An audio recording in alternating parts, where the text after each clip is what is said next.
declared this decade as the decade of ecosystem restoration, focusing on drastically scaling up the efforts to restore the degraded and destroyed ecosystems that currently exist on our Earth.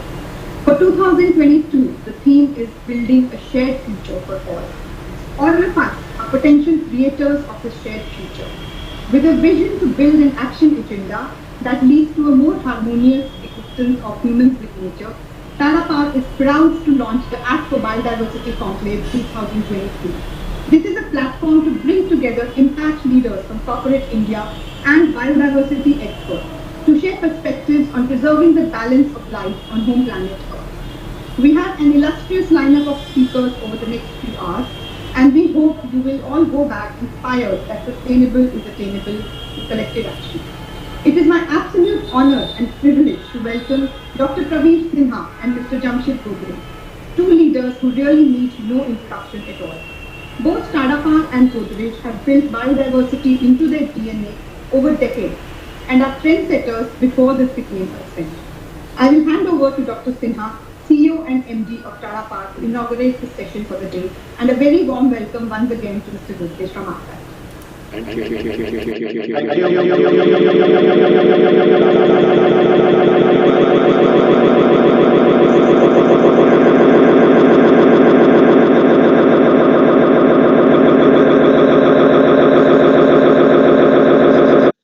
For Act for Biodiversity Conclave.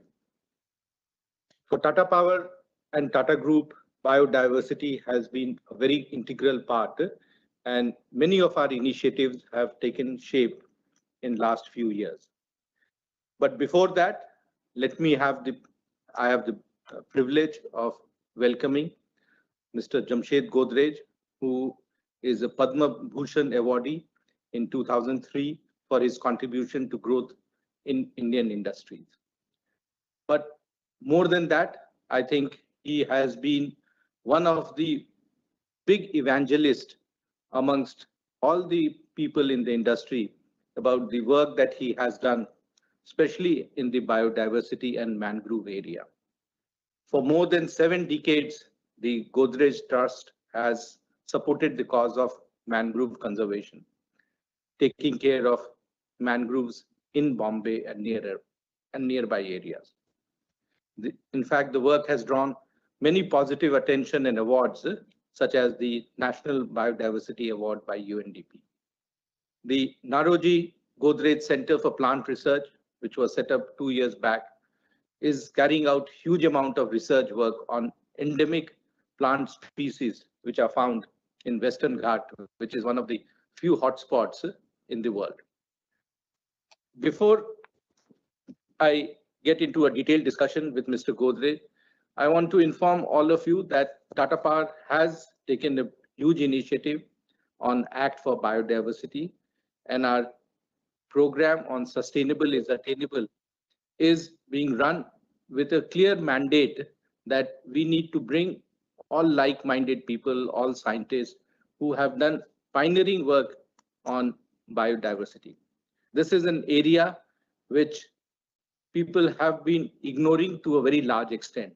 But I think the time has come for all of us to collaborate and work together to bring biodiversity in the center of the discussion for all of us.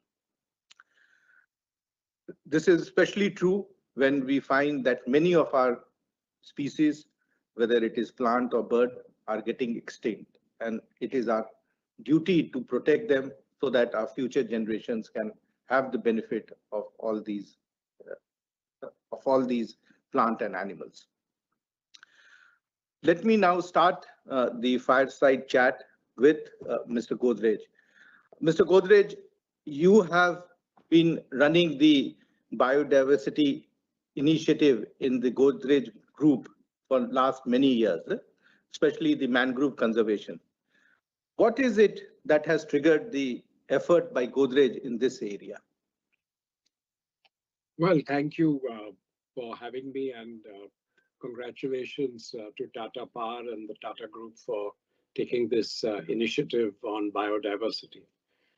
You know, just the fact that my grandfather bought a very large piece of land outside Bombay in those days in before 1950, with the idea that he would set up a large industrial unit. In those days, we had, it was already many years since we had started our business, and we were in a tiny little place in Lalbagh Parel, and it was a big move for my grandfather to buy this, and the land with mangrove area adjoining the Tata, the creek, the Panvel Creek and the Thane Creek going up. This area, as you probably recall, in those days, was completely unspoiled. It was unknown, except for fishermen.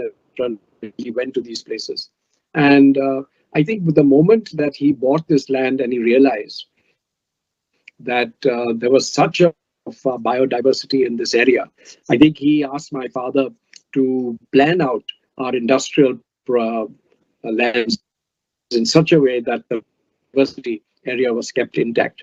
And to this day, 3-4 generations of the Godrej family have done that. To us, it is actually a very, very important aspect of our business, and for the group to look after the sort of mangroves and biodiversity that we have there. And many years ago, actually more than a couple of decades ago, we did a detailed mapping of the biodiversity in our mangroves. And not only did they find lots of flora and fauna and butterflies and snakes and even small mammals. And that was published as a book by BNHS and Godrej. And it was amongst the first time that a corporate had actually taken the initiative to understand what was the biodiversity around their manufacturing center and how to preserve it. So I think we did a lot on preserving mangroves. We did a lot on propagating mangroves. We were helping the government and the environment ministries, etc., to replant mangroves in areas which had been denuded. And a lot of that work has been done on our western coast here. So yes, it is. It's been a very important aspect for us, and we all believe very strongly that preserving this area is very important. I can't say that it's the lungs of Mumbai, because I would say that our mangroves, the Sanjay Gandhi National Park, and all the other large open areas really do add to the biodiversity of Mumbai. That's very interesting that for generations, your family, Godrej family, has been looking after the mangroves in Mumbai, and how a small area has now become a large area in terms of development of mangroves. And what we have also seen in Tata Power is that for last more than 50 years, we have been working on conservation of mahseer fish, which had become virtually extinct, and we have now been able to bring that back from the red endangered species to the least concern. And I think many of such initiatives will go far in taking the message of protecting the biodiversity. One of the areas that we have been looking at is how do we bring the community to work and other people to come and work in protecting the biodiversity. And the challenge is that there is always a man-animal conflict. And how do we bring the communities who work in these spaces to own the responsibility to protect the flora and fauna, the mammals, the snakes, and these are very, very rich heritage that we have, and it's important that we take care of them. So, in your experience, how have you been working with the community and also motivating your employees, associates, partners to take forward this effort? Yes, no, I think that's a wonderful story on the Mashir and how it's been protected, and now that it's not in the IUCN Red List. I think for us, the idea that the mangroves would be open and available to all who are interested was a very attractive idea. I think part of the problem is that this is a fairly open area where the tides, twice a day you get high tide, low tide, and it actually has to be managed in a very careful way. There have been some researchers in the past who were not careful enough and realized when the water came up to their necks that they had to swim.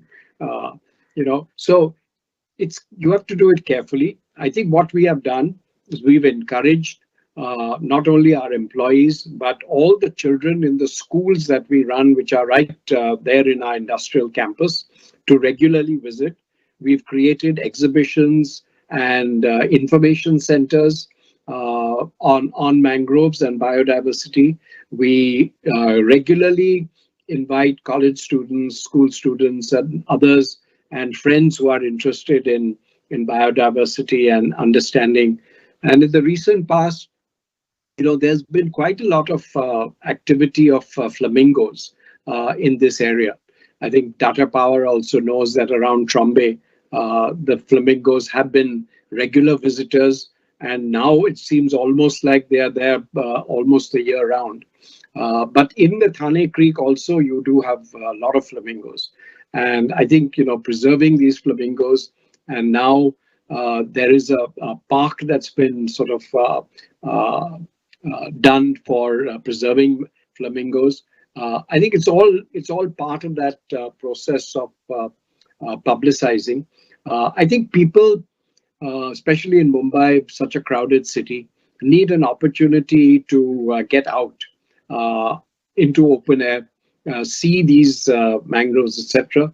I think the danger, of course, is that it has to be sort of managed well, because safety is of utmost importance if you take kids or anyone out in a boat, and to see these wonderful areas.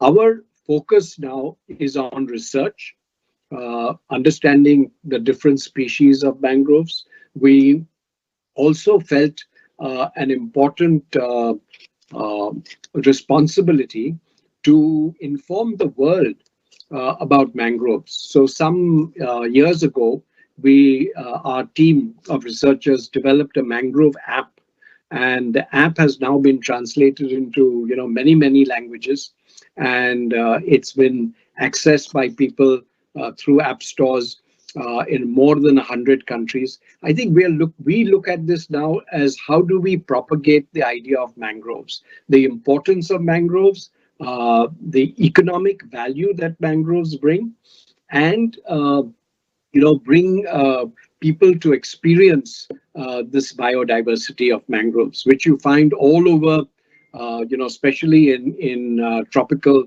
and equatorial areas, very large numbers. It's always, where fresh water and seawater meet is where the mangroves thrive the best. And there are mangroves in every part of the world. In the USA, you can go to the Everglades in Florida, and everywhere in the world. I think if we get the message that mangroves are critical infrastructure, they act as a barrier, like a barrier reef, when there are storms or when there is a tsunami or when there is a hurricane. It's a very effective way. A lot of research has been done on that to show its importance. And in that way, I think we are able to sort of propagate the knowledge that we have garnered over these many years. Absolutely right. And I think the two messages that you have given, one is how to bring in the school children and the employees into the whole focus of protecting the mangroves, and also educating them the importance of mangrove that how they need to be protected and how they act as natural barriers uh, in case of any flood or any cyclone which are in these areas. In fact, you mentioned about flamingos, and today morning I was in Trombay plant and I did see there are large number of flamingos. You can see all of them right across the mangrove area. In fact, a couple of times we've taken a helicopter ride from here to Pune, and we see the beautiful flamingos right across the creek in Mumbai. So it's a great sight to watch all of them sitting over there, and so I think that's a great thing that has happened, and Bombay and Mumbai, in spite of the number of people and the crowding, we have mangroves and we have flamingos coming. Really demonstrates that if protected, even in a very highly inhabited area, we can preserve the biodiversity. So it's actually very important issue of research. In fact, what we feel very strongly is that now with the new technologies which are available with us, the GIS mapping systems, the early warning systems, we can possibly do more in terms of using technology to protect the biodiversity and also its conservation. So in terms of the technology landscape, what do you feel are the various areas that we can work so that we can use effectively technology to support the biodiversity conservation going forward? No, as you rightly mentioned, GPS, GIS, even the use of drones for mapping and monitoring, regular patrols. I think a lot of this can be digitized and made available. In fact, I think that when people can see in real time what is happening around them, I think that also can be a huge benefit. You know, one of the things that our team does regularly is to keep looking at the biodiversity of fauna and flora in the mangroves, and they keep recording anything that comes up new. For instance, if they find some different bird, they will map it, they will try and monitor it, they will put camera traps so that 24/7 you can monitor these. I think it's very, they have actually discovered through this process many new species which nobody knew existed, especially butterflies. Large number of butterflies. You see birds, different types of birds which are nesting and how they treat their youngsters, etc. I think one of the biggest problems that is there for mangrove conservation is the fact that we are very, very close to a very large municipal dump of waste, and a lot of this waste does find itself floating in the water, and birds end up, reptiles, etc., end up eating this huge problem. It's not something easily.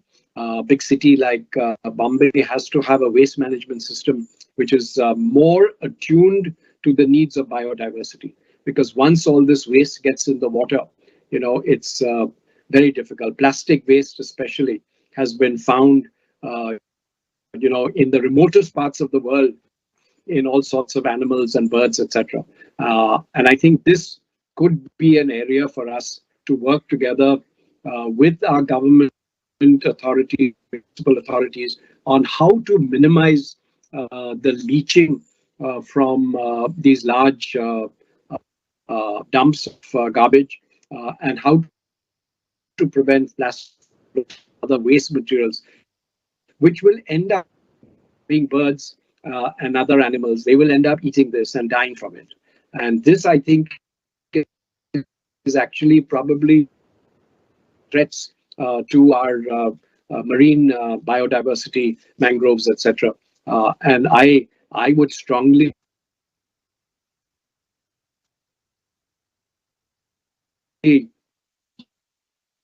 government to solve this problem. It's a very difficult and intractable problem, but I think that, as you rightly said, if we can use more technology, how to manage municipal waste for a city, Mumbai, I think that would be a bonus and benefit for biodiversity.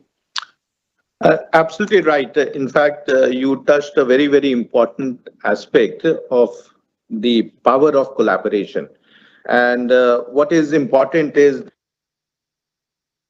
that how corporate uh, people who are influencers get everyone together on a common platform and roll out programs which are scalable and which influences large communities. And I think that's the most important aspect if we have to really make this agenda for change that we are looking at. I think the way you have been working on many of these areas are great learning for all of us.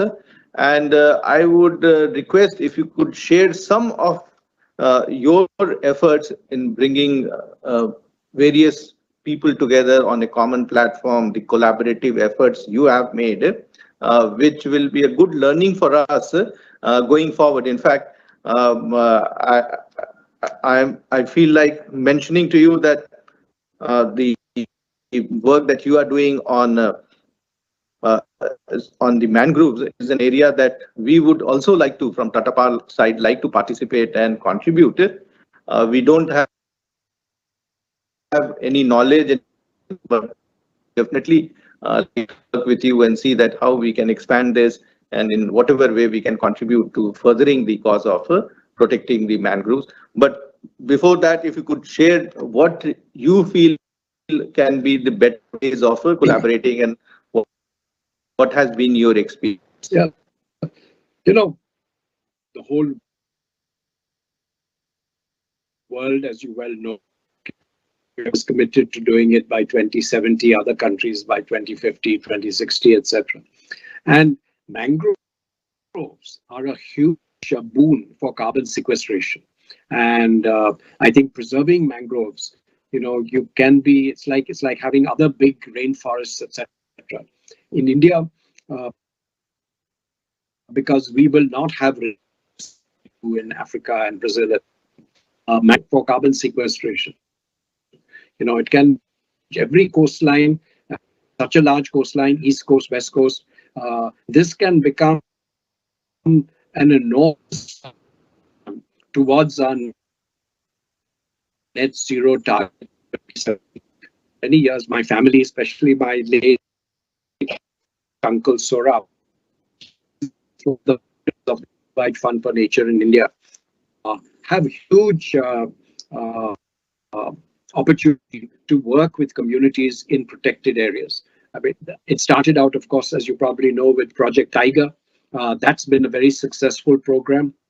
I think not only has India increased its area under protection to a very large extent, but we have also now found that, as you were mentioning, how do you prevent conflict between man and animals? This is going to become more and more important. Our population is still growing and will continue to grow. Conservation means that you will have more elephants and tigers and rhinos and all the other species, big and small, and working together with the government, I think, is a great opportunity to make India the biodiversity capital of the world. Even though we may not have these wonderful rainforests like in other regions in the tropics and in the equatorial areas, I think that the grasslands that we have, the mangroves that we have, the mountain and marine ecology that we have, I mean, India really could do an enormous amount of working together in this area. And my hope is that organizations like WWF and others who have the reach and who are able to work in every part of India, in every sphere, biosphere, whether it is forests, it's mountains, it's the sea. We can work together to make this happen. I think that corporates more and more are showing their interest, not only say in energy conservation or water conservation or reducing waste, etc., but actually getting into the nitty gritty of what is involved in biodiversity. And we all know that clean water is going to become a huge challenge for us as we go ahead. And much of this that we do on biodiversity will result in clean food sources, clean water sources, which are so important for growth of our economy. Because if you have a healthy population, you will be able to grow well. So I think broadly, I would say that there is huge opportunity in collaboration, as you rightly mentioned, and organizations like WWF and others like it work together to do this huge challenge. Thank you. Thank you very much, Mr. Godrej, for sharing your thoughts. I fully subscribe to your views about the collaborative effort. WWF has done fantastic work globally. The Project Tiger is known not only in India, but globally also of how it has been able to preserve, conserve, and also increase the tiger population in the country, as also the area in which the tigers are there. And I think we need to do many more projects like the Project Tiger. I think you talked about the mangroves. The next project should be Project Mangroves. We work in Odisha. I find that the elephant deaths that is happening over there because of various reasons. Many a times it's people who for their own personal benefit do that. I think there are many programs that we need to run, but these have to be programs which have to be at scale, and it needs a lot of collaboration and efforts from all sections of the society. I do look forward that I will be able to connect with you and take forward, especially the work on mangroves, which you drive within the Godrej Group.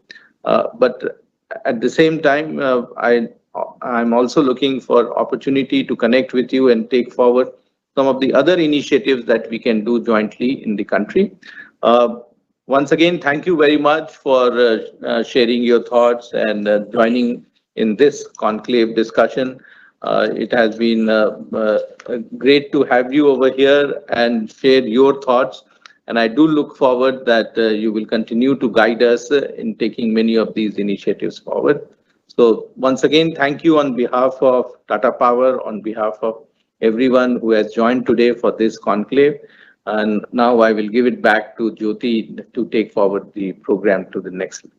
Thank you. Thank you, Dr. Sinha. Appreciate spending this time with you and your colleagues. Thank you, sir. Thank you, Mr. Godrej and Dr. Sinha.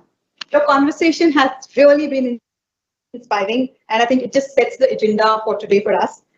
Backed by two large Indian corporates, we see much hope for a balanced ecosystem. Some of the things that you spoke about, economic value of mangroves, the need to do larger projects at scale, and to come together to build a shared future for us all. I think these are the themes which we will be hearing more from our speakers as we go forward. We have Ms. Anjali Bansal. I can already see her. Welcome, Anjali. Anjali Bansal is the founder and chairperson of Avana Capital, early stage VC fund investing in tech-led innovation startups to catalyze climate action and sustainability. Anjali serves as an independent non-executive member on the boards of multiple listed entities, including Tata Power. She has been listed as the most powerful women in Indian business by Fortune India. Anjali, it is such a pleasure to have you here with us today and hear your perspectives on the emerging context of biodiversity in business. Over to you. Thank you, Jyoti. Such a pleasure to be here, and thank you, Praveen. I'm so proud and privileged to be a part of Tata Power, and to see the very significant, very entrepreneurial, very innovative, pioneering efforts that the Tata Power Group is making and the steps we are taking to preserve biodiversity, given the nature of our business particularly and what we are seeing in the world today in terms of energy crisis. I think biodiversity becomes increasingly important, and I'm happy to be here today and talk a little bit about the confluence of business, biodiversity, and technology. Coming on the heels of Jamshid Godrej, so after speaking after Jamshid is a tall order, but here we go. As we all know, friends, our homes, workplaces, lives have expanded rapidly in the post-industrialization era, and that said, we continue to lean heavily on natural capital for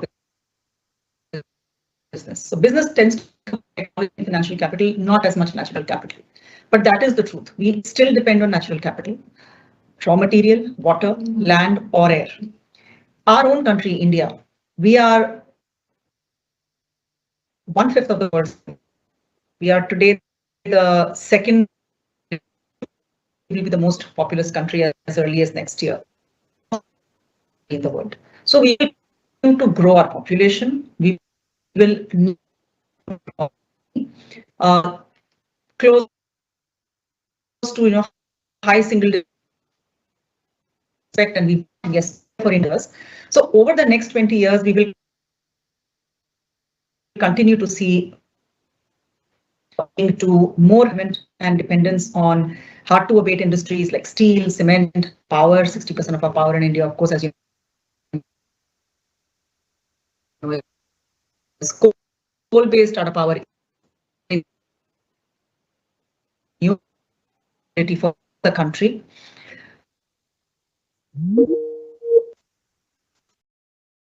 All of this. So discussion is a lot more about a trade-off. In India, we don't have a trade-off.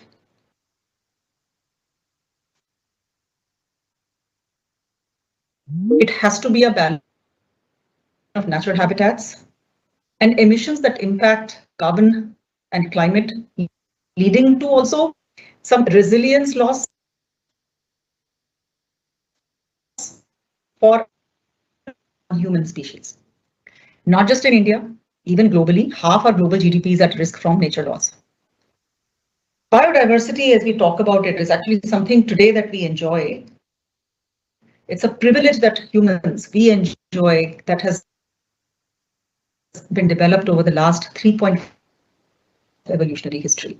India is blessed to be one of the most mega diverse countries. We have 91,000 species of animals, 45,000 species of plants, and we have documented these in our 10 biogeographic regions. A large percentage of these are endemic, not found anywhere else in the world. Any loss to this biodiversity will be irreversible and the impact quite unpredictable. We are already seeing very, very significant impact of climate change. We are seeing floods around the world. We are seeing hurricanes, erratic rainfall in India alone, given that we are still a largely agrarian economy. We are monsoon dependent, and any vagary in the monsoon, groundwater depletion, etc., leads to significant food security issues for us as well. Consequently, and I have to say this actually quite happily, climate considerations are no longer put into the realm only of, hey, it is good for planet and it is good for society, but climate and biodiversity are being embedded into business models. So in some ways, climate and sustainability actually have to be the next digital, what we have seen with digitization over the last 20, 30 years, where today every single enterprise function, every single decision making that is done in an enterprise is done taking digitization in mind. Similarly, we have to embed climate, biodiversity, and sustainability into our business models. The 4 C's are speaking. So globally and in India, the 4 C's are coming together to drive this change. So capital, operations, consumers, and community. So large global capital is increasingly preferring sustainable businesses with strong ESG focus. You're seeing significant and very real cost of capital implications for businesses that are either positive implication if they're responsible and not so positive if they're not. Consumers, and particularly the younger generation, is becoming a lot more cognizant. They want to work at companies that are more responsible, sustainable. They want to consume products that are better for the planet. And finally, what we are seeing, and I particularly, given what I do, I see the confluence emerging even more strongly in the entrepreneurial community. The quality of young people who are saying, I want to solve not for e-commerce or fintech, but I actually want to solve for climate. So we are seeing a phenomenal entrepreneurial upswell coming through of founders who want to build for climate. At Avana, as Jyoti mentioned earlier, we invest in companies that are solving for climate. So we don't do ESG after the fact, but we are actually solving for climate. We are looking at energy solutions and energy transition, sustainable supply chains, and very importantly, nature-based solutions, which is what we are talking about here today. So companies are acting on this. Most companies today have net zero targets. Countries have net zero targets. And consequently, we are seeing a full convergence of political will and policy making, corporate decision making, all corporate boards, leadership, and we are seeing this here today with both Praveer and Jyoti here and Tata Power putting its might behind biodiversity, and we are seeing capital flows as well as new technologies. So today, a new unit of solar, for example, is cheaper than a new unit of thermal, right? So actually, we are finding nature-based solutions that leverage nature versus compromising on nature, lead to better business outcomes, better solutions for corporates, communities, and capital. And that really is the magic. And we have to start taking into account the positive factors of biodiversity, whether it comes from raw materials and food products, or it comes from things like rubber. We spoke about mangroves. Biodiversity is a very significant risk mitigation factor also for negative climate impact. So across the board, a lot more awareness, a lot more capital, commitment, and finally, the emergence of new technology that will help to solve some of these endemic issues that we have today. But I'm very optimistic. I think we are looking at a golden decade ahead with our young population, great ideas, technology, and leaders like Jamshid and Tata Power. I'm very hopeful that we will see India actually emerge, just like we have leapfrogged in so many other digitization plays. We will actually leapfrog in biodiversity and climate solutions as well. So we will make in India and make for the world. Thank you very much. Thank you so much, Anjali. And I think this so neatly brings together the need for the biodiversity experts, the corporates, and investors like you who are really pioneering solutions which are nature-based and technology-based. And it was, I think, the one thing which was most heartening for us to hear is that there is so many more young entrepreneurs not wanting to create one more e-com platform or one more fintech platform, but actually solving for the climate. And I think the fourth pillar in this entire equation is the government. Mr. Godrej and Dr. Sinha both spoke about it in their fireside chat. And Dr. Sinha mentioned Odisha and elephants, which is a large piece of our Indian and tropical ecosystem. We have here with us Mr. Nikunj Bihari Dhal, who is IAS officer and Principal Secretary, Department of Energy in the government of Odisha. He is also the chairman of the Grid Corporation of Odisha, the Odisha Power Generation Corporation Limited, and Odisha Coal and Power Limited.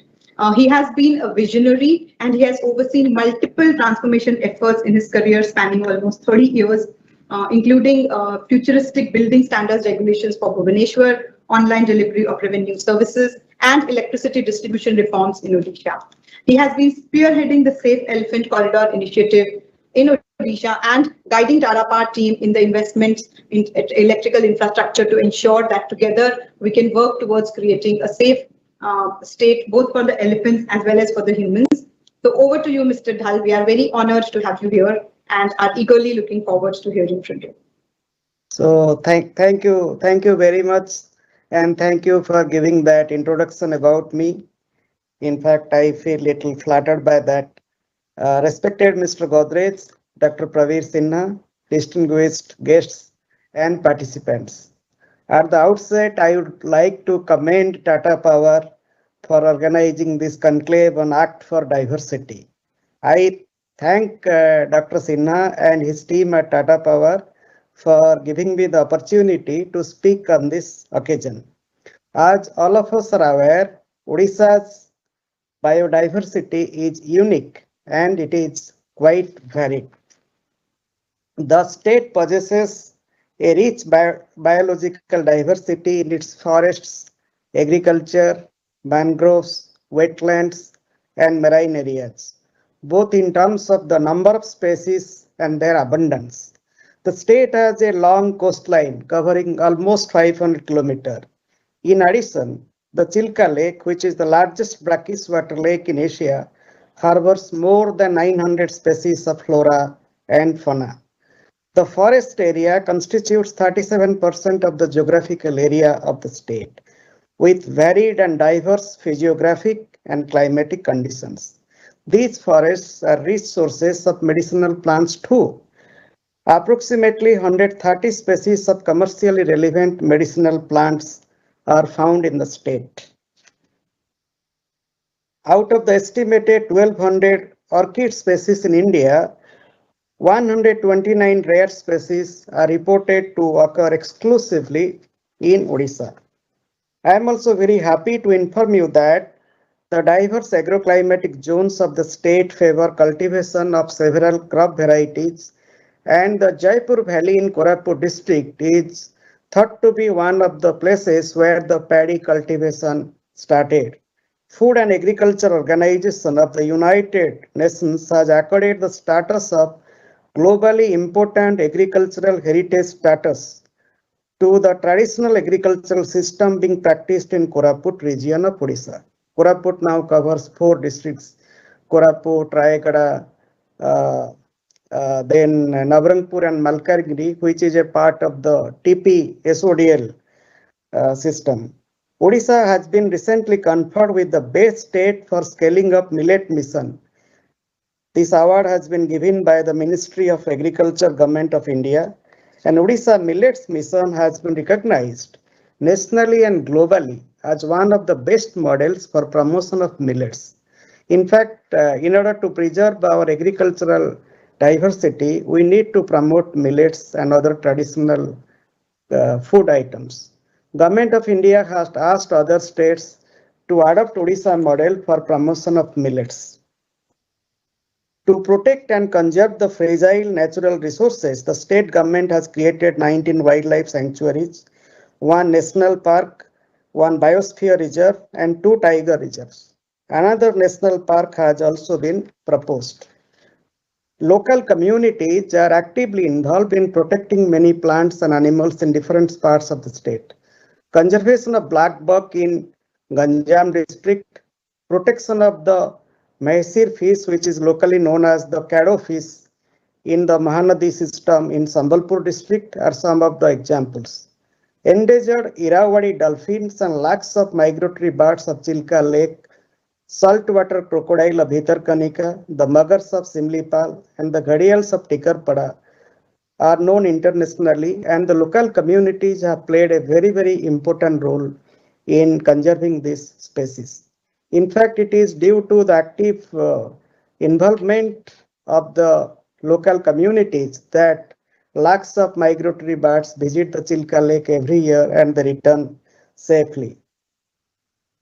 Places like Bhitarkanika, then Chilka Nalaban and Mangala Jodi are haven for birds during the winter season, and numerous winter migratory species that visit annually. All of us are aware of the fact that Dory brittle turtles, they swim thousands of kilometers for nesting at Gahir Matha Marine Sanctuary and the Rusikulya coast.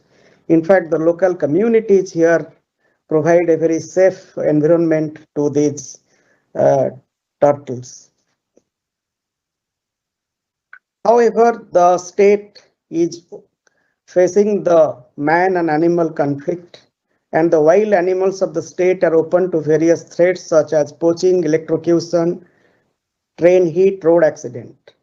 And particularly the man-elephant conflict is a tricky problem in the state as elephants stray into human habitations due to various reasons, due to which casualties occur on both sides. Various management interventions are being taken to reduce the conflict and to save human as well as human animal elephant lives. Some of the major interventions are habitat protection and enrichment, involvement of the local communities in protection and anti-depredation activities, coordination between various stakeholder departments to prevent train heat, electrocution, road accident, and also use of technology in monitoring the movement of elephants.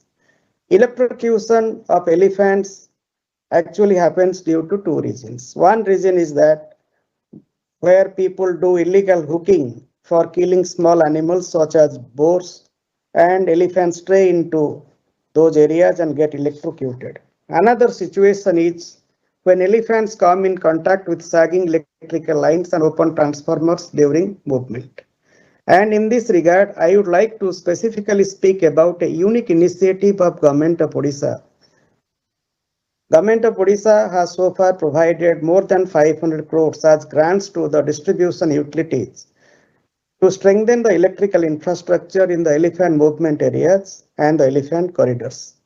So far, about 60,000 interposing poles have been erected and more than 1700 circuit kilometers of open bare conductors have been replaced by covered conductors in the elephant corridors. And presently work is going on to put another 75,000 interposing poles and to cover more than 3,500 circuit kilometers of bare conductor to covered conductor in the elephant movement areas. The work is in progress and the DISCOMs are working hard to complete the work in time. So this is a specific initiative of my department that I mentioned because I think this is a very unique initiative and we are committed to work with the DISCOMs to ensure that no elephant dies of electrocution. And with this, I thank all of you for giving me this opportunity. Thank you. Thank you, Mr. Dhal. I think it's been enlightening to hear you speaking about the rich biodiversity, all that the government is doing to ensure that we can keep it where it is. The efforts of the government to work with the corporate, ensure that we can create safe places for both man and woman. Thank you very much for joining us, and we look forward to our continued association with you. And with that, we now get into a panel discussion with three very illustrious people in the industry. This is around business and biodiversity and how the two need to really work together and what is being done across organizations and sectors in this space. We have with us Mr. Kavinder Singh. He's the MD and CEO of Mahindra Holidays, and also the current chair Conclave of the IBBI, Mr. Joshi, who's in Environment and Sustainability, Godrej and Boys, and Professor Anish Sugathan, who is the chair, Arun Dugal Center for ESG at IIM and Associate Professor at IIM Ahmedabad. So we are very happy to have all of you here. Thank you so much for making this time and being with us. Getting into our conversation straight away. I would start with an opening question for all of our panelists. Typically, what we hear and see is that biodiversity conservation and sustainability are often interpreted as cost centers and not as drivers of profitability. We would love to hear your opening thoughts on this, and I would like to start with you, Mr. Singh. All right. I hope I am audible as well as visible. Wonderful. Thank you, Jyoti. I think, in IBBI, in our deliberations, as well as in our company, Mahindra Holidays, we have come to this conclusion at least that biodiversity, conservation and sustainability actions are actually not cost centers. In fact, we are seeing an extremely positive benefit by taking some of the actions that we are taking around biodiversity. Let me give you the first example.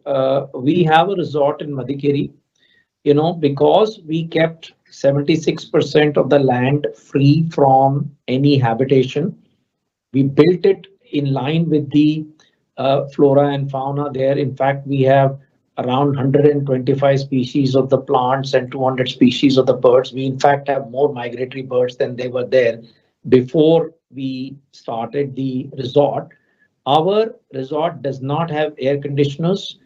Our temperatures are at least 2 to 3 degrees centigrade lower there. And as a result of which we are saying that we are indeed saving on the energy costs. Basically, we don't have to install air conditioners. So there is really no cost. In fact, there is a saving that we are able to see, though that was not the objective when we started our work. We just wanted to preserve the flora and fauna over there, and it ended up giving us a very amazing benefit. Let me give you the second example. In our resorts, 21 of our resorts are today solar powered. 18% of our energy requirements are now renewable sources, through renewable sources. So we are seeing significant savings coming into our P&L as a result of the actions that we have taken. In fact, solar costs are today dropping below the grid costs, and therefore we are moving even more aggressively towards the renewables. Just to let you know, that we have signed up for EP 100, which is a 100% improvement in energy productivity by 2030. We are on track to achieve that. In fact, we have signed up for science-based targets also, and 88% of the greenhouse gas emissions reduction would happen by 2031 on a base of 2016.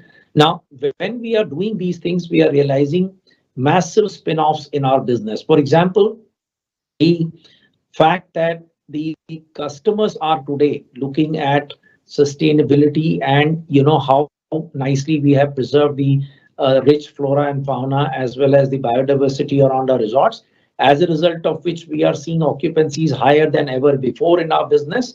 And in our business, even more important is that if we, for some reason, did not look into the biodiversity and denuded the environment and created an ecological imbalance, actually our business would die the next day, because we are in the midst of nature. And for us, people come actually to enjoy nature. And if we don't take care of the ecosystem there, I mean, our business just doesn't exist. On top of that, I shared with you the examples how we are saving money. So where is the question of cost? It is actually profitability all the way. Thank you, Kavinder. I think that's really heartening to hear. Tejashri, heard Mr. Godrej talk extensive work that Godrej is doing. It would be great to hear your thoughts on it. Thank you. I hope I'm audible. Background noise.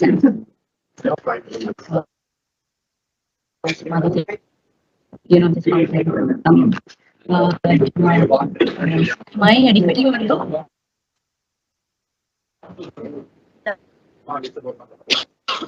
Hello.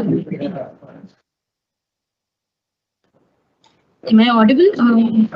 Jyoti? Yes, we can hear.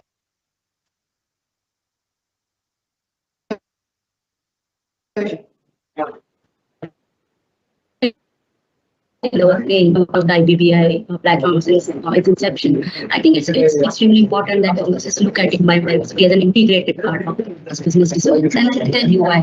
It's not only like trying to look good in terms of also conserving biodiversity apart from doing business. It really is de-risking your business in terms of its continuity, its sustainability, and not for today but over generations.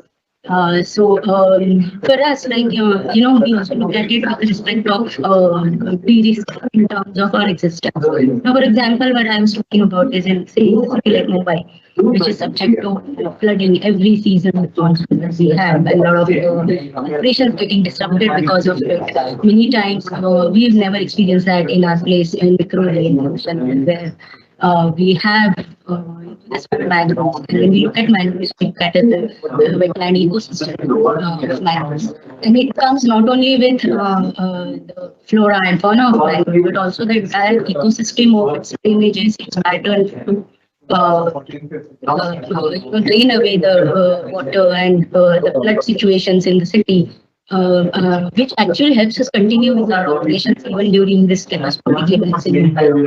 Apart from that, it also is a demonstration that any industrial activity or our business activities can very well coexist with nature. In fact, we support conservation of nature along with our business activities in terms of taking care of them, in terms of identifying the conflict zones, in terms of driving programs for research and rescue of wildlife, which venture into our cities or our built-up spaces and create that habitat for them for surviving. So, and with respect to business, if you're talking about, it makes a lot of sense in terms of how effectively and economically are we offsetting our footprints. So, as you know, like a conservation initiative of mangroves. Mangroves basically have a huge potential of carbon sequestration. In fact, they are 4 times more potent in terms of sequestering carbon from the atmosphere, scrubbing and holding it into itself. So just let's look at the cost that we would incur otherwise if we were to capture that amount of carbon and sequester it. So, I mean, investing in nature-based solutions for businesses pursue their sustainability goals. It makes a lot of economic benefit and sense as well, apart from making a sustainable business path, not for today, but for tomorrow. And the third important aspect I will touch upon why businesses shouldn't look at this as a cost center is basically you're also not looking at non-disruption of your supply chains.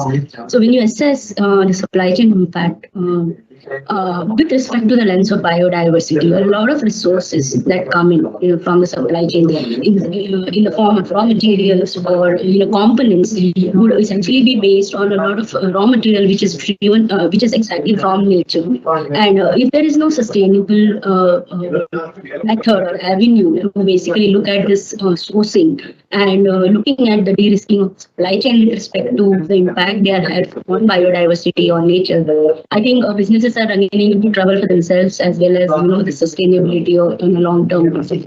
So essentially, I don't think it's a cost. It is essentially actually making your business more sustainable in terms of its existence, in terms of maintaining its profitability. And I think and ask this question: maintain we already have, and the investments that we already make for sustaining of future capital equipment.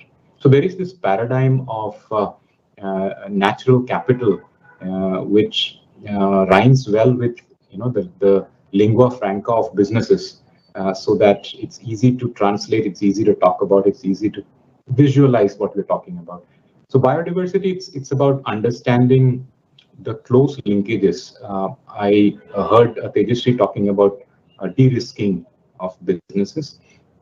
De-risking is risk mitigation is one clear angle when it comes to biodiversity, or like in Mahindra Holiday case, these are also opportunities for businesses to sort of explore, not just from a purely aesthetic sense, as in somebody who wants to enjoy nature, but also in terms of creating new opportunities in, let's say, food supply systems, and new opportunities in raw materials for businesses. These are all at the intersection of innovation and opportunity generation, where biodiversity is absolutely essential.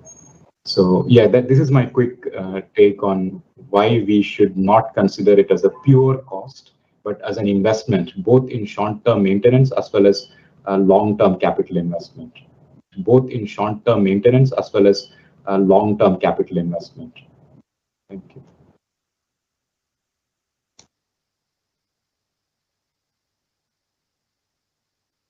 Jyoti, you seem to be on. Can't hear you, Jyoti. We can't hear you. Am I on mute? Okay. Can you hear me now? Now we can. Now we can. So thanks, Anish.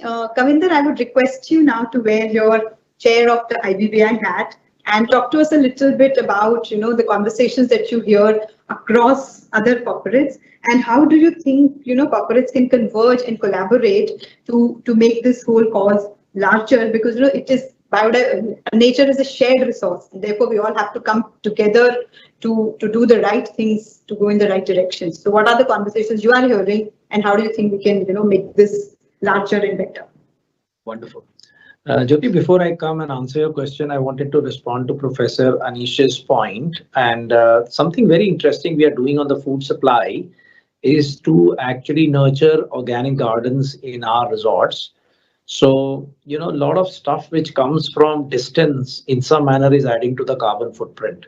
So if we can source local, if we can create our own gardens, organic gardens, and produce and serve, there is a freshness benefit, there is no low carbon footprint, as well as, of course, again, since you are gardening within your own premises, there is an additional benefit of cost savings as well.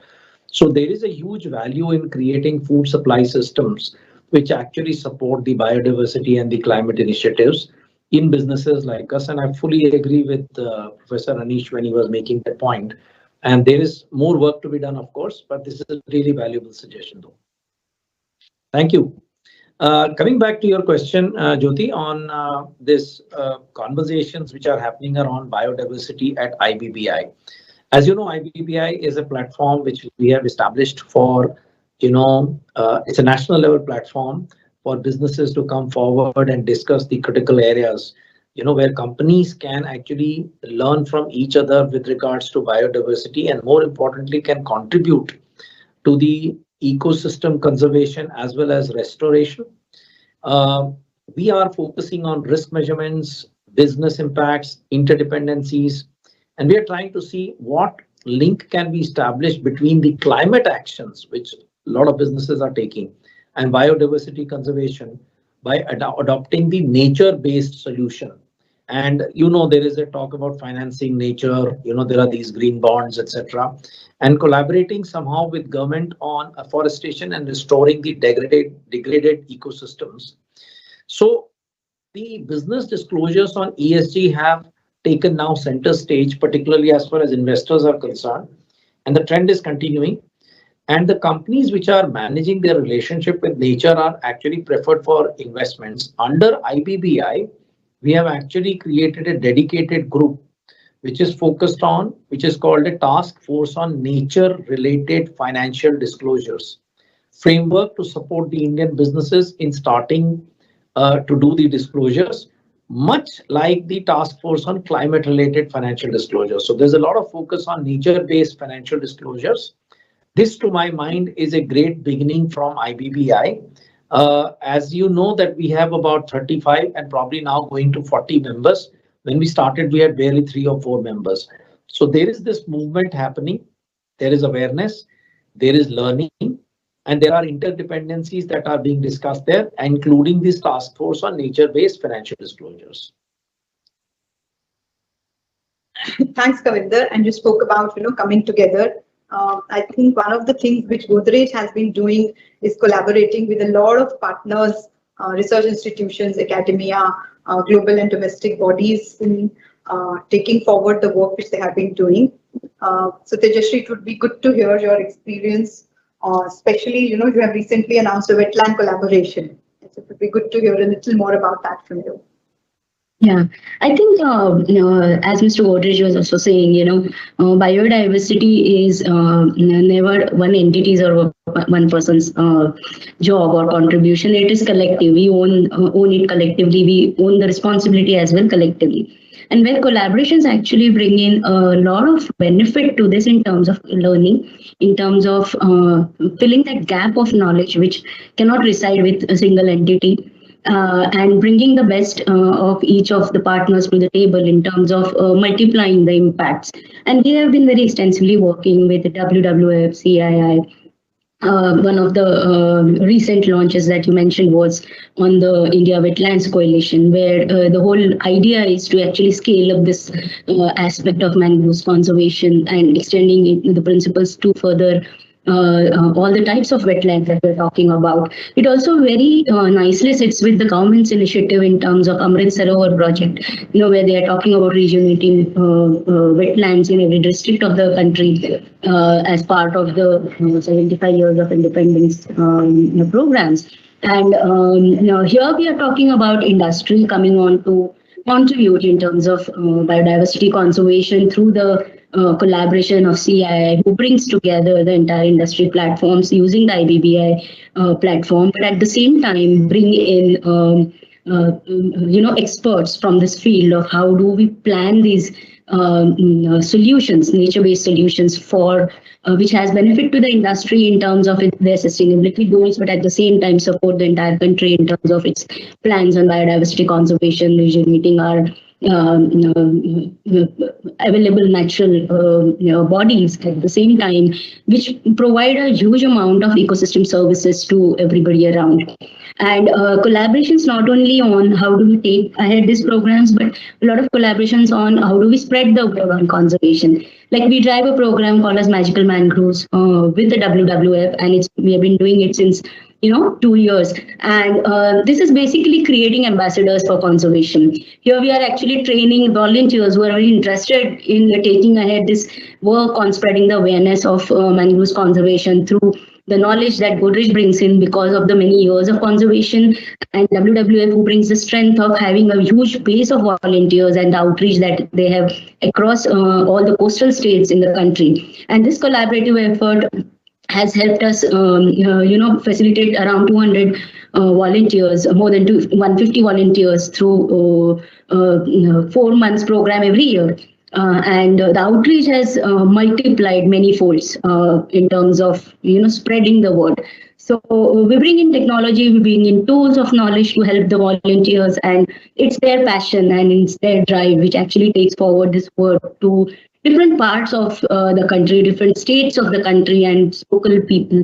So through the languages that they understand. So it cannot reside just in one pocket or, on just one website. It should be accessible and available for everybody. That's the whole point. And it cannot happen without partnership. Like I was saying, every partner brings his strength to the program. And therefore we believe that, even the research part, there's so much of research that is done, and there's so much of research which is still to be done in understanding the ecosystems. And while we do that, we also try and look at it, what's the value it is creating for the community. We're talking about doing research on ecosystem evaluation of the services that mangroves provide to a city like Mumbai. So which is tremendous. It is unimaginable, especially when we look at the context of catastrophes in terms of extreme weather events. And we really don't value it, which nature is providing to us for free. So sensitizing that kind of an information, not only to the decision makers, but also to the community at large through partner programs, through partners who are good on these researches. I think that's what we have been driving, and it's all a collaborative and collective effort, and we need to multiply it through various partners. Thanks, Tejashri. Professor Anish, it would be, my question to you would be, since you are at an institute where I think some loads of alumni are heading large corporates in India, and then you are training the younger future leaders of India at the campuses today. Do you see a change in conversation happening? Kavinder and Tejashri spoke about partnership, collaboration, not looking at it as a cost, but as really a driver of profit. And then you also do work with the government. But what are these young emerging future leaders thinking and talking about? What is their sensibility? Because that is what is very, very critical to where we will be going forward. Thank you so much, Jyoti. And I like the way you sort of, the key word I would like to pick up is conversation, how the conversations have changed. And since I've been here close to a decade, the sort of branding, so to say, of sustainability as a concept has dramatically changed. Earlier, and it's partly to do with both increasing awareness among the youth and also a global production of knowledge and messaging that is happening across the board on the importance of not just biodiversity, but larger sustainability, climate change issues. So in IMA specifically, for instance, since the past 6 years, we have started a core course on business sustainability. And that decision we took after extensive comments that we got through a review process from alumni, very senior alumni. They said our courses need to change, they need to adapt, they need to be able to produce leaders who can who are sensitive to these challenges and who understand the conversations, like you're saying, happening.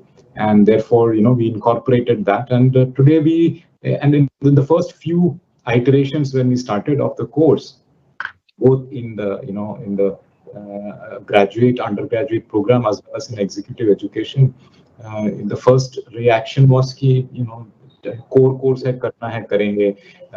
It's mandated on us, but it's not going to add value to my CV. I will not, because the market demand was not yet, understood. Today, right from the very beginning, as soon as students walk into the campus, they start shooting emails trying to understand, if I can do a project in this area, can I build up my CV? I want to showcase my credentials in this area because there are a lot of, opportunities in the market. So it's partly sort of, driven both sides, absolutely. But then there is also a sense of urgency. And, even before they come to our colleges, they are already exposed to a lot of conversations in this arena. And a very important thing which has changed is, when in the initial years of engagement, students used to think of businesses as the bad guys, businesses as the villains in the story who are, and therefore, because we train managers, we train executives and business leaders, they wanted to sort of shy away from the topic as, like it's like moral preaching. Okay, I need to be doing good. But now that the conversation have moved from value creation and sustainability is now core integrated part of your strategy. It's no longer an add-on virtue signaling. Absolutely no. It's directly linked to your value creation, and value appropriation conversation. So that is a major. They no longer see businesses as, that's a very black and white kind of conversation. That is no longer there. They see businesses as key actors who could make a difference. And they see their own roles as executives who should be leading those initiatives to make a difference. So that's the major change that we have seen. I think it's a very in the right direction kind of change today. Children in schools are being taught UNSDG. I didn't know UNSDG in school for sure, right? Yeah. So those conversations evolving, I think, is the big trend that you are saying is emerging in your conversations with your students. Kavinder, good time for me to ask you if you had to leave one thought behind with our participants today in terms of what Anish was saying. Businesses are no longer the bad guys. There is sensibility and sensitivity. But what would your message be to them? And Tejashri, after this, I'll come to you. All right. I think this is a very interesting conversation going on, and I am quite intrigued by this idea that, at some point of time, businesses were seen as, the polluters. They were the ones who wouldn't care about the environment, and they would be only having one pursuit, which is pursuit of profit. And that is how they were seen. I think what has happened over the last decade, I would say, if not earlier, maybe last 5-6 years, even more, there is a huge, let's say, sensitivity that has obviously come in from the West, where the ESG, has become a big talk point. And today, investors are making that as a criteria to invest in your company. Also, if I were to talk about Mahindra Group, of course, we have been ahead of time. I think for more than 2 decades, we have been focused on this program of Mahindra's called Mahindra Haryali. We have been planting trees left, right, and center. Within our own business, we have planted 500,000 trees. Mahindras have planted about 11 million trees. So there has been a lot of, let's say, work going on their own. But with this pressure that is coming in now from the investors, it is just making it very systematic for us to look at these things and integrate it into our business practices. So for us, I think, there are things which take time to become a part of your DNA. And there are things, once they become a part of your DNA, then you take them as, given. So I think the new generation which is coming in, even if when we look at hiring, people really want to know, are you in the business only for pursuit of profit, or are you going to do good? Are you really? So we have this philosophy in Mahindra called Mahindra Rise. I mean, if I keep talking on it, it'll take a long time, but I'll just explain it in 30 seconds. It's all about driving positive change in all the stakeholders around us in one line. It's actually much more, but there are, of course, how do we do it and all is there, which is an internal credo. But the thing is, when you say driving positive change in all the stakeholders around us, then we have to define the stakeholders. You know, environment is a stakeholder too. And of course, the people who are involved in our ecosystem. So for us, it comes very, very naturally. And we feel that this is the least that we can do from our side. And you know, this concept of 3 Ps, which has, which came in some time ago, and at least in our business, we have been focusing on the people, planet, and profit. People, of course, great place to work. Our rankings are, we are the 20th ranked company. We are the best workplace in hospitality for 2 years in a row. And we have defined that when we talk of planet, what do we mean by planet? We have clearly said carbon neutrality by 2040. All our resorts will be green. We will be net zero on energy, waste, and water. All these 3 net zeros is something that we are driving in our business. So we have defined the planet here.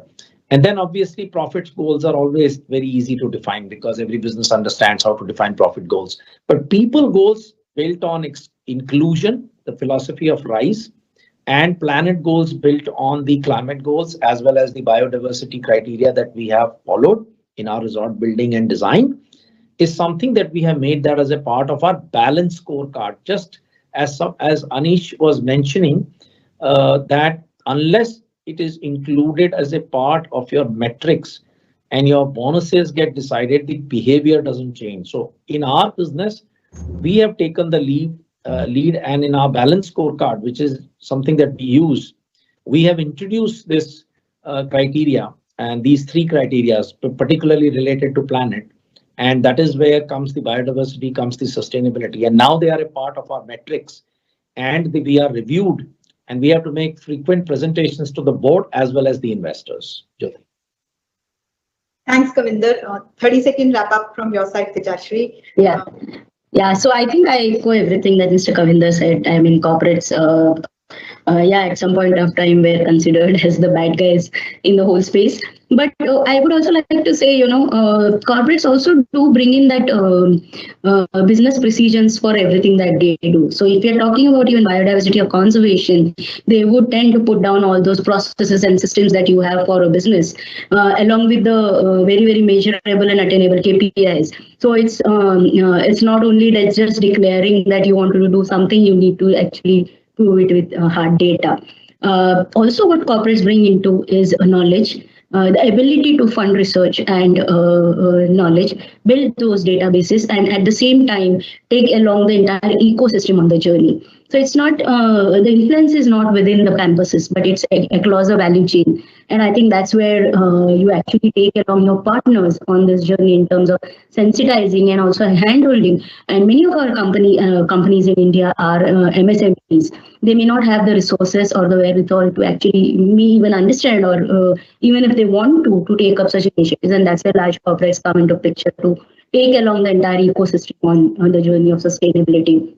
And what we are actually trying to do is bring in biodiversity into considerations as a mainstream evaluation within our business decisions. So what corporates also do is not on a short term, but on a long range plannings, where these essentially becomes factor of decision making in terms of business growth and the area where to play and what are those aspects that we need to look at to make our business more predictable, to make our businesses more profitable, but at the same time to make it more sustainable. And when we are talking about sustainable business, it's not only the business sustainability, but how do you drive sustainable business in a sustainable manner. So, it's a very comprehensive and loaded word. And for us at Godrej & Boyce, environmental stewardship has always been our value. So we have been basing our decisions and activities on environment, taking the ownership of our footprints and trying our best to do what we can in terms of not only minimizing it, but also effectively trying to mitigate it. And as I said, we are taking along our partners on this, spreading the whole knowledge base to our suppliers and vendors, and see how we can facilitate them in taking these steps towards conservation, and including this, sensitizing this in their businesses as well. So I think quickly that's where I think businesses bring value to this entire space of conservation. Thanks, Tejashree. And I think it's very interesting that similar themes are emerging in our conversations across speaker sessions. Kavita, you spoke about investing, and we had Anjali Bansal here about half an hour back, who was talking, who's a big investor in the climate tech space. She was talking about how so many of the youngsters today want to do not the regular startups, but startups that solve for climate problems. And that's where I think I'm linking it to Anish, what you were saying. You are seeing a similar change happening at the institute in terms of the conversations that are happening inside your classrooms. So I think these are common themes which are hopefully boding well for the work that we will all do together to make this a harmonious existence between us and planet Earth. Thank you very much to all our panelists for their time. I will now hand it over to my colleague Vaishnavi to take the rest of the session forward. Thank you. Thank you so much. Thank you so much. Thank you.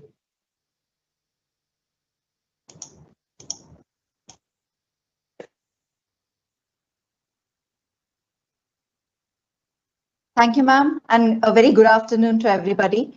Tata Power has been working in the space of biodiversity conservation for close to a century. One of the key efforts is in conservation of the tiger of the freshwater, the endangered mahseer. Our first biodiversity beacon from Tata Power is Mr. Vivek Vishwas Rao, who has taken the association on Tata Power from 34 years in the field of horticulture, pisciculture, environment, biodiversity, and CSR, and worked on mahseer conservation since 1986. Mr. Vivek is also the eminent co-author of 5 books on the ecosystem around the northern Western Ghats, on birds, wild orchids, reptiles, amphibians, and seeds of Western India. These are being published by Tata Power along with the Forest Department and ELA Foundation. Over to you, Mr. Vivek Vishwas Rao. We want to hear your perspective on the mahseer conservation effort.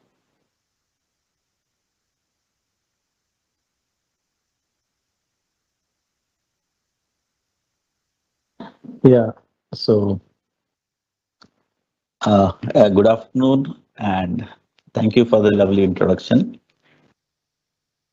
I'll be speaking today on the journey of mahseer conservation at Tata Power.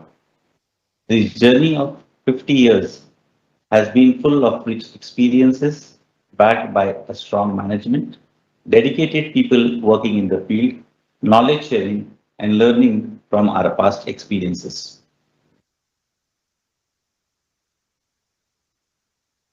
So our mahseer project is 50 years old. We started in 1970 and continues till date. You must be all aware that the Deccan or the bluefield mahseer was declared as an endangered species. Tata Power's conservation program started at Lonavala, Maharashtra state in 1970. Mahseer is a freshwater fish, is also known as the tiger of freshwater. It is a well-known game fish enjoyed by anglers. It is also consumed as food. The local community worshipped this fish as godfish. Now, this is a very interesting story as to why the community worshipped this fish as a godfish. So, if you observe mahseer very closely, you can see barbels which resemble to the nathani or the rose ring worn by a girl. So, that is the reason why the people worshipped this fish, and the local community was very much attached to the mahseer. Mahseer is also a game fish enjoyed by anglers. The maximum length recorded of mahseer is around 2.75 meters and it weighs around 40 pounds. So people come to in India to catch this fish as a game fish. What is more interesting is that this fish is known as the tiger of freshwater. And if you are angling and if you really catch a big one, it is very difficult for you to reel this fish out of water. So catching this fish and landing this fish from water to land is a sport. So it is famous throughout the world as a game fish. Now, this is the a video where you actually see the brooders. This is our brooder stock actually from where we breed, but this is how the golden mahseer actually looks.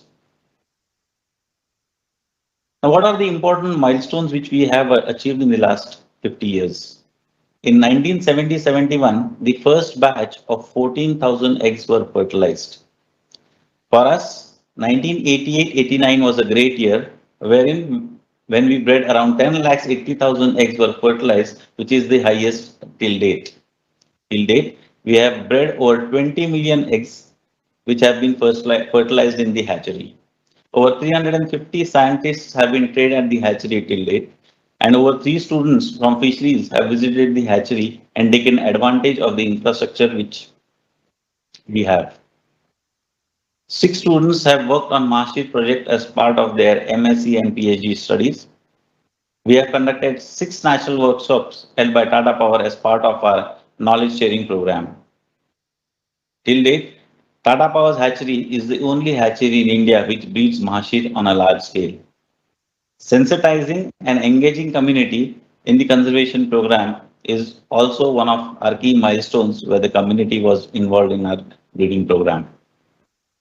So these are some of the slides where you see the students working on the Mahashir fish, trying to get whatever knowledge they can. Then the 6 workshops which we held at the national levels and trained around 350 scientists. A monograph on Mahashir was also released in the year 1995. So we had visitors, national and international visitors, also from the government officials. So here you see the visitors, a Japanese delegation visiting our Mahashir hatchery, and the government officials who had come to visit our hatchery, and then some of the other government fisheries officers, they also visited this place. We were privileged to have Dr. Salim Ali visiting our hatchery also. So as part of our CSR activities, we do release freshwater fishes in village ponds for the villagers so that they get fishes also, and they increase their healthy diet also. So now coming to my main topic, what are the causes of Mahashir getting depleted? So loss of spawning grounds and habitats is one of the important reasons why this Mahashir could not survive for a very long time.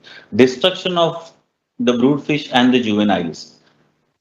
Whenever the fishermen they catch hold of the fishes, the brood fishes are also destroyed, and the young ones, that is the next generations which are going to grow, they are also destroyed while catching the fishes. Using of explosive and dynamites for fishing is also one of the important aspect where the fishes are getting depleted. Water pollution, overfishing, and fecundity. Fecundity is per kg body weight, how many eggs the fishes are going to release. So in case of Rahu, Katla, and Mrigal, which are the freshwater fishes, the rate of eggs is that if the fish is weighing 1 kg, it will give you 1 lakh eggs. Whereas in case of Mahashir, if the female is weighing 1 kg, it will give you only 8 to 10,000 eggs. So the capability of the fish to breed itself on a larger scale itself is very, very low. So these are some of the problems which we face during the breeding season, like poaching does happen, dynamiting and killing the fishes is one of the important things, which is where we lose generations of fishes. Now at Tata Power Hatchery in Lonavala, we breed 2 species. One is the golden mahseer or Tor putitora, and the other is Tor kudri or the Deccan mahseer. We concentrated earlier more on the Deccan mahseer because that was also on the verge of getting extinct. So this is actually the photograph of Walwan Dam. The left-hand side photograph is of 1960 of Walwan Dam, when you see that even the forest was all denuded. And the right-hand photograph is of the 2021 recent photograph. What is more important in this photograph is that the hatchery is exactly below the downstream of the Walwan Dam. So the advantage of having a hatchery below the dam is that the fishes which are in the hatchery, get directly, the water comes directly from the dam to the hatchery, so that they are not deprived of the natural food which is the zooplanktons and the phytoplanktons. So the location of the hatchery is very, very important as far as the conservation efforts are concerned. This is the hatchery which is at the base level. This is the hatchery when once the breeding has been done. So the young ones, that is the fries and the fingerlings, are raised in this hatchery. Now, when we catch the brooder stock, actually we catch the brooder stocks. That is, brooder stock is the parents. So parents are caught either in the lake or in the ponds. So if we catch the brooders in the lake, we use the gill nets, and if we catch them in the pond, we use the drag nets. So this is a very important movement. Actually, this is a video. Actually, when the fishes are ready for spawning, they have a peculiar movement in the water. So you can see here a female being chased by 3 to 4 males. So these are the signs when we have to net and catch the brooders before they release the eggs. So this is the method of breeding, that in the first photograph you see that this method is known as stripping, where you have the eggs being stripped from a female, and in the other photograph you see a male being stripped and the milk is collected so that the fertilization takes place. So to ensure that the proper fertilization takes place, we have to see that the mixing of the milk and the eggs is proper so that your survival rate increases. When eggs are fertilized, we measure them by volume. So eggs are measured by volume. So each 100 ml flask have 4,000 eggs. After these eggs are fertilized, they are released into the hatchery where they are kept into the wooden trays for the young ones to hatch. So depending on the temperature of water, it takes about 72 to 96 hours for the young ones to hatch. During this hatching process, the eggs which are unfertilized start becoming opaque, whereas the eggs which are good and which are good start becoming transparent. So the eggs which get spoiled need to be removed immediately, as the infection might spread to the good eggs, and the good eggs might also get spoiled. So this is a very important activity which needs to be monitored 24/7 until the young ones hatch. So these are the larval stages of the fishes, where you see the development within the eggs. And here also you see those black dots which you see are actually the eyes of the fishes in the growing form at the larval stage. Now we have tried to have a video actually as to how the development takes within the eggs. So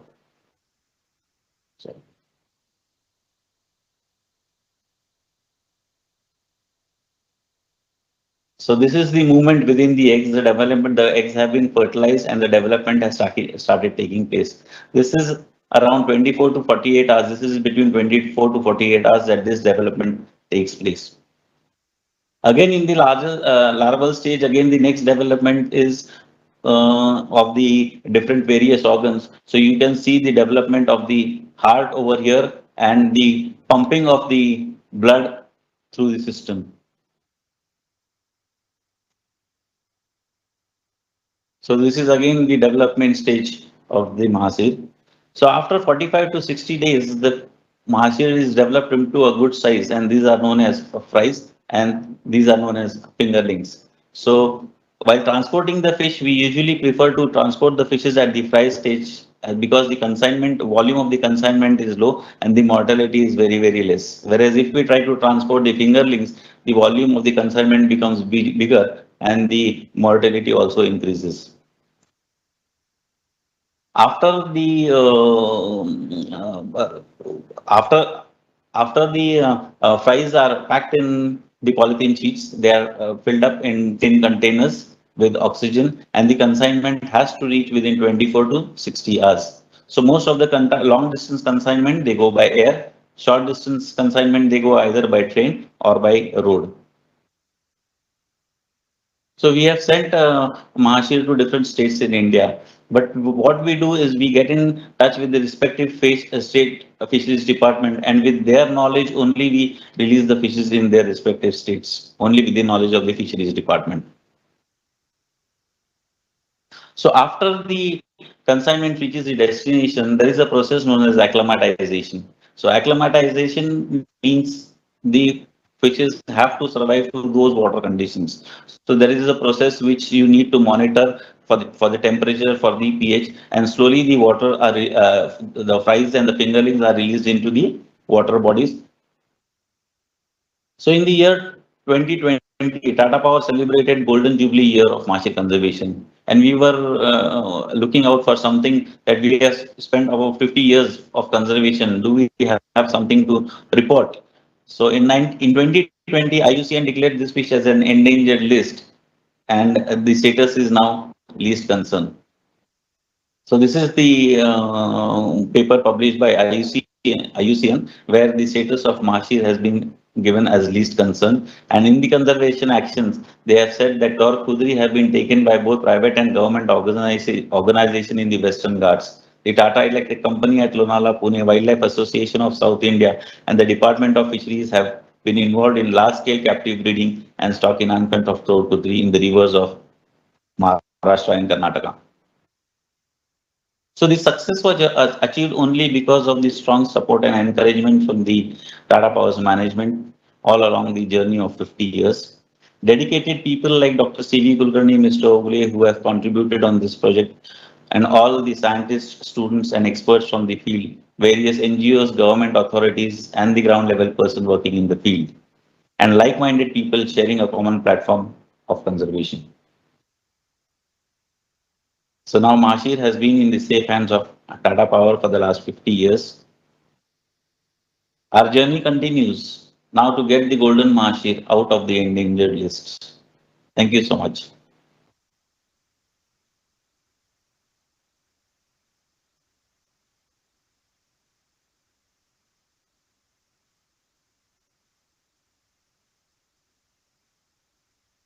Thank you, sir. Thank you so much for sharing your knowledge with us. Our next guest speaker is Dr. Mandar Tatar, a scientist from Agarkar Research Institute, Pune. His specialization is plant taxonomy, endemism, plant nomenclature, and field ecology. He has published more than 60 research papers and is a co-author of many books on field botany and flora. A diadem species, Stereonis datari, has been named to honor his contribution in the field of land diversity of the northern Western Ghats. Please join me in welcoming Dr. Mandar Tatar. Welcome.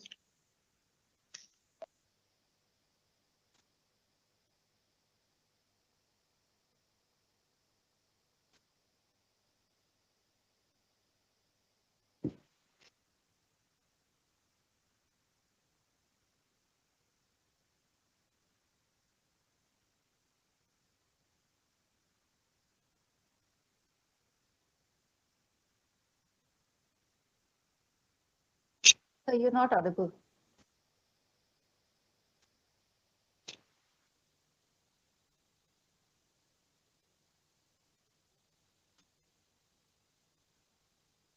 I hope I am audible now and the screen is visible. Very much so. Yeah, Thank you. So thanks a lot for opportunity to talk to you about my research which I have done on grasslands. And the title of my talk is Grasslands are not wastelands. So grasslands are those areas where you can expect a vegetation which is dominated by grass members. We call technically them as poaceae members. So when you see a grassland, you expect that large area of those landmass or landscape is covered by grasses. But then there are multiple grasslands all across the globe. As you can see that if you visit North Asia, you can find grasslands like steppes. They are specifically termed as steppes. If you visit North America, there are prairies. Then Africa, you have savannas and so many types of grasslands. Majority of the tropical grasslands are now classified under a big umbrella term known as tropical grassy biomes. Most important thing about them for me is they cover as much as 43% of the land surface, and they cover 20% land, and more than 10% of it is the key of the land surface all across globe is covered by grasslands, and they provide large services and large number of carbon stock is present in those grasslands. So we have been often talking about tropical kelps sequestering carbon, but grasslands are also very important source of carbon sequestration. So in the next 10 minutes, what I'll talk about the forest bias. I'll talk about the current condition of grasslands, what are the pressures on grasslands, and then community grassland interaction, which I always feel is a very important aspect of a research for a researcher, and then what our association with this Tata Power company. So a question is often asked that do real grasslands or do grasslands occur in India? And there are multiple answers to this. So this is about this where lies this forest bias. So in old literatures and classic books, you can see that India is a land of forest, and for that sake, terms like Dandakaranya have been used, and that's why people believed all over these years, even including researchers, that we don't have grasslands, and whatever we have in India are we technically call that as a arrested successional stage grasslands, means those grasslands uh, which are developed due to overgrazing and burning and other anthropogenic pressures, and this forest slowly once there is a clear felling and then there is burning and grazing, you get grass covered habitats, and those are the nature of grasslands in India. But then second narrative very recently emerged out, and that narrative tells us that part of Indian grassland, though are secondary in formation, some of them are still natural in condition, and people took evidences from the pollens present in the core, in the soil, and based on those pollens, the endemic species that are evolved along with these grasslands also point out to the fact that we have primary grasslands. So some people believe primary grasslands are there in India. Some people believe that they are all secondary due to various anthropogenic pressures are there.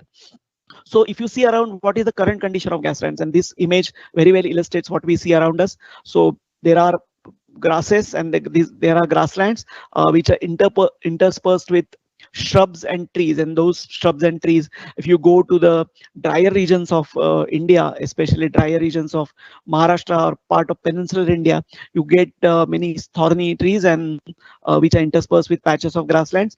And even if you go to wetter regions like Western Ghats, you don't find a continuous stretch of grasslands, rather than you find mosaic of forests and grasslands.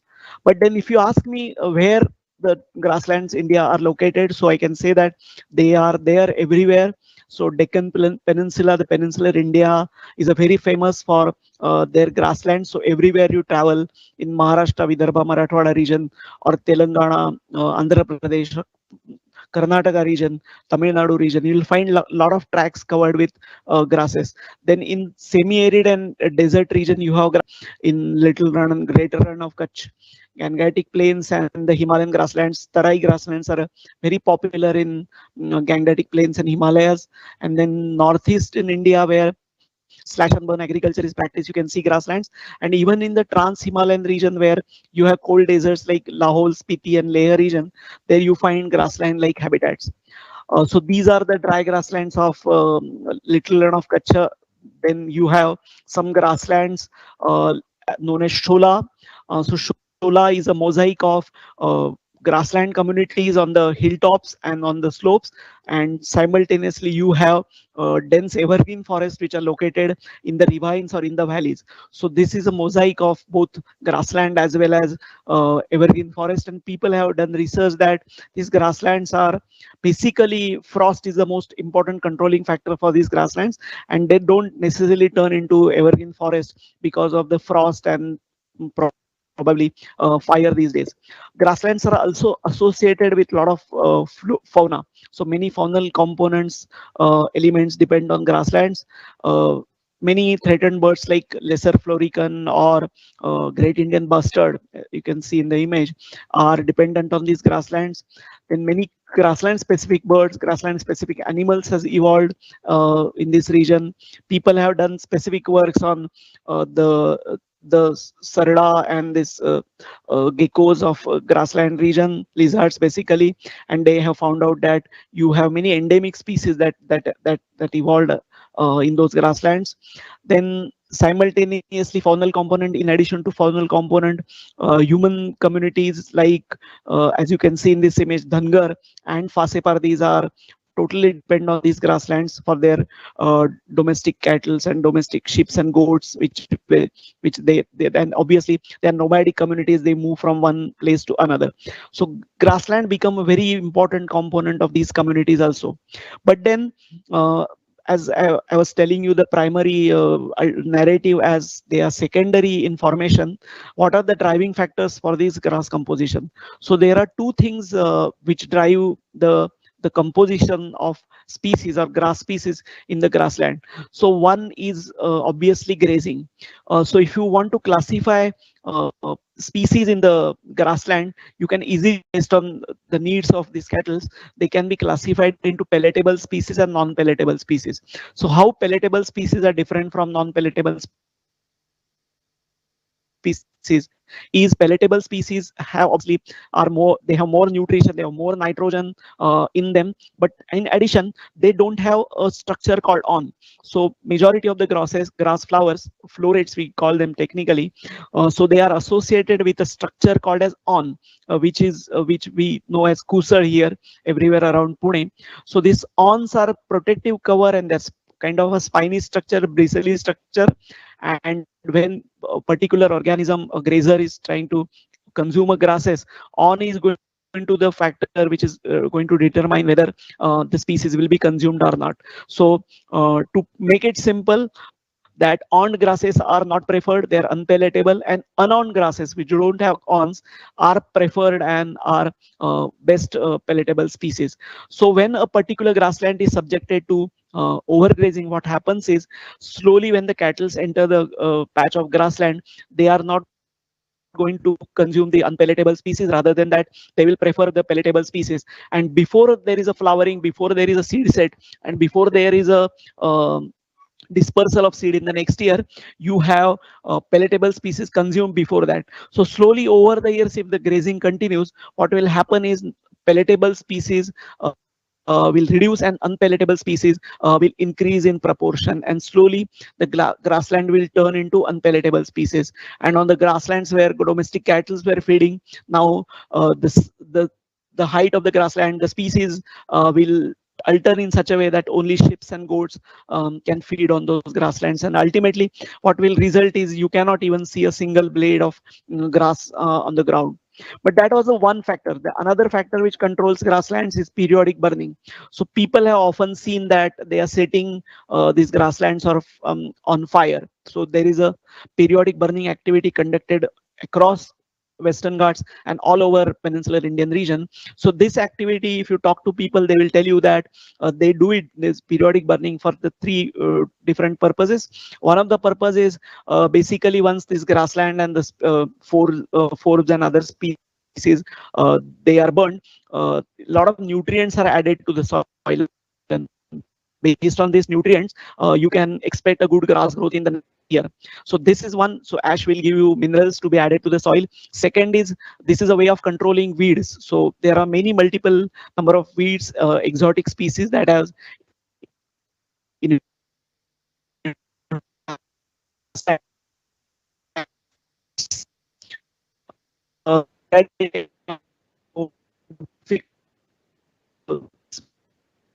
that and the third reason they say this burning will increase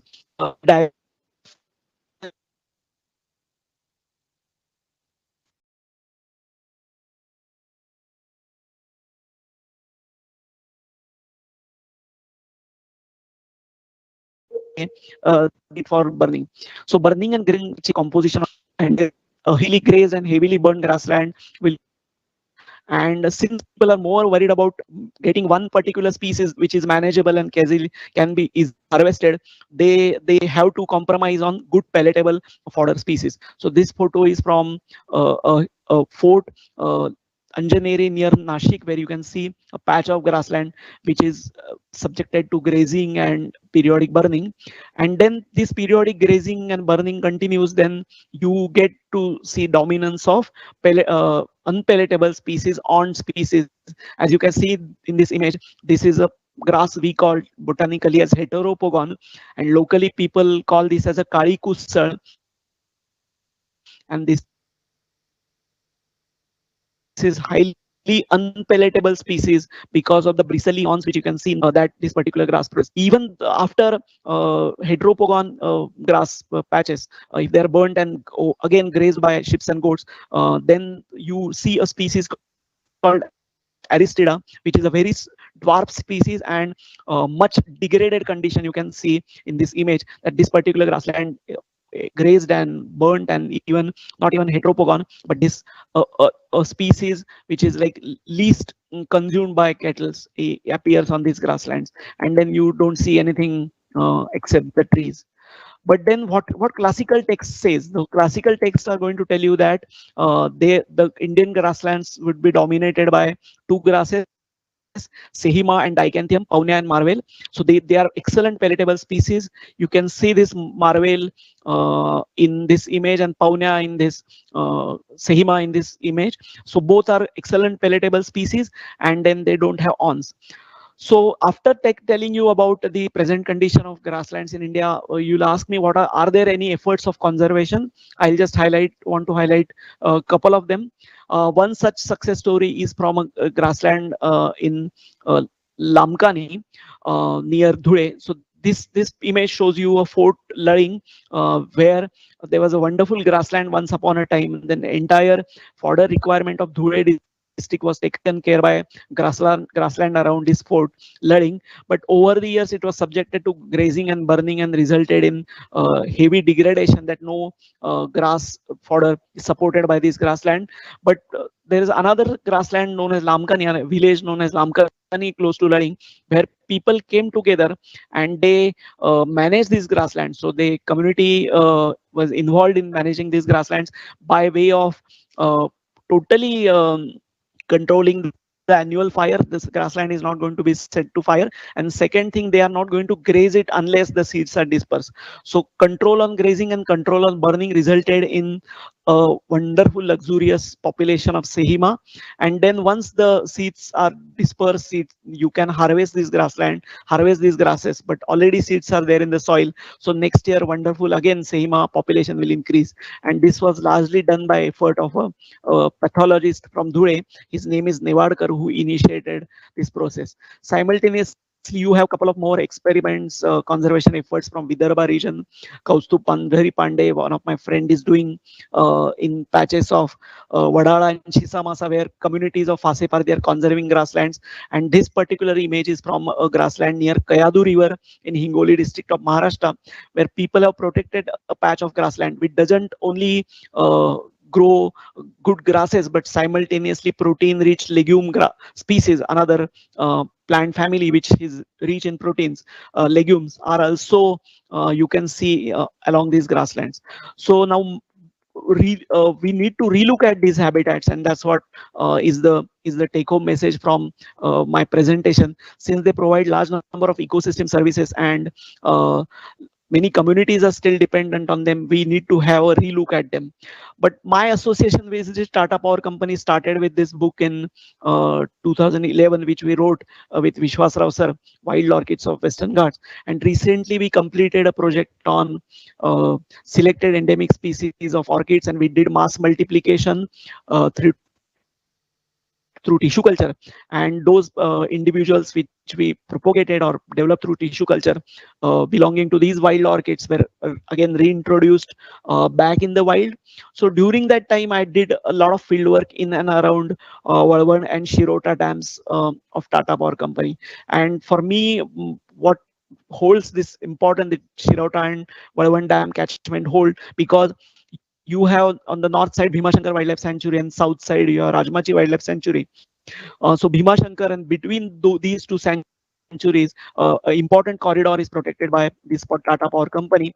And as you can see in the image, and even in earlier presentation of Vishwas Rao sir, you would have seen the patches of grasslands in them. So as in addition to this conserving the forest, there are also the catchment protects large number of grasslands, and that grasslands hold a lot of keys for our future.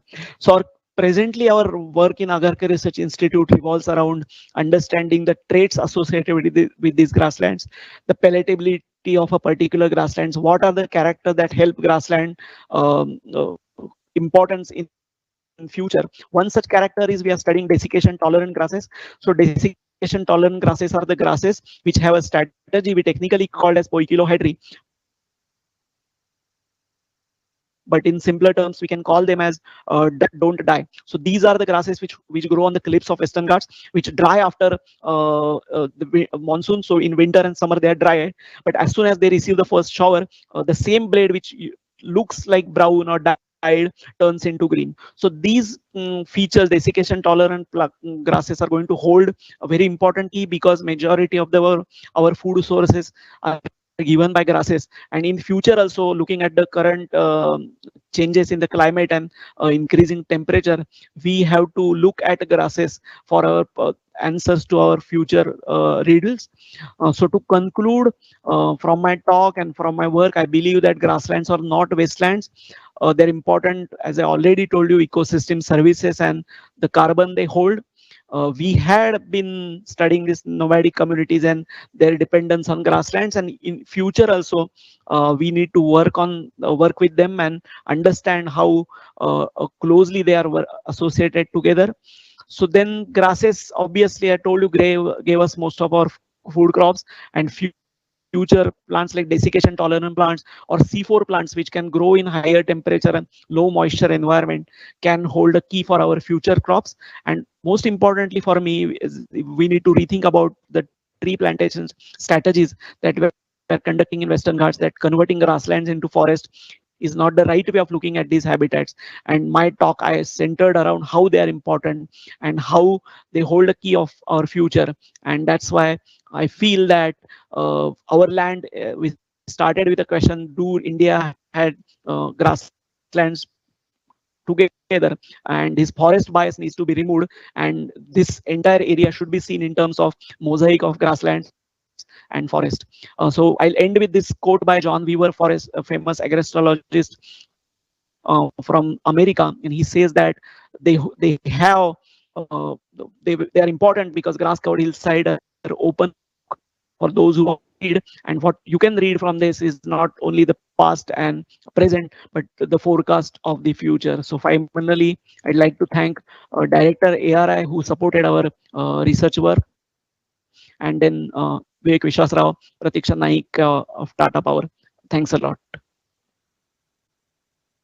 Thank you, Dr. Mandar. That was truly enriching. Tata Power does recognize the importance of grassland ecosystems, especially with a growing solar footprint, which are largely in these regions.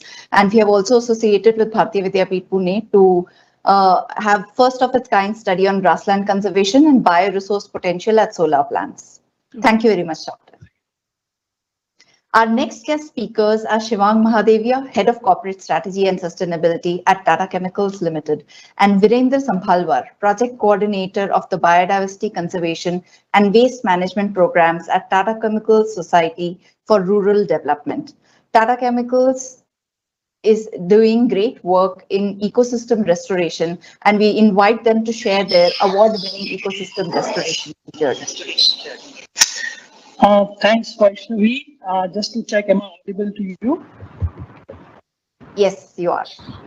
Thank you so much. To start with, thank you very much for having us in this biodiversity conclave.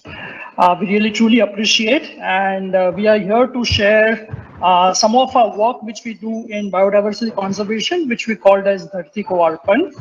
I lead corporate strategy and sustainability at Tata Chemicals, and Vijendra leads a number of projects around biodiversity conservation.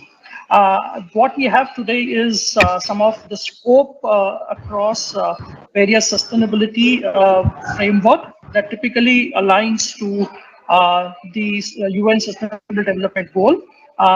We have the framework is largely circling around the two spokes. One, the environmental initiatives, and second on the social initiatives. What my colleague Vijendra will take you through are select pieces of work around biodiversity conservation, largely focusing on life below the water.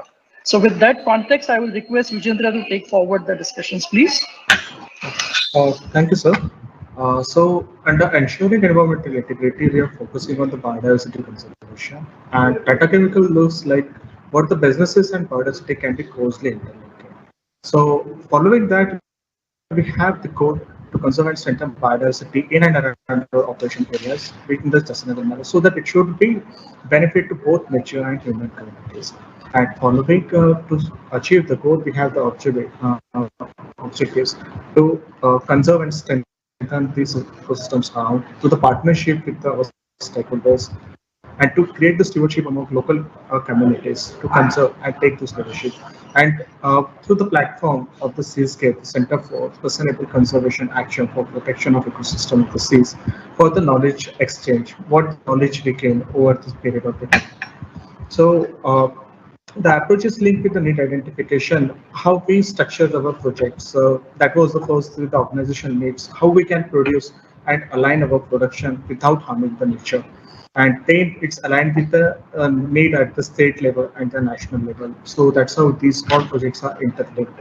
And the project implementation is followed in the three structured way: the effective communication through the awareness drive, implementation with the help of scientific advisory committees and the participation of employees, and restructuring all of those programs, so monitoring and evaluation. And in this all project, our key stakeholders are helping out to go through and follow the programs.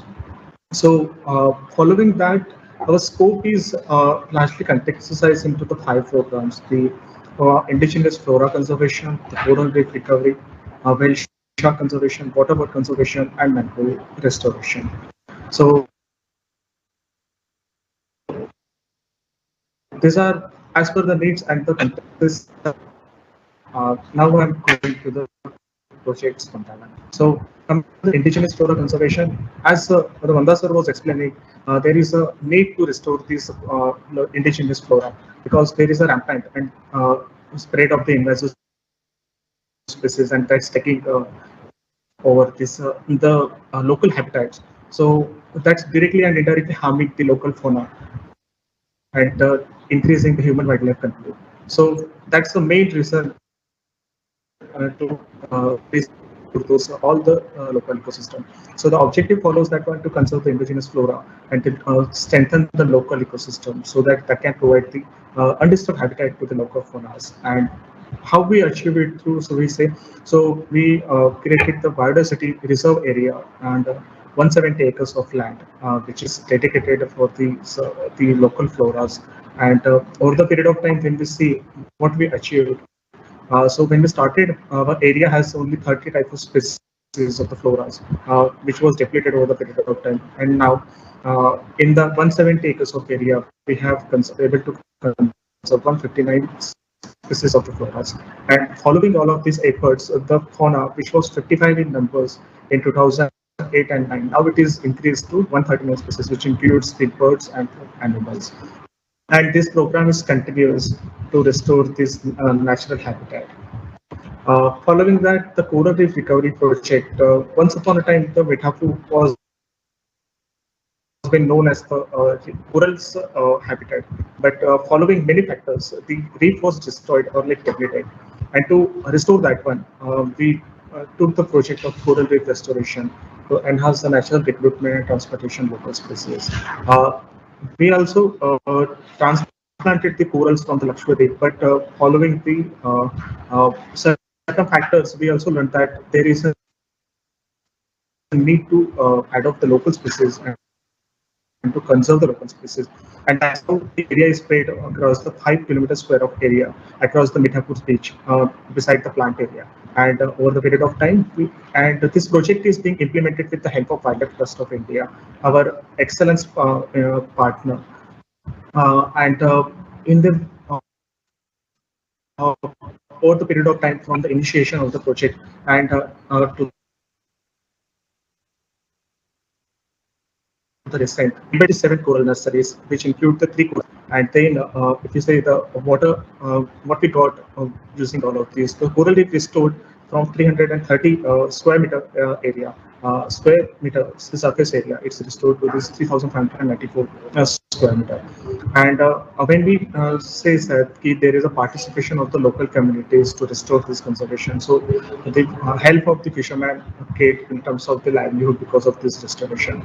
The fish catch per hour, which was 0.6 kg per hour before in 2014-15, it's increased 6-fold, and that is 3.6 kg per hour.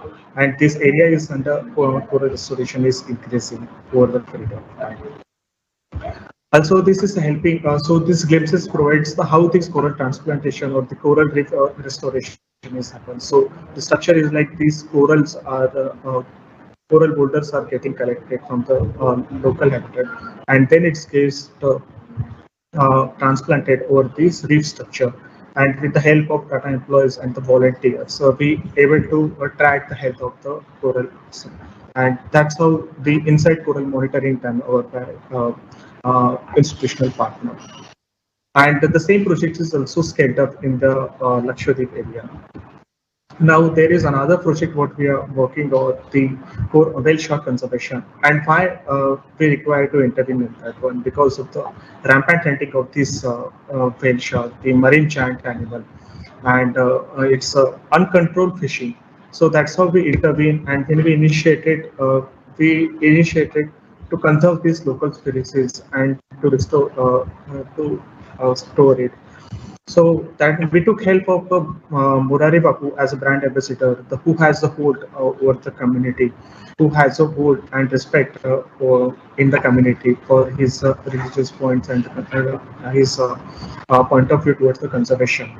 And that's how the awareness was taken up. The study was taken up by the Wildlife Trust of India. The fish taking, the scientific study was concluded over the period of time. And with the help of those actions, we are able to conserve more than 850 whale sharks in those period from 2003 to 2022. And the project is ongoing, and we are more focusing on the research study to increase the scope of the study, how the fish behaves in the ocean water, and how the climate change is affecting this fish using the GPS tagging. And some of these glimpses of this project, how this fish is getting released after capturing the net. So, and how the babies are being released to the sea. So those are the glimpses. And then how we talk about we are doing this project implementation through the awareness creation. So that's how through the voluntary activity, through the community engagement, through the nature conservation activities, fish cleaning, and all of through activities we are doing that. The awareness drives and effective communication among the stakeholders. And through this volunteering, we also being a major part of the Tata Group. And this is how we are spread up across the coast of India. We have the mangrove project at Sundarban and Mithapur, the whale shark project along the seashore of the Saurashtra region, the coral reef restoration project at Mithapur region and Lakshadweep, and then the waterbird conservation projects at the Mithapur and the Tamil Nadu. So that's how we spread across, and over this period of conservation, we are also being recognized at different platforms, and that's how we are moving ahead to go with the nature and do with the nature. And that is all, and some glimpses from the waterbird conservation. Thank you.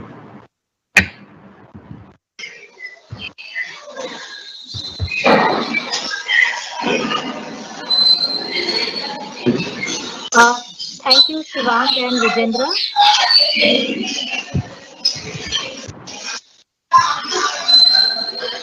Thank you, Pratiksha. Okay. Thank you, Shivang and Vijendra. It is heartening to see the ground level impact of your work that you have represented. While Tata Power has been making strides in biodiversity, the personal commitment of some of our employees shines through. Their passion in conserving nature, lifelong as an environmentalist, plant enthusiast, wildlife conservationist, and more has made them an example for us. Let's hear from Mr. Nageshwar, avid orchid enthusiast, on his journey in conservation with nature.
Hello friends,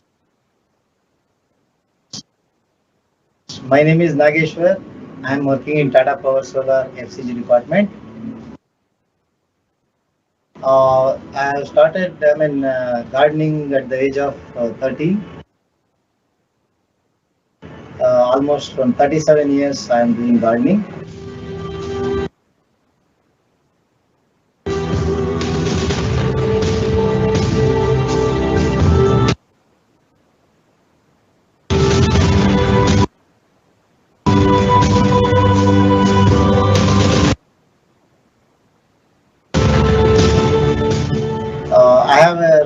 From 20 years back I started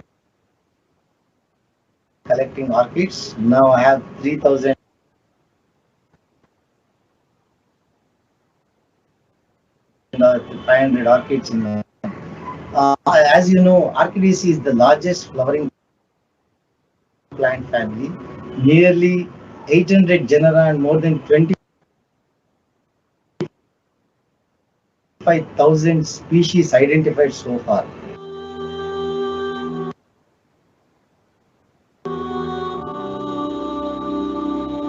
Orchids are, as you know, orchids are very attractive flowering plants distributed throughout the world, especially in the wet tropics.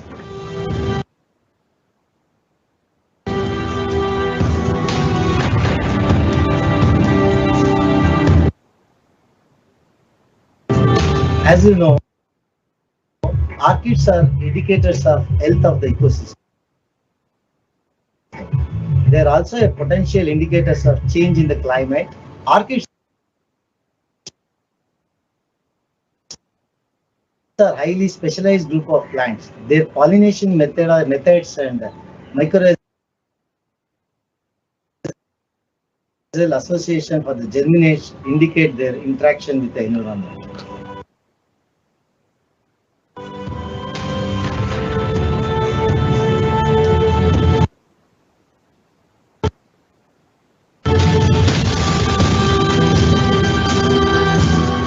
This is my garden. Now I'll take you to my garden. I have around 3,500 varieties. Most of the varieties are hybrids. Now I'll take you to my garden.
This is another variety. It's called as a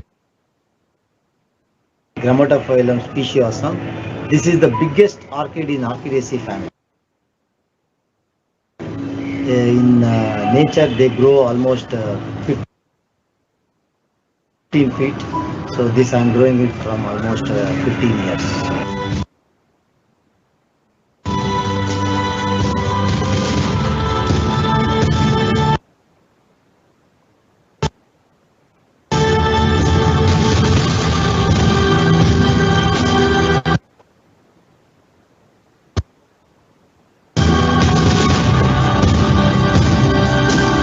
So as you are aware, orchids are very slow growing plants and also long lasting. Some orchids stay for hours, some orchids will stay for almost 3 to 4 months, and they're very long lasting. In any ecosystem, they are the last plant to disappear. Once they start disappearing means real threat to the environment. It's like a bees. Bees also very important for our ecosystem. Similar way, orchids also very important for our ecosystem.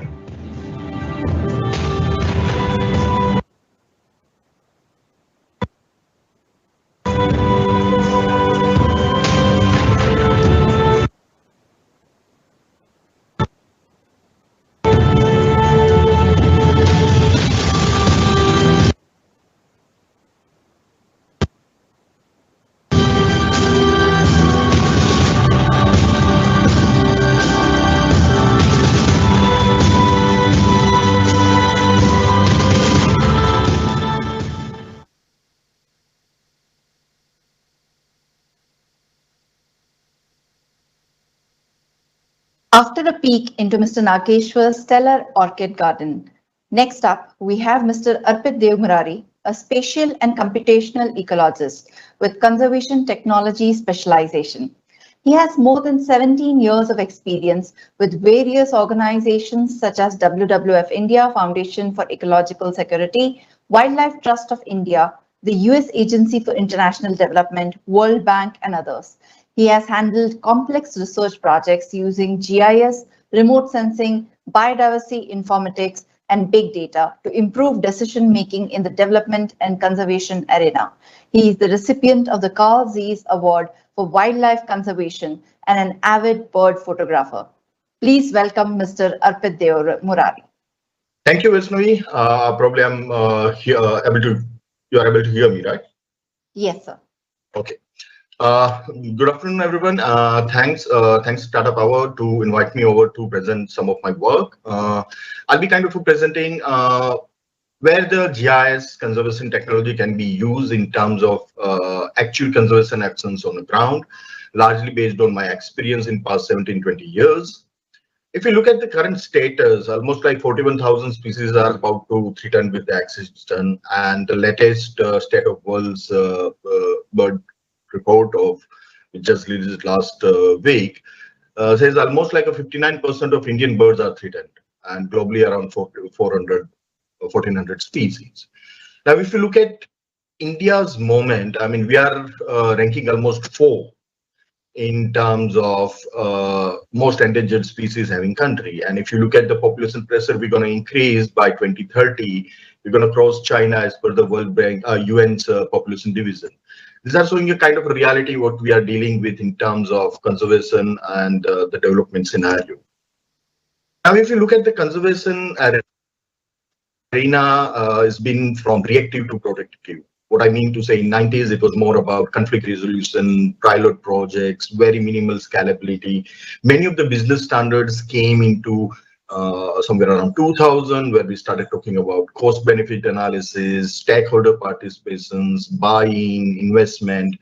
But the 2010 onwards, what we are looking is the scalability, the data, indicator, assessment, replications of all the initiatives, for conservation access. What we need in terms of conservation biology, we are kind of in a search or in a need of a range of tools, from technical, social, to support different dimensions, from at a core level of information to generating knowledge, to directing or engaging with the policy and creating a dialogue. Across this domain, there is a huge complexity involved, from places to places, temporal variations, regional, societal, biological, behavioral. All this complexity creates the wildlife conservation or the natural resource conservation as a very critical point. Now, we always, as in a science people, always say we do not have enough data. But if you look at the last 5-10 years, the government initiative has opened up a plethora of data. Now we have a 10-meter satellite imagery of each place in India occurring every 5 days to 7 days rotation. We have a Google Earth engine kind of a technology available where the data processing can be done in a very fast and manner. Citizen science data like eBird, season watch, breeding bird counts, that gives you a lot of data in terms of the species in questions.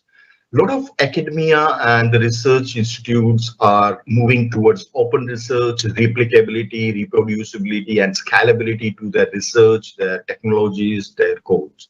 And on top of it, the technology, the typical IT support in terms of crunching big data, that has created a totally new venture for probing the cutting edge issues.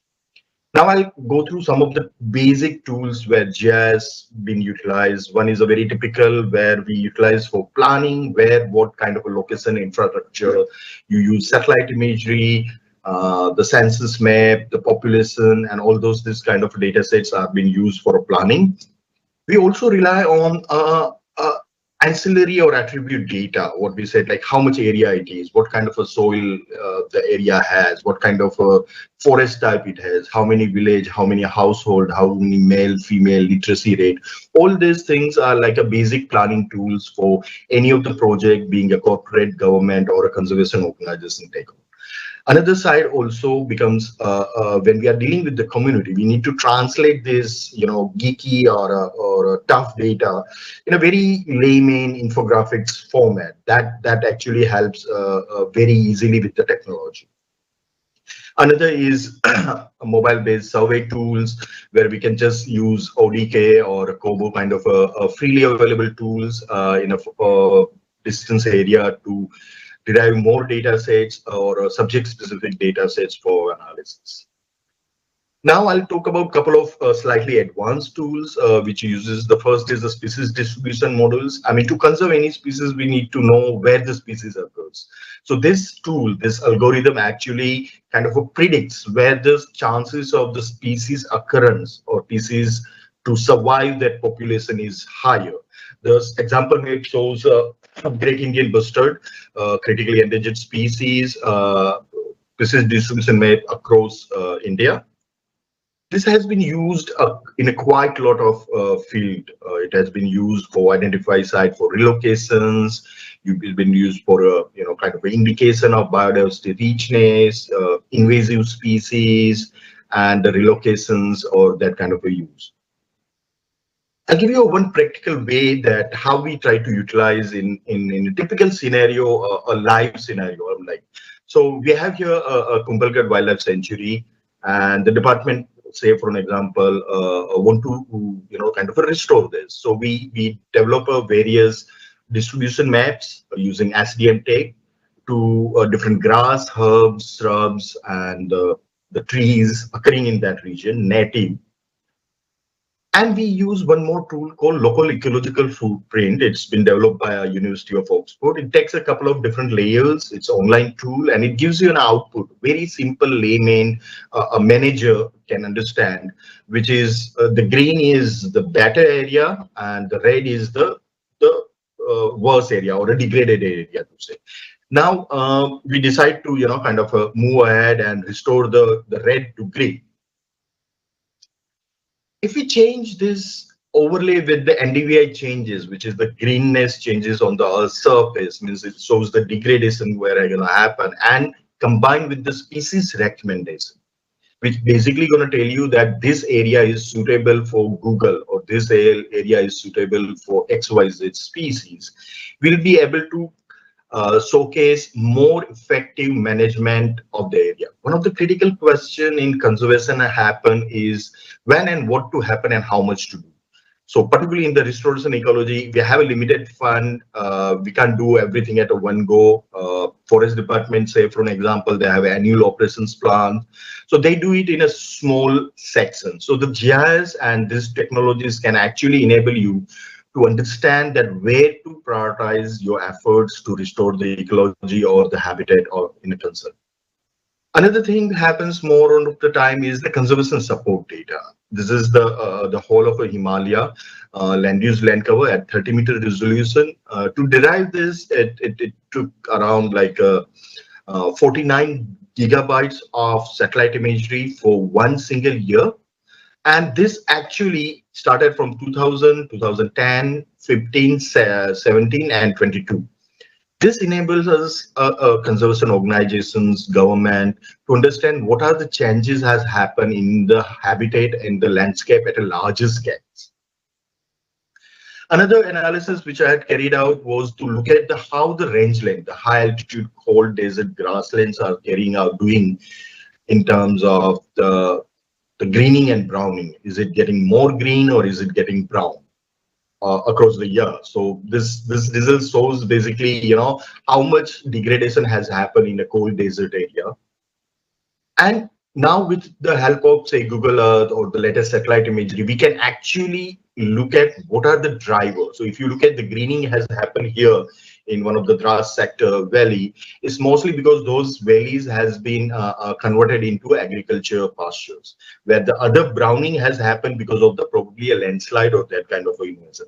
So this kind of a tool actually help us to narrow down the cause and effect and try to find the remedy of the concern.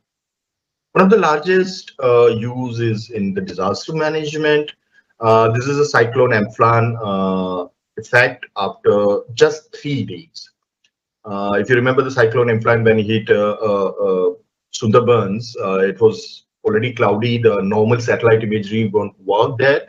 But with respect to the radar data, which is offered by Sentinel-1 by European Satellite Agency, we'll be able to, within 3 days, able to understand that how much area has been underwater and can direct towards where the changes needs to happen.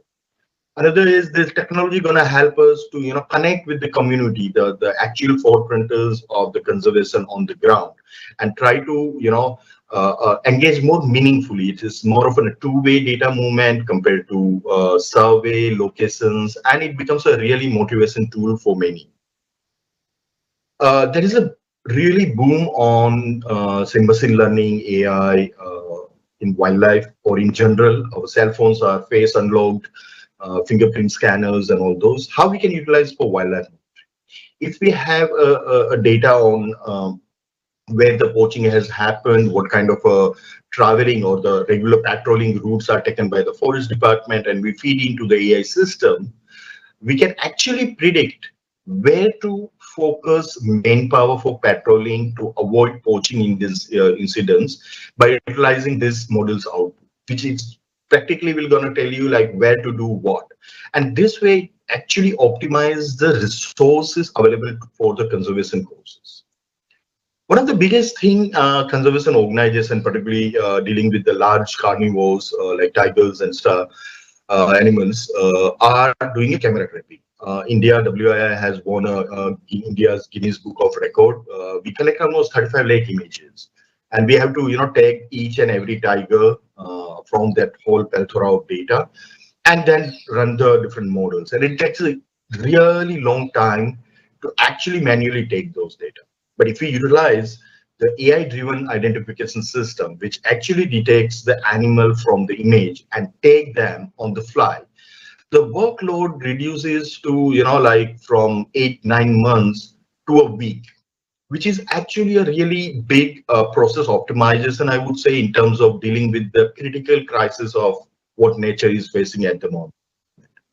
If we go step ahead and look at it in terms of conflict situation, Mr. Godrej, Mr. Dal, Dr. Sina, everyone mentioned about the increasing conflict scenario with the wild animals.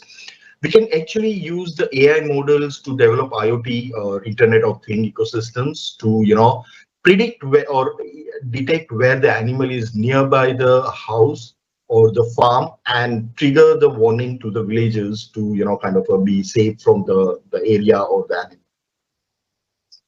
Another fascinating stuff of the cutting edge science, which I'm working upon right now with the round glass, is the voice or a sound caps analysis. So you can see as very small devices, many species we will not be able to, kind of detect. That's the biggest problem because they are either nocturnal, very high on a canopy, or not seasonal. So these are the small devices which actually records the ambient sound, any bird calling, thunderstorm, rain, geological sound, anthropological sounds, and this actually enables to detect and kind of categorize the soundscape in terms of biodiversity, in terms of the richness, in terms of the anthropogenic pressure. These are very low-cost devices, runs through AI enabled, and it can be used for a threat detection. If say in a forest or a PA network area, we deploy these devices. If somebody fires a gunshot, a poacher fires a gunshot, we can detect those online with this kind of technologies. But what's missing? I mean, the mixing trick is the technology and conservation is kind of not that tightly coupled.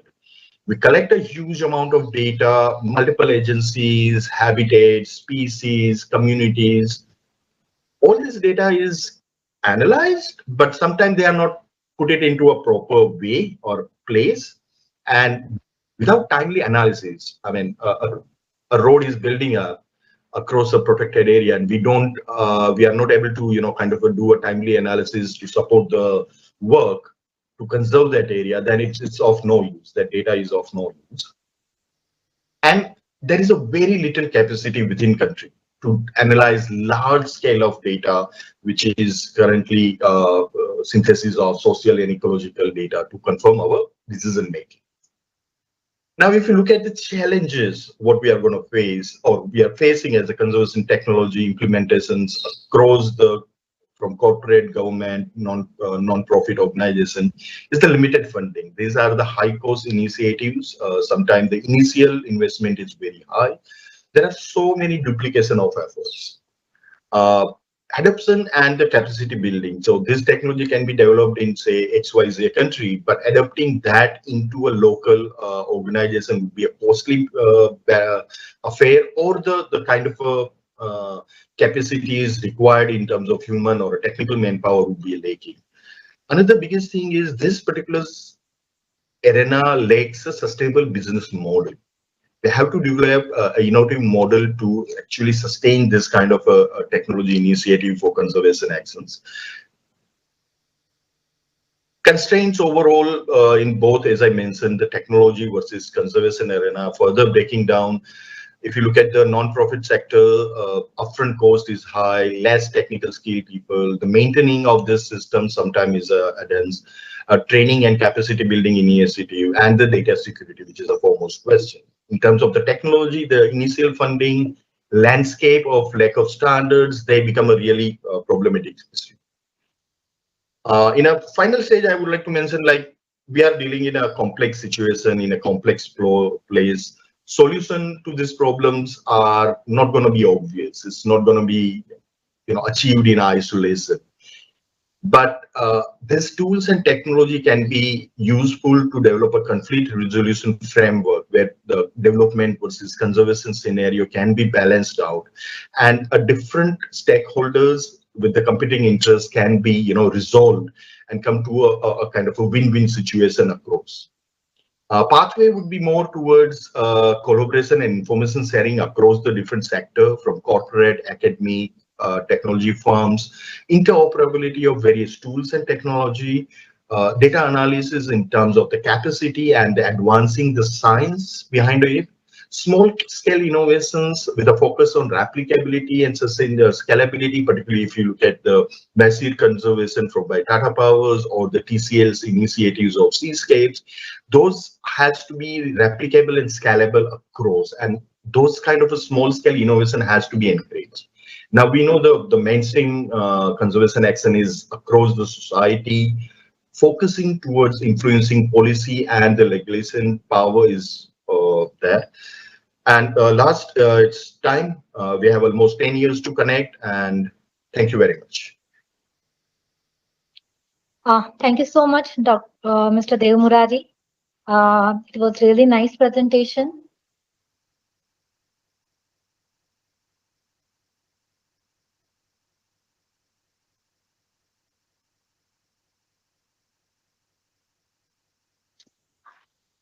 In today's technologically advanced world, we are increasingly seeing applications for assessing reliable biodiversity data for impact assessment.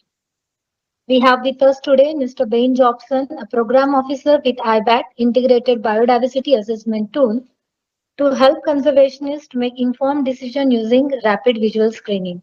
Ben holds a master's degree in conservation science from Imperial College London and has worked with WildLife International Science Team to support nature-sensitive deployment of renewable energies. Welcome, Ben. Thank you very much indeed. Please allow me to share my screen and a presentation for you today. If you just confirm that that's coming through for you. Yes, it is. Superb. Yes. Well, thank you very much for having me. It's a pleasure to be speaking to you today about IBAT, or the Integrated Biodiversity Assessment Tool. And thanks to the previous speaker for sharing the report, State of the World's Birds. That is a flagship publication by BirdLife International, who assess all the birds of the world. And it acts as a sense of monitoring for the rest of biodiversity. Birds are what we know the most about in terms of, out of all taxonomic groups, they're the most comprehensively assessed and understood. But my role at IBAT is to also provide access to these data for companies to be able to make use of. As you can see from the bottom of the screen, there are 4 global conservation organizations involved in IBAT.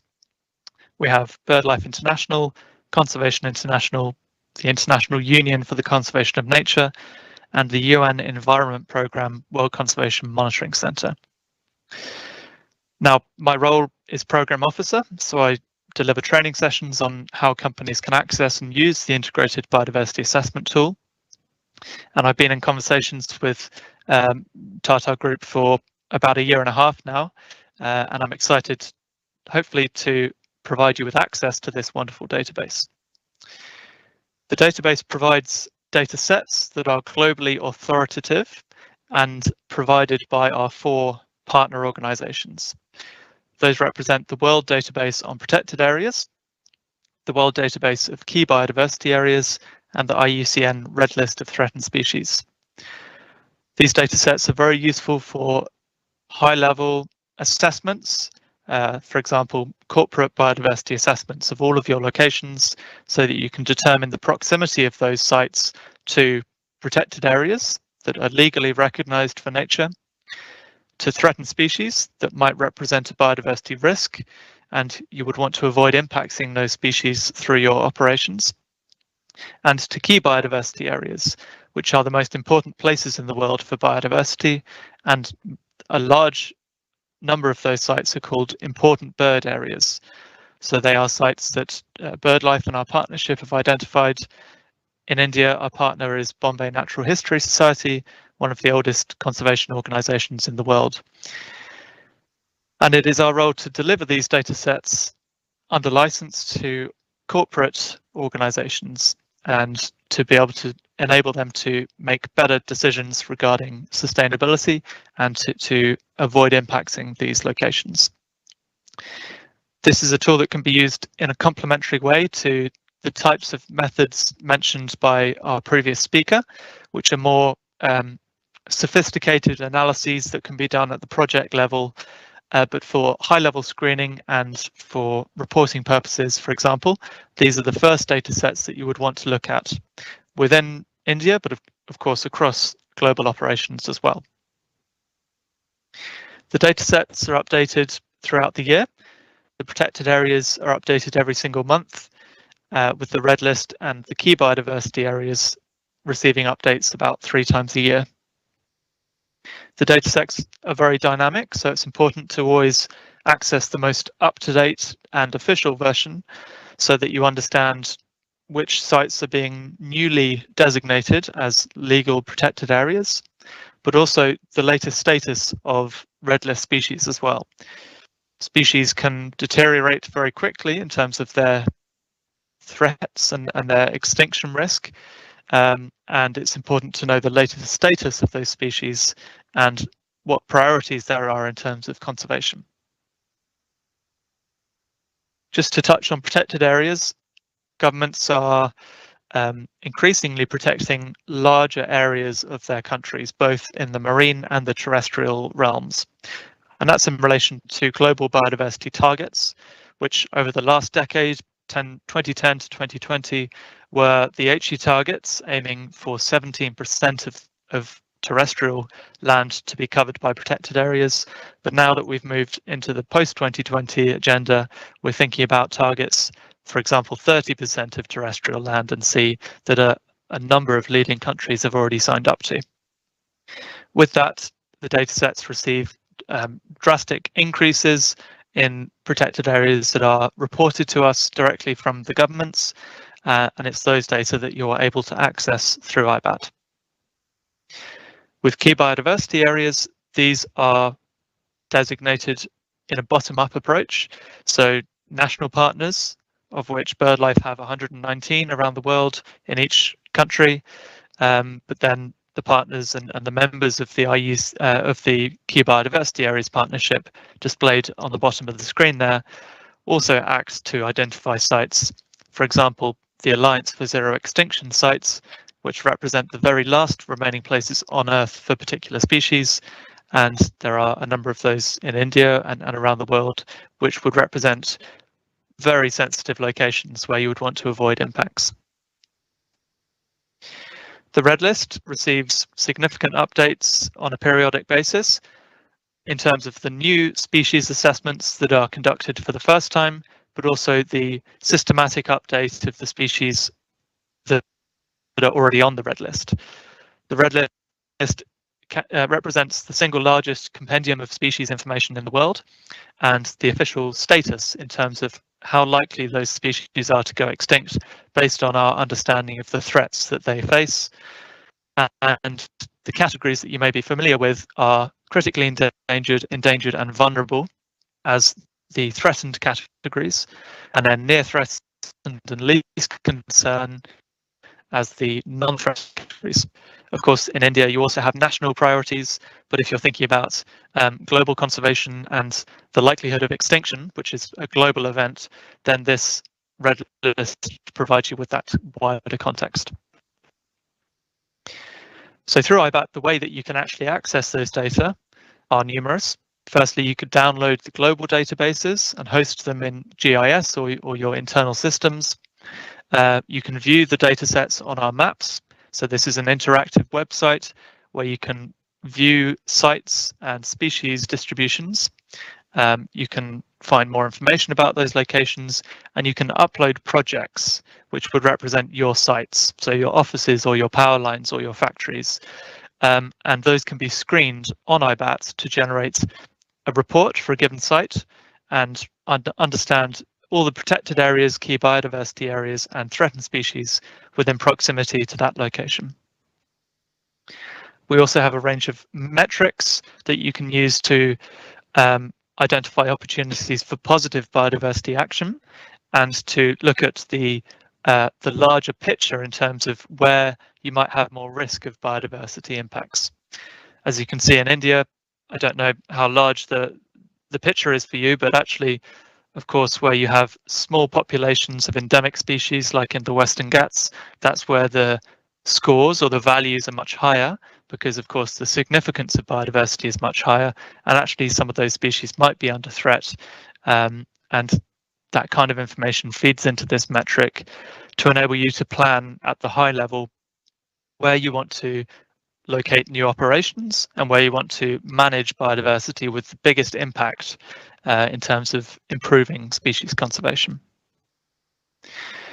That's the main focus of the STAR metric, which you might have heard about. It's a new metric based on the Red List, and it stands for Species Threat Abatement and Restoration.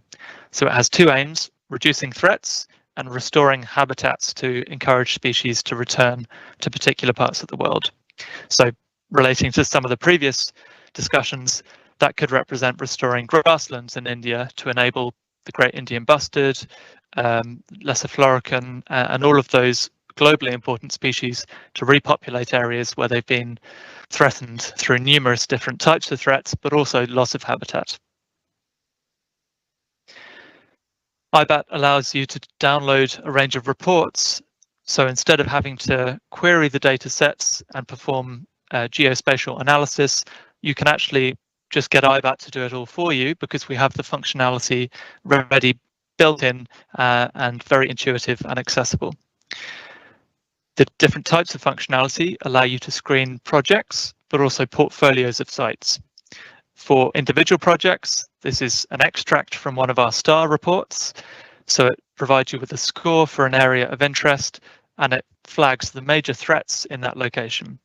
In this example, it's in Sumatra in Indonesia, and the major threats are from annual and perennial non-timber crops and logging and wood harvesting.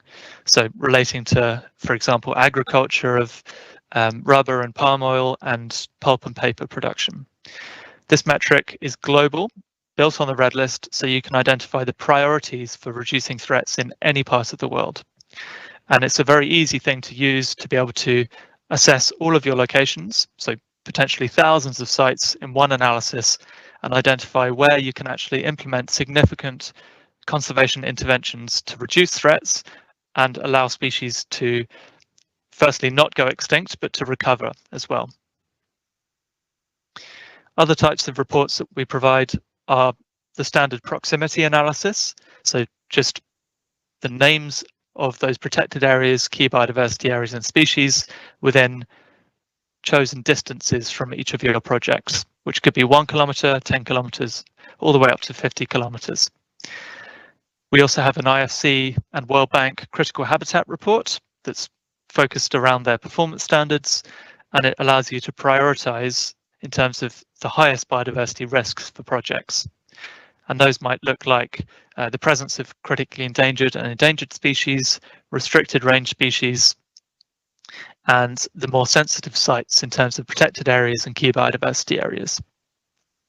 The next report that I would like to mention is the multi-site assessment.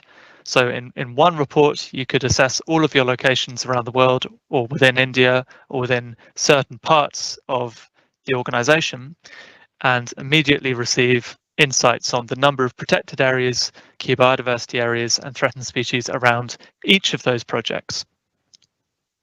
This report also provides the STAR values, which would allow you to rank those sites in terms of their opportunities to contribute towards global biodiversity goals.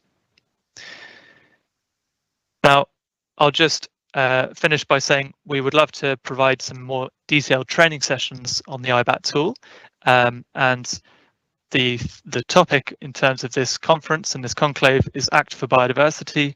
So I'd really encourage immediate action, and I'd love to progress in terms of your access to these data so that you can start to make some really exciting decisions. One additional point that I'd like to mention, because I work at BirdLife International, is to share with you a new tool that's been developed. Hopefully you can now see a website showing on my screen.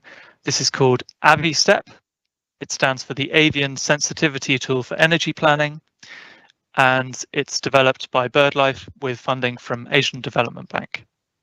Now, the reason I'm mentioning this, not just because it's Tata Power, but it's because the places where this tool was developed first are some of the most important places for renewable energy development in the world, India being one of them. And this, in addition to Nepal, Thailand and Vietnam, was where the tool was first developed.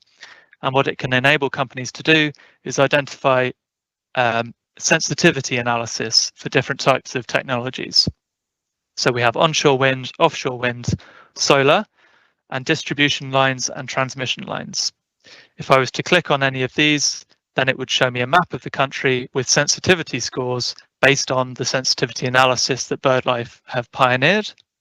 And what you will be able to do is see for each state the opportunity for where these different types of energy could be deployed and where the risks might be higher.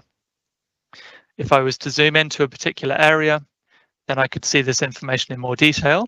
And actually, I can see scores for every pixel, which if I were to click on a given pixel, then it would show me what's behind that location in terms of the bird and protected areas and key biodiversity areas data that I've mentioned, but also a range of other inputs such as eBird citizen science data.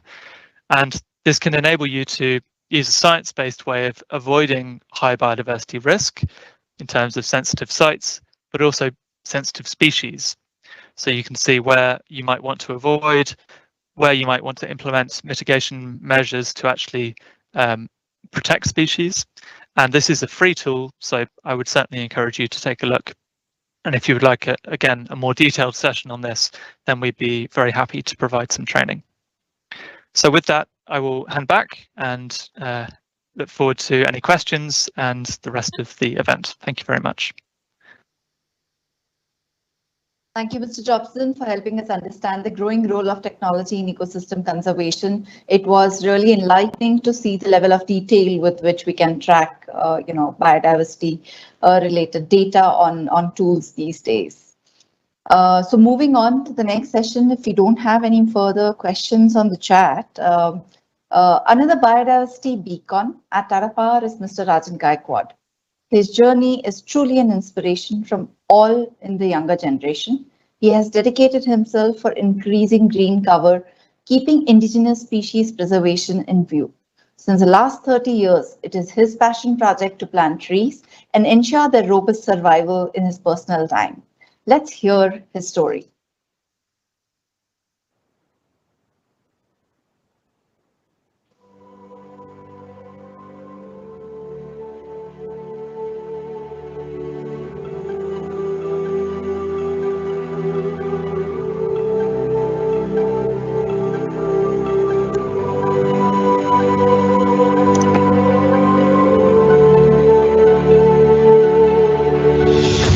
Me Rajan Bhikaji Gaikwad. Me Tata power कंपनीमध्ये कामाला लागलो. तर ती मला जवळजवळ 30 वर्ष service झालेली आहे आणि मला झाडं लावण्याचा छंद हा कॉलनी टाटा कॉलनीपासून लागलेला आहे. टाटा कॉलनीत मी अशी भरपूर फळांची आणि फ्रूटची अशी अनेक झाडं लावली. तसंच मी कंपनीमध्ये सुद्धा अनेक प्रकारची झाडं लावलेली आहेत. सगळी जामची झाडं आहेत, आंब्याची झाडं आहेत. आणि रिटायर झाल्यानंतर मी कोपरखैरणे येथे पोलीस स्टेशनच्या आवारात पण झाडं लावलेली आहेत. झाडं लावल्यानंतर त्याला आजूबाजूला बांबू ठोकून घेतो, त्याच्या साईडनी कंपाऊंड तयार करतो किंवा कोणी फांद्या तोडू नये व झाडं मोडू नये म्हणून याची मी काळजी पूर्ण घेतो.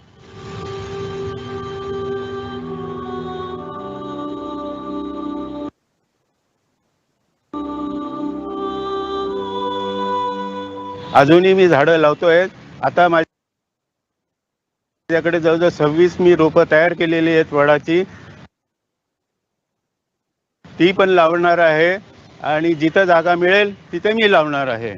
हा माझा छंद अजूनही चालू आहे. रिटायर झालो आहे मी, जवळजवळ 2 वर्ष झालेली आहेत मला. 2 वर्षानंतरही मी तो उपक्रम चालूच ठेवलेला आहे.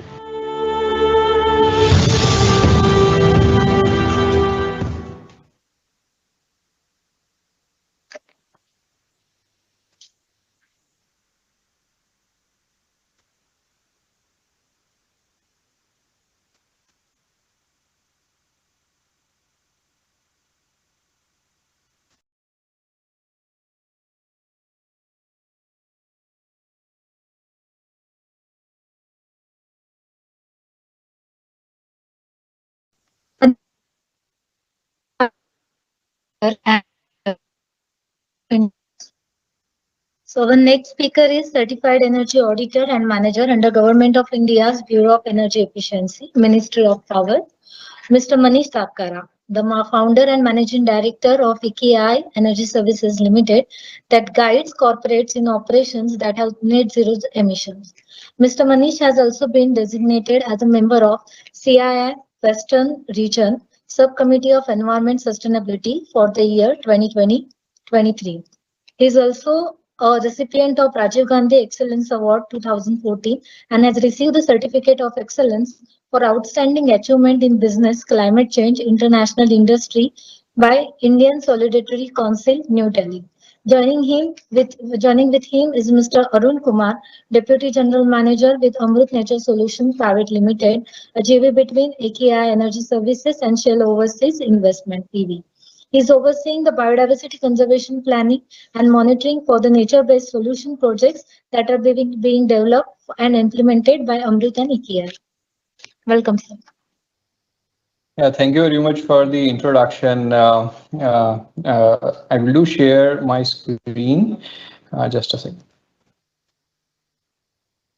So is it visible? Yes, sir. Okay. Yeah. So good evening, everyone. This is Manish Dapkara. I'm MD and CEO at EKI Energy Services Limited and Chairman at Amrut Nature Solutions Private Limited. Our core business activities are related to the carbon credits and which is again catalyst that is going to the biodiversity conversation along with direct targeting the global warming issue that is happening. So yes, so about EK Energy Services Limited, the company had got set up during year 2008 with a mission to help global businesses adopt sustainable practices and reduce global footprint and GHG emissions. We have team size of around 250 people having presence in 17 nations, and till date we had mobilized 180 million plus credits that had been used by various corporates around the world to become carbon neutral or to achieve their net zero emission goals. EK is one of the only company which is listed at the stock exchange globally, and we are listed at Bombay Stock Exchange, and our main core services is related to the carbon credit management, portfolio services, environmental commodity supply, that is all different types of carbon credits which are available. We do mobilize all those kind of carbon credit investments and net zero. Was some of renewable electric vehicle, energy efficiency, community-based projects, forestry and sustainable agriculture. Biodiversity is a very, very important parameter these days. If you want to get the organs BTC, and now VCS and CDM, they're also taking this biodiversity concern very seriously. What are the impacts that we are creating? What are our project, along with, like, if the project is helping to either absorb or avoid any of the 7 greenhouse gases, that means carbon dioxide, methane, HFC, PFC, SF6, N2 and NF3, any of the 7 greenhouse gases, if you are doing any business activity with the help of which, if either we are absorbing or either we are helping to avoid emission of any of the 7 greenhouse gas, then we are eligible. Our project is eligible for the carbon, but for earning the carbon credits and then selling the same in the international carbon markets. But if the project is creating biodiversity risk or negative impact over the biodiversity, then although we would be able to get the issuances, but in the buyer community who are looking for the quality credits, they do not like to buy all such kind of projects. The credits originate from those projects which do have negative impact related to the biodiversity. So to fix, to have special focus related to these concerns, we have started a joint venture company with Royal Dutch Shell with the name this Amrut Nature Solutions Private Limited, and And Amrut, we work with rural, remote, and tribal communities to build economy that support a thriving and inclusive society, a natural environment that is healthy and resilient, along with abundant and sustainable sources of energy, food, and housing. We are implementing large-scale projects, more than 100,000 hectares scale, and have an in-house team. We do have in-house team to a team of professionals with different MRV tools, that means monitoring, reporting, and verification tools experience as per carbon methodologies. So as you know, in near future, like under the Paris Agreement, all the nations had signed the net zero emission target. Like all developed nations, specifically, and small island groups had declared that they want to become a net zero country, net zero emission country by year 2050. Chinese government had declared the same for 2060, and Indian government had declared for 2070. And we need to absorb all those emissions to achieve net zero goals. For the carbon neutrality, we can buy any kind of carbon credit, either avoidance based or removal based. But in case of net zero emission goals, whatever the non-avoidable emissions are there. So first we do determine carbon footprint, then second step is to optimize or to reduce or to avoid whatever the emissions that we are doing through having a low carbon pathway, and finally we buy carbon offsets, either avoidance based or removal based, to achieve carbon neutrality. But if you want to achieve net zero emission, then obviously whatever the non-avoidable emissions are there need to be get offsetting through nature-based solution activities, and specifically removal-based credit. So we do develop the projects from originated from afforestation, reforestation, revegetation sector. Then the second thing is agricultural land management sector. Third one is improved forest management sector. Fourth one is reduced emission from deforestation and degradation sector, that is REDD and REDD plus. Then comes avoided conversion of grasslands and shrubland, and finally wetland restoration and conversation. So all these different kind of activities, accumulately we call them as the nature-based solution activities, and we do have we are, that means specifically these days Shell is investing, and we are the local implementation partner, execute the project, and finally get the issuance of carbon credits also. So these are the two things, what EK and what Amrut Nature, or what is the expertise that we do have. The first two slides mentions about the same. And then the third slide is related to the climate change.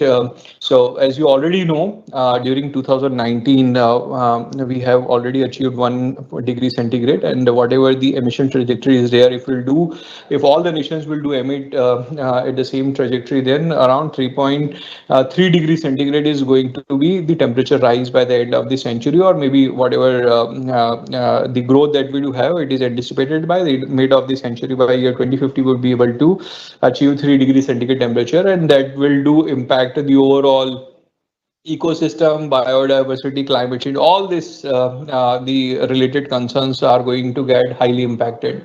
So to limit this global global temperature rise issue, a Paris Agreement had been signed during year 2016 and 15-16, and we are in after signing of this Paris Agreement, all the nations had declared that they want to become a net zero country by year 20, 50, 60, or 70, depending. Like majority developing nations are had declared they want to become by 2060, 2070, while developed nations had declared the same for 2050. So now for the next few slides, I request Arun to take over, who is our biodiversity expert. For whatever the projects that we do related to the carbon credits, he used to assess the biodiversity risk and the mitigation aspects related to the same. So yeah, Arun, please take it over. Thank you, Mr. Manish. I'll share my screen. Yeah.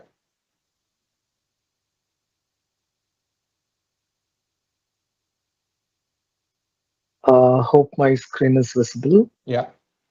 Yeah, thank you so much for the organizing committee to having us here. And also thanks to both Arpit and Ben for setting the whole context of bringing biodiversity talks into the industrial forum and showing the importance of why biodiversity is important and also how we can measure them using technology and also the free tools. And definitely a big kudos for Mr. Rajan, showcasing how every individual at their own level can benefit the biodiversity all around the country. And of course, thank you so much, Mr. Manish, for throwing light on carbon offsetting and also defining what a good quality project, carbon offset project looks like and why it is important to conserve biodiversity. So moving on with the slides. Yeah, I mean, it is globally understood biodiversity loss is rampant, and WWF and IPBES and also all global standard organizations and also monitoring groups have already gave a sort of a threshold where it has been proven time and again, like there is a massive decline in biodiversity. One of such example is like WWF's 2020 Living Planet report, which showcases about 68% decline in mammals, birds, fish, reptiles in the past 50 years. And also, like of the known 8 million species around the world, 1 million species already facing certain level of extinction as per IPBES latest report. And as you can clearly see, like so far, although the context is set for climate change, so far this biodiversity loss is not primarily because of climate change. There are a number of other reasons. Some of them are listed here. For example, overexploitation, agriculture, pollution, etc. But this is going to change in the next decade. That is what it is predicted. The climate change is going to be one of the key drivers for biodiversity loss globally. So it is the right time to act on to conserve the loss. So why it is so important to conserve biodiversity, or why it is taking a center stage of in the industries as well to protect biodiversity? It has been again various research showcased and showed us like biodiversity and human well-being is like very closely interconnected, and whatever happens in the biodiversity or the natural world gonna impact on the human well-being. Most of the human being, like we literally live or survive because of the ecosystem services which are provided by the biodiversity. This includes like clean water, health. For example, most of the medicines that's being manufactured is out of the natural world, and also food, etc.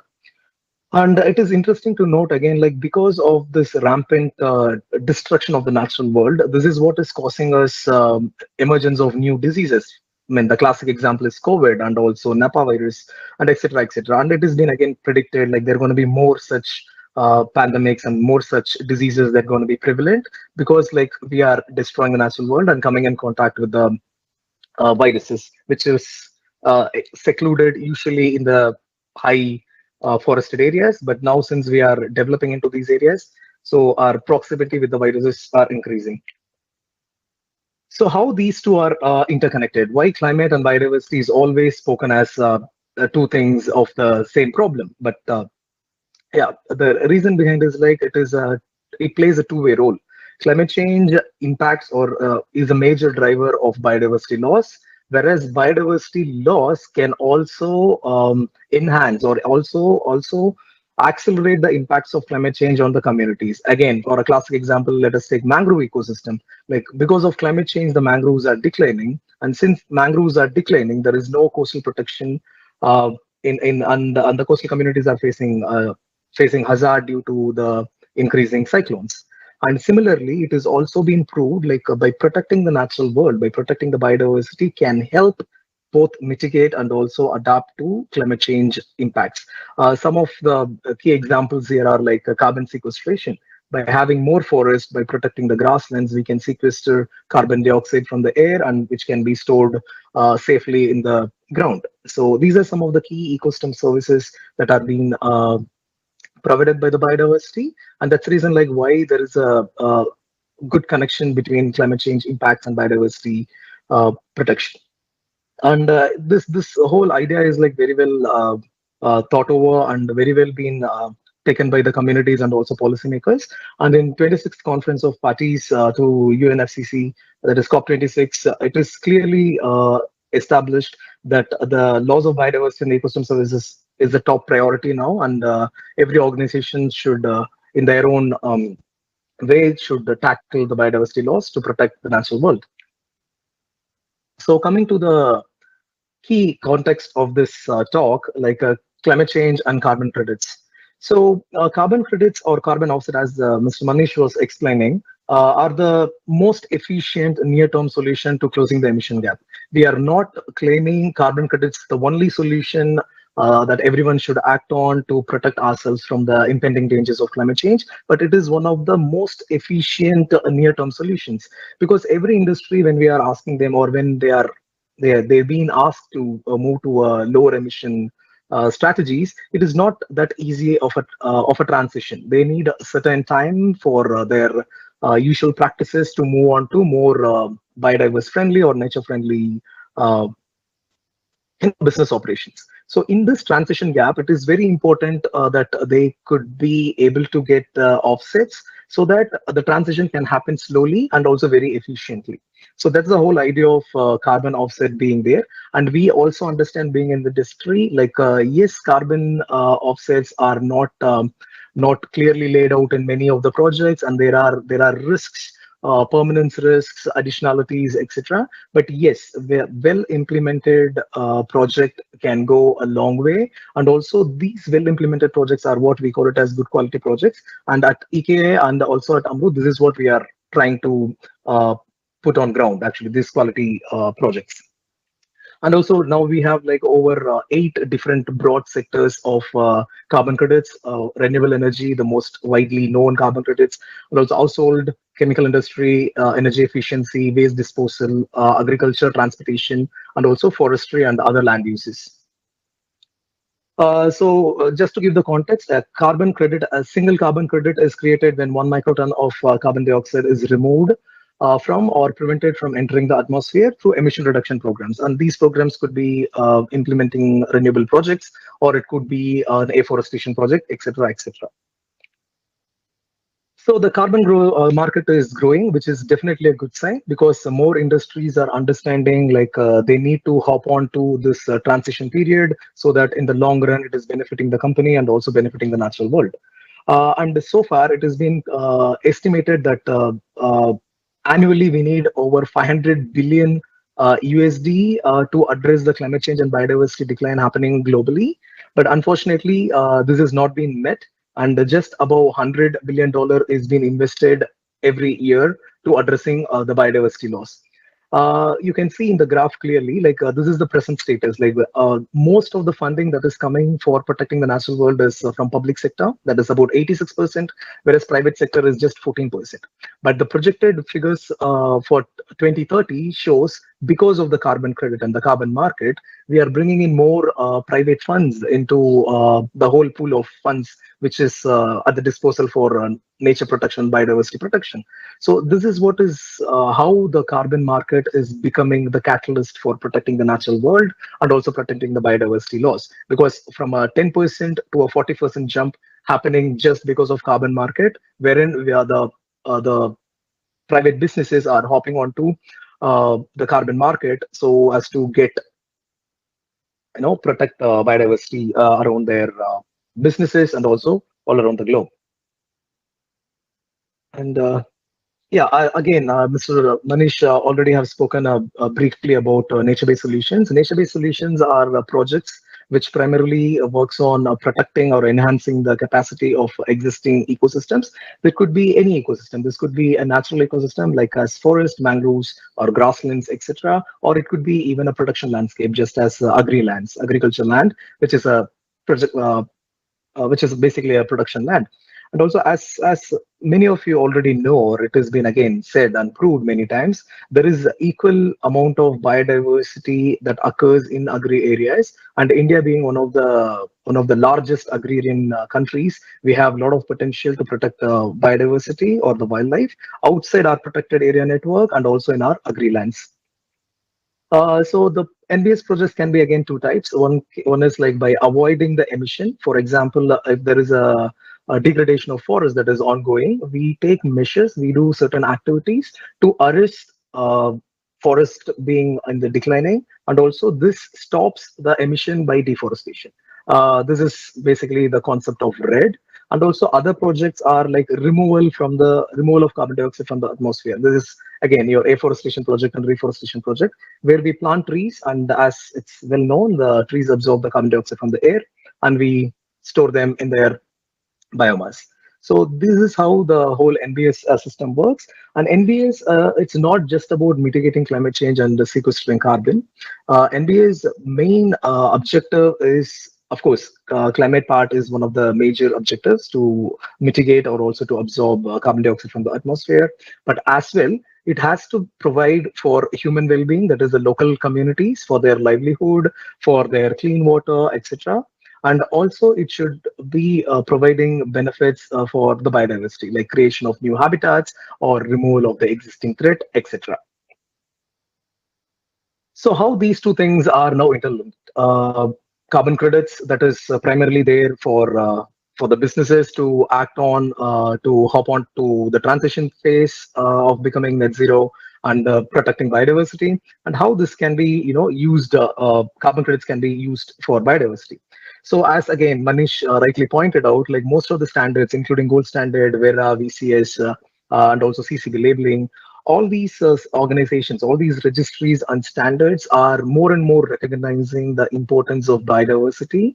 So any project with biodiversity enhancement or a net gain of biodiversity in the project area going to be classified as a good project or a good quality project, which will have a good market for the buyers. So like the buyers prefer to have a good quality project. So that's how the carbon credit industry can be utilized for protecting or enhancing the biodiversity, and this investment can be helpful. Some of the case studies I just want to quickly highlight here, because this is very nascent stage in India, where we are now testing and deploying biodiversity projects on ground in all the NBS projects we are taking up at Amrut and IKI.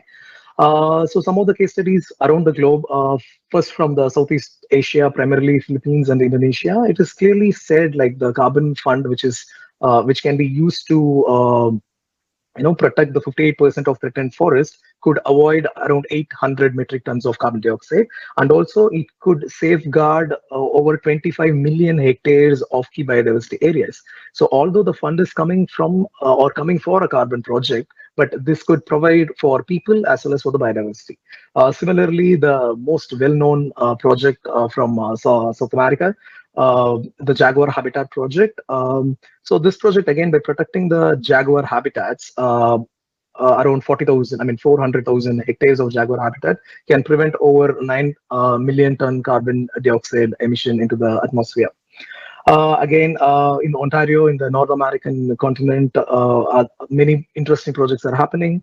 And again, most of the projects are happening in very large scale for protecting the biodiversity and the natural habitats and corridors, and trying to cut down the emission risks of the carbon dioxide. The most interesting development happening all around the world is biodiversity credit. This is still at its infancy. It is still not came to the market yet. But again, certain countries do have their own biodiversity offsetting mechanism and also credit system. One such example of India is like we have this CAMPA funds, where we've been doing that for quite long. This is one of the biodiversity offset mechanisms. We've been doing it for quite long. So that's the idea. Like when you cannot protect, or when you cannot make sure that the biodiversity loss can be addressed at your project site, you can get to the market and you can buy biodiversity offset, just how the way the carbon credit works. And as I mentioned, this is still at its infancy, and there are like global minds and global policymakers and major institutions like IUCN are working together to get a system of monitoring protocols for measuring what can be constituted as a biodiversity credit. Like in case of carbon credit, it is clearly stated like 1 metric ton of carbon dioxide, whereas in here, that is not still framed and it is in the pipelines. With this, I thank the whole organizing team for giving us opportunity to talk about our work at IKEA and Amrut And thank you so much for the time. Thanks. Yeah, one more thing that I want to add, Arun, is related to this like carbon credit is the most famous environmental commodity, and that is tradable across the globe. After that, the biodiversity credits are the new stream that is upcoming within India. Within India, as you know, recently, our Prime Minister during COP26 had declared that India will do work on the concept called as life. Life means lifestyle for the environment movement, and it's up to support that specific goal that Indian government had also added the same into India's updated NDC, National Determined Contribution document. Indian government is going to launch a new scheme called as green credits, and these green credits will be originated from forestry and ecosystem services. Second stream would be from water quality and access. Third stream would be air quality, and fourth will be the waste management. So all these four different sectors, the targets would be given to the various corporates directly or indirectly. For example, if someone is going to get the pollution, this consent to operate from Central Pollution Control Board or maybe to MOFCC, then all these different targets would be already they are assigning in some or other format, but such kind of green credits will again will do support the organizations to have their greater ESG performance. Yeah, so thank you. Thank you, Mr. Manish and Arun. That was very nice presentation. Our next eminent speaker is an environmentalist by passion and qualification, Mr. Abhijit Sarkar. Is a part of Cities for Forest and plays a vital role in preparing programs aiming to achieve a cleaner earth for our future. Since last 18 plus months, Abhijit has been working with the core team of Mumbai Climate Action Plan as an honorary advisor and consultant to the Environment Department of the Municipal Corporation of Greater Mumbai. Mr. Abhijit, we welcome you to share your views with us. Thank you, Pratiksha. Thank you. Thank you, Tata Power, for hosting this event today. Biodiversity is a very... Am I audible? Clearly, Yes, you're audible. Yes, you're clearly audible. So biodiversity is very important for us now and for future generations. I just want to give you a little idea of what we are doing to nature.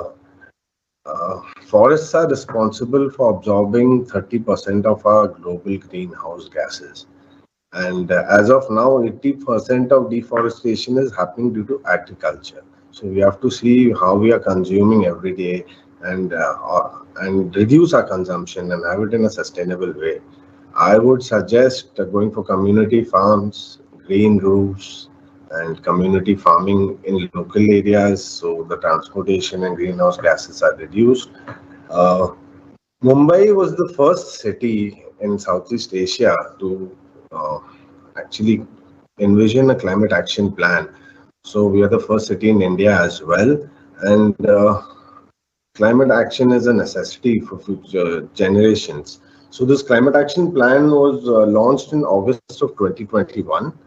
And it's tracked all our global greenhouse gas emissions. So basically, Mumbai at this moment is emitting 23 million tons of greenhouse gases, and that's 1.8 tons per capita.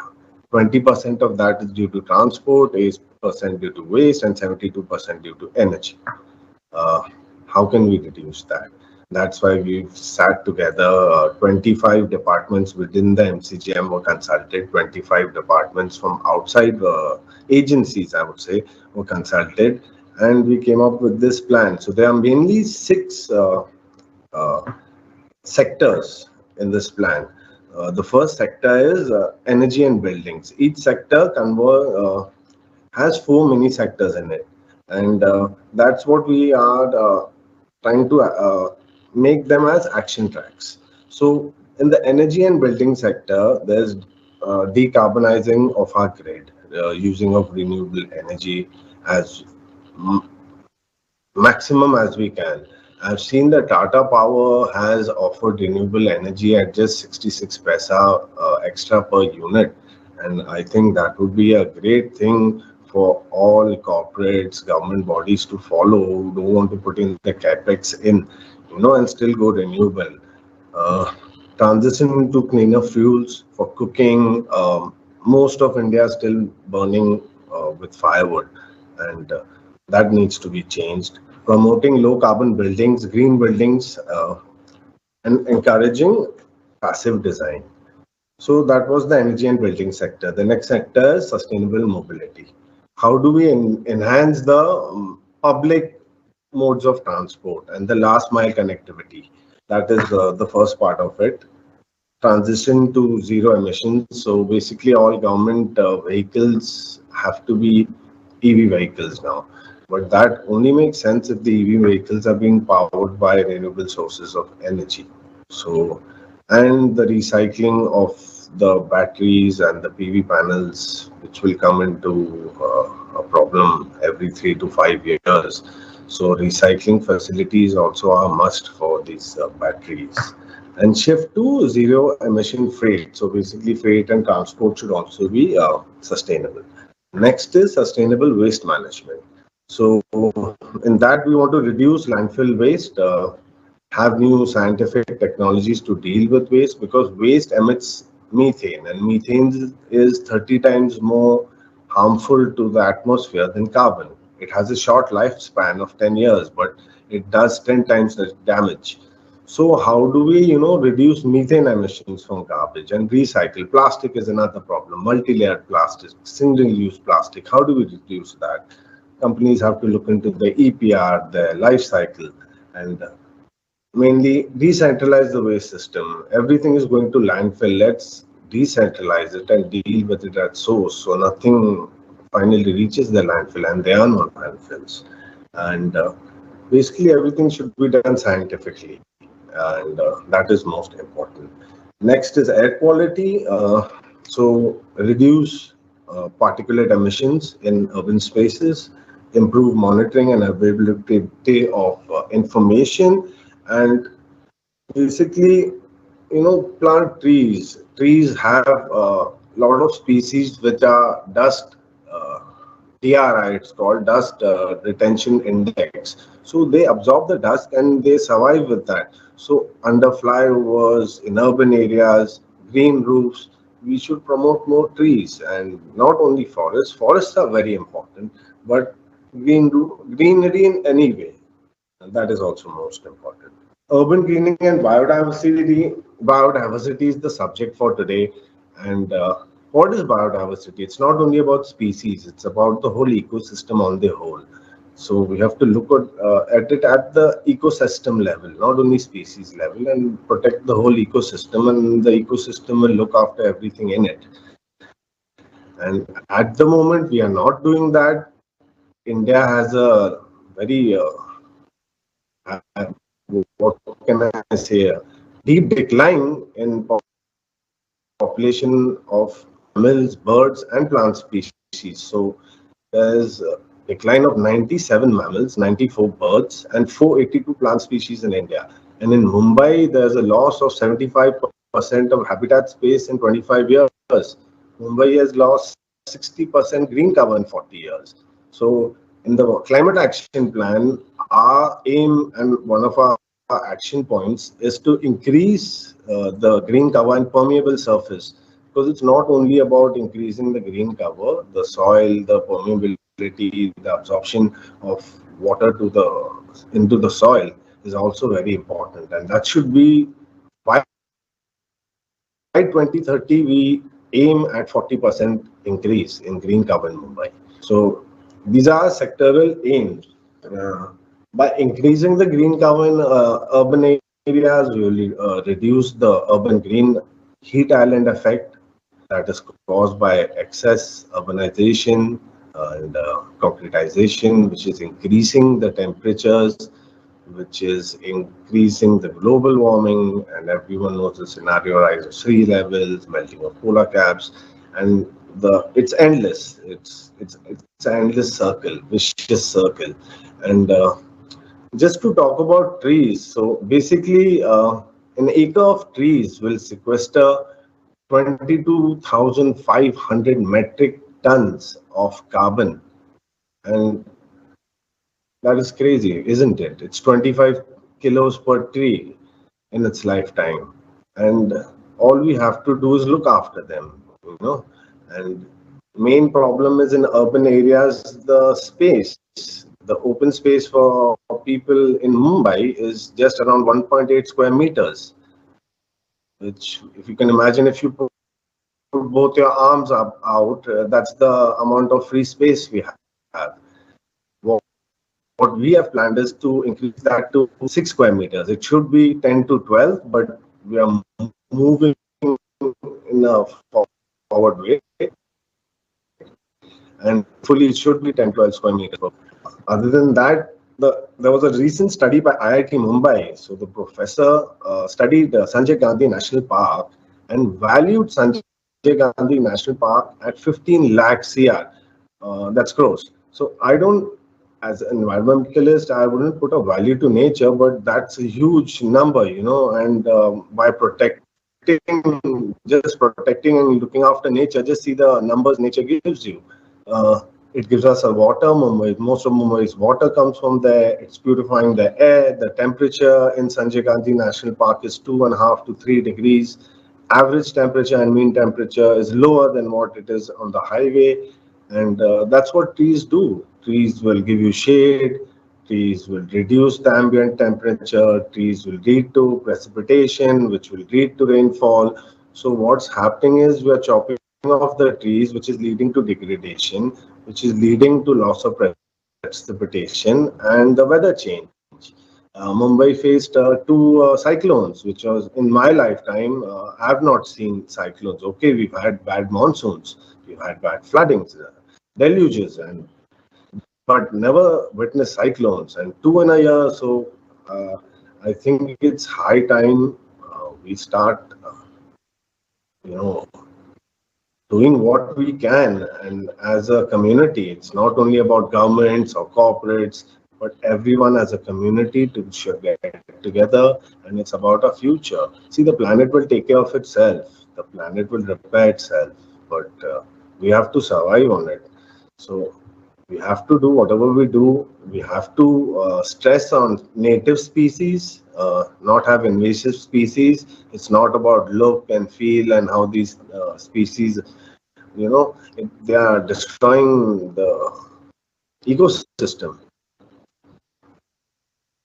And what we can do is just plant native species, plant oxygen purifying species, and just hope for the best, because it's only one planet that we have, and we have to treat it like a mother, and it will take good care of its children.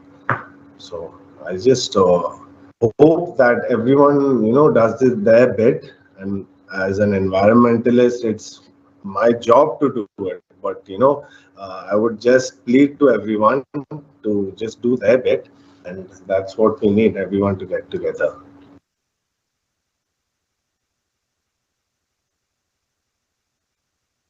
So I would like to thank Tata Power for this opportunity, and thank you. Thank you, Mr. Sarkar. I think the message on only one earth is a hard-hitting and one that we need to hold close to ourselves. Our next speaker is all the way from Odisha, Mr. Soumyaranjan Biswal, recipient of Amazing Indian Award 2022 by Times Now, United Nations Indian Yuva Advocate, is a wildlife conservationist working with Ollard Ridley sea turtles and their habitat in Odisha. He has been instrumental in creating community-led networking to keep a check on illegal wildlife poaching and trade. He is also restoring and monitoring mangrove biodiversity since 2014. But that is not all. Mr. Soumya has also been spearheading youth-led biodiversity and wildlife conservation in Nayagarh, Puri, Jagatsinghpur, Ganjam district. He is experienced in assisting with marine and wetland research. He has trained government and NGO volunteers on well-hatched management techniques for sea turtle conservation. At a very young age, a long list of credentials. We are very happy to invite you to share your knowledge with us. Over to you, Soumya.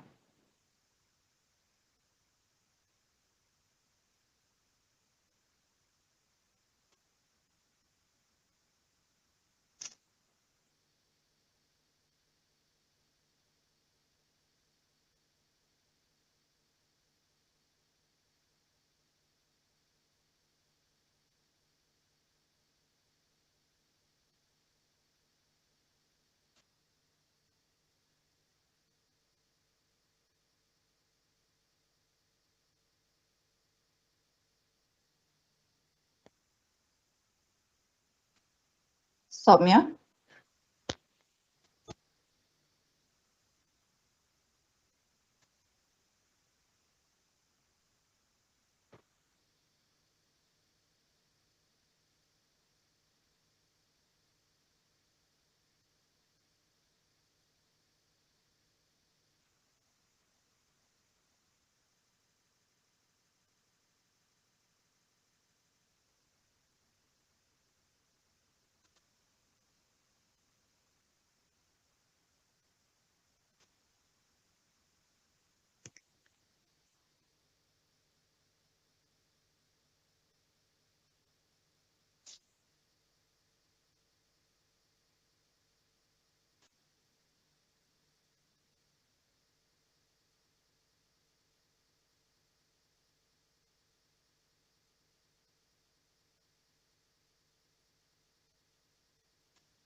Apologies for the delay. Soumya Ranjan Biswal is joining from a remote location, and it is highly likely that he is facing some technical difficulties. We've tried to reach out to him. Let's just give him a few more seconds to try and connect.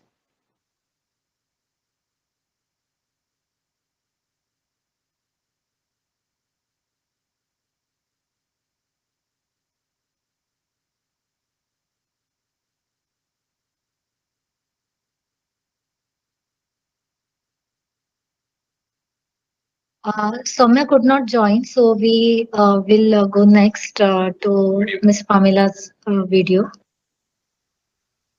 Sure.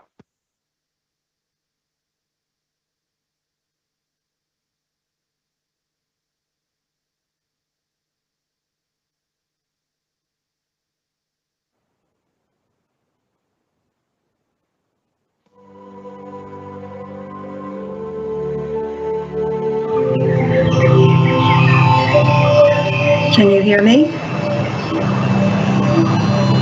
Yes, Pamela, you are audible. I have a dream and a vision. Pratiksha, can you pause, please? We can piece together what government forests are left. And we can buy lands, all of these small fragmented parts of our forests here in India, and create biological corridors from Kanyakumari to the top of Kashmir, from the west to the east. Living, thriving, breathing, life-filled forests.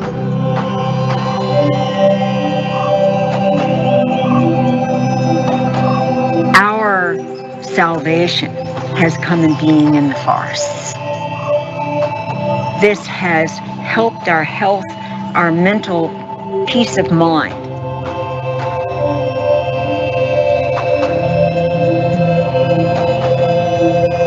When you're sitting by a stream and you listen to that stream and you see the light reflecting off of the surface, it is virtually impossible for you not to take big, deep sighs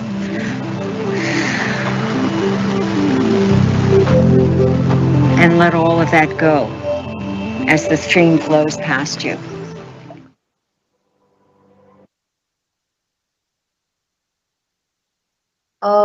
That was really, a very inspirational video. Our next speaker, Ms. Pamela Gail Malhotra, is the recipient of India's highest award for women, the Nari Shakti Puraskar, for her work at Sai Sanctuary. Along with her husband, Mr. Anil Malhotra, she created a natural forest in over 300 acres of Coorg, Karnataka, and this is known as India's first private sanctuary. There are over 300 species of birds and animals like Bengal tiger, Asian elephants, wild boar, leopard, sambar, and the Jain Malabar squirrel that visit the sanctuary. It is our honor, Pamela, to have you amongst our midst today. Over to you. Thank you very much, and thank you for reaching out and asking me to be included in this event. I've often been asked, what has been the inspiration behind creation of our sanctuary? And the inspiration was my love of nature. I had always loved being in nature, in the woods, loved wildlife. I think that comes a lot from my mother, who was part Native American. Her love of nature and animals was always very, very in the forefront throughout my life of growing up. So this passion was carried on through my entire childhood and into my adolescence and right into adulthood. And fortunately, my husband, Dr. Anil Kumar Malhotra, shared that passion with me and helped me to turn that dream into a reality. There were a lot of challenges, though, in making that dream turn into a reality. Some of those challenges were economic, of course, because you have to have a certain amount of income and also cash to be able to do the purchases and to keep the sanctuary running. Some of the other challenges were the maze of different land laws here in this area. There are different laws for every different type of land. And so there are restrictions or non-restrictions depending on the type of land you were purchasing. One of the most difficult ones was controlling illegal poaching and illegal logging. And this was helped along through developing a relationship with the forest department here and their personnel, as well as the police department, so that when we would make a complaint, they would act upon it. In fact, over the decades now, there are actually both forest department anti-poaching squads that have been placed on a permanent basis in the Brahmagiri Wildlife Sanctuary, National Wildlife Sanctuary, which we border, as well as anti-poaching squads that come to this Brahmagiri from the police department. So there has been a positive change in that policing and caring for the wildlife and the forest areas that are there and that are here in the sanctuary. One of the other things that was difficult was initially working with some of the local people. They could not understand why we were there, because this is not an area where people would make money from. With the excess rainfall, etc., it usually meant a loss of crops. So virtually everything that we have bought have been lands that were abandoned by the owners. And through purchasing these lands, we were able to give the previous owners money so they could reinvest in better quality agricultural lands for themselves in other locations with less rainfall, et cetera, et cetera. How does our sanctuary help conserve the ecosystem? It is our sanctuary itself is amazing. Hills that are forested, which are natural grasslands. Other areas are natural grasslands. We have a river that runs through the sanctuary. So we have the riparian systems and large ponds. In fact, our largest pond we call the elephant pond because the elephants love to go in there, and it's way over their head too. And it is something that they absolutely love. And it has bamboo all around it, which is one of the things that they love to eat. And heavy forest areas, a lot of heavy forest areas. This is a patchwork quilt of different type of ecosystems that blend together and beautifully in order to help attract wildlife to the area in order to keep all the ecosystems functioning and running. For example, the grasslands are very important for your grazers, whether they are deer, and we have different types of deer, or gaur, the Indian bison, or the elephants for that matter as well. And these grazers bring the predators that need to help keep the grazers' numbers in check. And so there's a balance here. And then the forests, of course, are critically important from the point of view of providing habitat and homes and food for all of these different animals, including the birds or the squirrels, etc. It is a very delicate balance. One example, one of our great-grandmother trees that's at least 700 years old is a micro ecosystem in itself, according to one of our professors that has done work here, an Oxford professor. He's the one who dubbed our sanctuary Noah's Ark for the tremendous biodiversity we have here in both plants and animals. And as he pointed out to me, when you cut just one of these great-grandmother trees down, you are affecting at least 50 other species of flora and fauna that are going to be losing their food, their habitat, part of the skyway highway, that the trees and the canopy coming together helps the animals move about. So it's critically important to look at all of the different ecosystems and how they work together. I mean, after all, Mother Nature is the greatest scientist there has ever been. She is the greatest mother we have ever had or will ever have. She has provided us all with everything we've ever needed throughout humanity's existence on this planet. So in listening to the previous speaker, I agree with him. We have to treat her like our mother because she is our mother.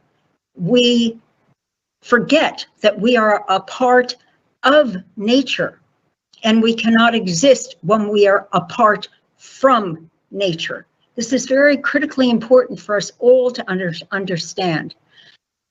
As I mentioned, these various ecosystems, the main thing is, in our case, now that we've been here 30 years, protect, protect, protect. That is the key thing. When you are wilding an area, you need to take your cue from what trees are already in the area that are native trees and rewild with those native trees, because those trees are the ones that have evolved over the years, over the decades in that area. And therefore, they are used to the rainfall, the sun, the soil, all of that type of thing, and will respond and rebound faster and bring the animals that were in that ecosystem before. Because without those animals, many trees will not be pollinated, their seeds will not be spread, like with the elephants. If you don't have those elephants, they can't, there's nothing that can swallow some of the large seeds of the best carbon sequestering trees there are in the forests. And as the elephants' population declines, then these trees decline in number, and then our emissions are not captured the way they should when we don't have these very important trees. So it is a interconnected web of life, of flora and fauna, and a beautiful balance that we have terribly upset. And we have got to work together to be able to bring that balance back. This is critical, as we're seeing with all of the effects of climate change. Just now in America, that horrific hurricane that came and just demolished things all across Florida. We're seeing things around the world, extreme weather events, and the principal cause of climate change is deforestation. Just like the principal cause of water loss is deforestation.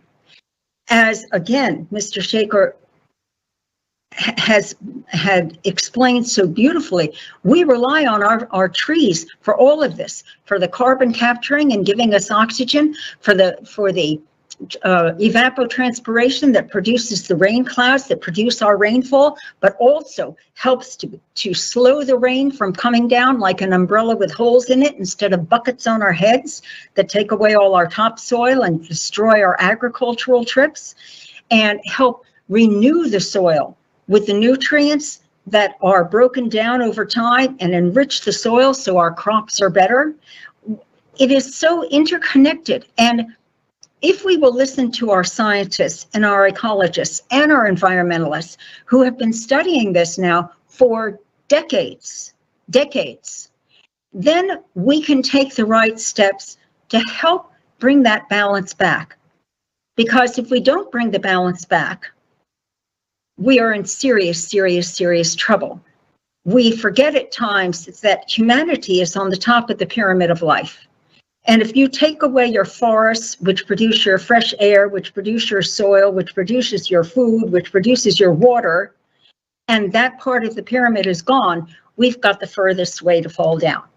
We're going to be hurt the most. Nature will survive, she will come back, but the question is, will humanity? So what do we need to do to help revive that? Everyone must get involved and do whatever we can to help revive our forest areas. We have to work together. First, we need to examine our own lifestyle. What can we do individually? We can stop wasting electricity. We can stop wasting water. We can stop wasting food. We can actually become involved with whether it's local parks and cities or those types of things, or working as groups in order to purchase lands for reforestation, protecting the existing government forests, but helping to piece back together those government forests through private forest corridors to build these biological migratory corridors, which will aid us in every way, not only the wildlife being able to move freely and therefore help bring our forests back, but also the emissions. They've done studies now that show so much that emissions are caught most when you have contiguous forest areas. You may have isolated patches of forests, and they will sequester a certain amount, but they are not as efficient as a full migratory corridor and a biological corridor.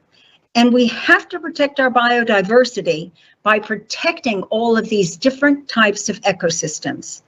If we remember this key thing, biodiversity is Mother Nature's insurance policy. Mother Nature's insurance policy.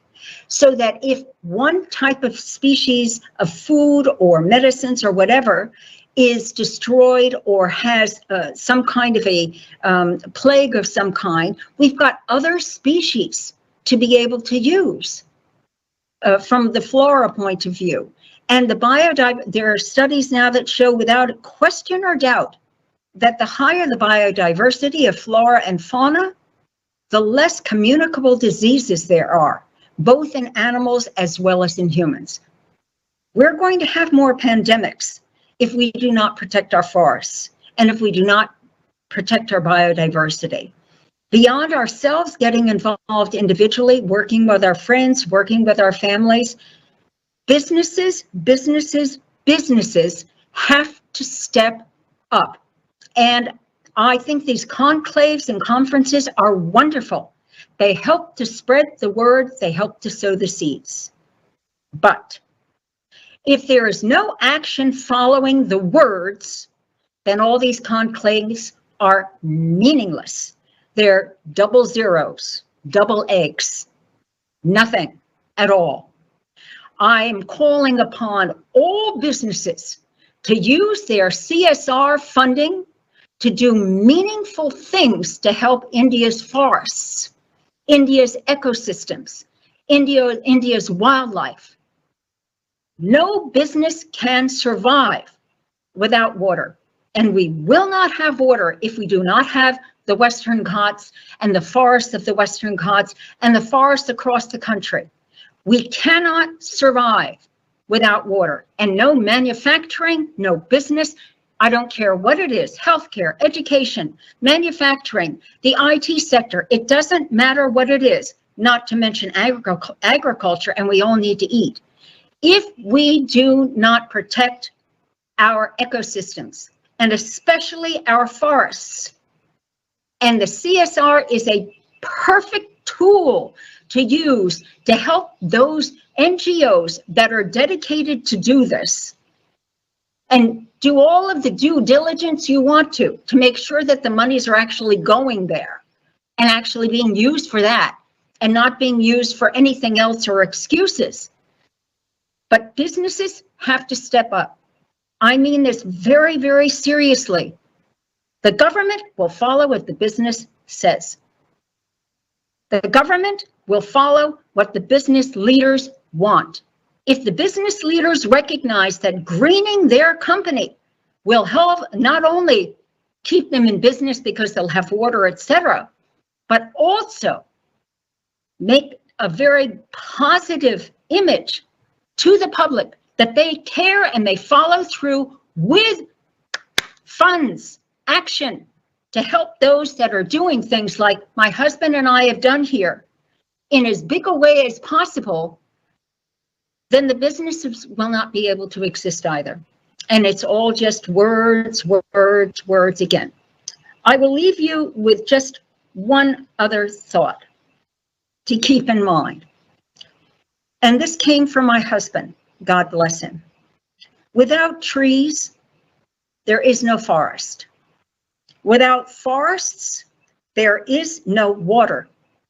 Without water, there is no life or any of the activities of life.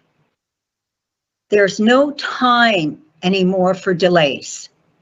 We have to act now, not 10-year plans, 20-year plans, even 5-year plans. We have to act now because tomorrow will be too late. Thank you all for your attention, and I pray and hope that some seeds have been sown in the hearts and minds of those that have attended this. What a wonderful thought, Pamela. Biodiversity is Mother Nature's insurance policy. Thank you very much for bringing your life's experience on the Act for Biodiversity Conclave. And I believe you have inspired people to act now. Thank you very much indeed. Yeah, thank you. We have Mr. Soumyaranjan Biswal, who's been able to connect, and over to Soumya right now.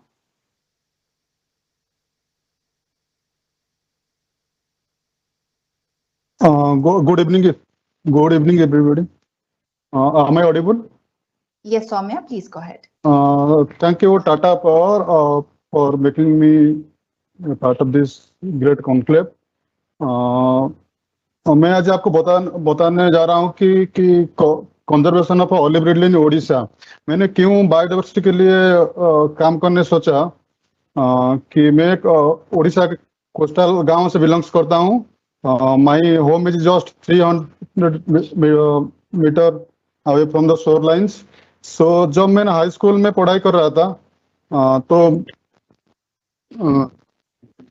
मैंने high school में पढ़ाई कर रहा था तो climate change का बारे में मुझे पता नहीं था, लेकिन हर साल 2-3 बार नेचुरल कैलामिटी से हम लोग का गांव को, हम लोग मेरा फैमिली को, मेरा कम्युनिटी को गांव से इवाकुएट होना पड़ रहा था. तो इसीलिए मैंने जब कॉलेज में पढ़ाई किया तो मैंने सोचा कि ये क्यों बार बार होता है, ये क्या है. तो पता चला कि ये क्लाइमेट चेंज की वजह से हो रहा है. तो मुझे लगा कि इसका सॉल्यूशन क्या है, इसका सॉल्यूशन निकालना पड़ेगा. तो फिर पता चला कि कोस्टल बायोडाइवर्सिटी का कंजर्वेशन हम लोग करने से कोस्टल बेल्ट में क्लाइमेटिक इम्पैक्ट हम लोग मिटिगेट कर पाएंगे. तो हमारा गांव का पास में एक बिची भाई एक लोग हैं जिन्होंने ऑलिव रिडले का ऊपर काम कर रहे थे. तो उनसे मैंने मीट किया, तो जिन्होंने 1994 से ऑलिव रिडले का ऊपर, हमारा गांव को जो ऑलिव रिडले आते हैं तो उनका ऊपर उन्होंने काम कर रहे थे. मैंने उनसे मीट किया तो उन्होंने मुझे बताया कि mangroves, olive Ridley, coastal story area में जो वेटलैंड्स में जो अदर टूल्स है जो इकोलॉजी का, इसको बचाने से, हमारा कोस्टल इकोलॉजी बचाने से हम लोग नेचुरल कैलामिटी से मिटिगेट हो पाएगा. तो मैंने इसीलिए काम शुरू किया कि पीछे भाई जो काम किया था मैंने ज्यादा उसको बढ़ाने के लिए, और यूथ कैसे इसमें यूथ को लेके कैसे मास कंजर्वेशन मूवमेंट उड़ीसा में हो पाएगा, मैंने कोशिश किया. एक ऑलिव रिडले टोटल चलते हैं, ऑलिव रिडले का बारे में पता चलाते हैं. एक ऑलिव रिडले टोटल से जो कि उड़ीसा कोस्ट को आते हैं olive ridley sea turtles, one of the 7 marine turtles olive ridley. Orissa एक पोटेंशियल नेस्टिंग साइट से ऑलिव रिडले के लिए. ऑलिव रिडले गंजाम डिस्ट्रिक्ट का ऋषिकुल्या, गौरमता और हमारा गांव का पास में जो देवी टोटल नेस्टिंग जोन है, ये तीनों साइट पूरा दुनिया में जाने जाते हैं ऑलिव रिडले के लिए. मास नेस्टिंग जिसको आरीबाड़ा बोलते हैं ऑलिव रिडले के लिए. आप देख सकते हैं कि यहाँ पे कितने ऑलिव रिडली आते हैं हर साल नवंबर से मई मंथ तक यहाँ पे ऑलिव रिडली का मास नेस्टिंग होता है। और उड़ीसा गवर्नमेंट का भी उड़ीसा गवर्नमेंट ने काफी अच्छा काम कर रहे हैं। तो ये ऑलिव रिडली का आरीबड़ा साइट है ऋषिकुल्या में। यहाँ पे नेचुरल प्रोसेस से प्रोटेक्शन किया जाता है कि बीच में फेंसिंग होता है 2 से 3 किलोमीटर तक, इसको नेचुरल प्रोसेस से प्रोटेक्शन दिया जाता है। और ये मास हैचलिंग का फोटो है, कैसे आफ्टर 45 से 60 डेज से कैसे हैचलिंग होता है। और ऑलिव रिडली का लाइफ साइकिल के बारे में बताता हूँ कि ऑलिव रिडली जो जब उड़ीसा कोस्ट को आते हैं, इंडियन कोस्ट को आते हैं, ईस्ट कोस्ट को, तो ऑलिव रिडली पहले मेल फीमेल पार्टनर बहुत आते हैं। तो यहाँ पे मेटिंग पीरियड चलता है हमारा कोस्ट में, इसीलिए 15 किलोमीटर शोर से 15 kilometre no fishing zone declare होता है गवर्नमेंट से कि 15 किलोमीटर में कोई फिशिंग नहीं होगा नवंबर से मई तक। तो इसलिए टोटल्स का मेटिंग यहाँ पे होता है। और आफ्टर 45 डेज यहाँ पे वो नेस्टिंग करते हैं, एग्लिंग करते हैं।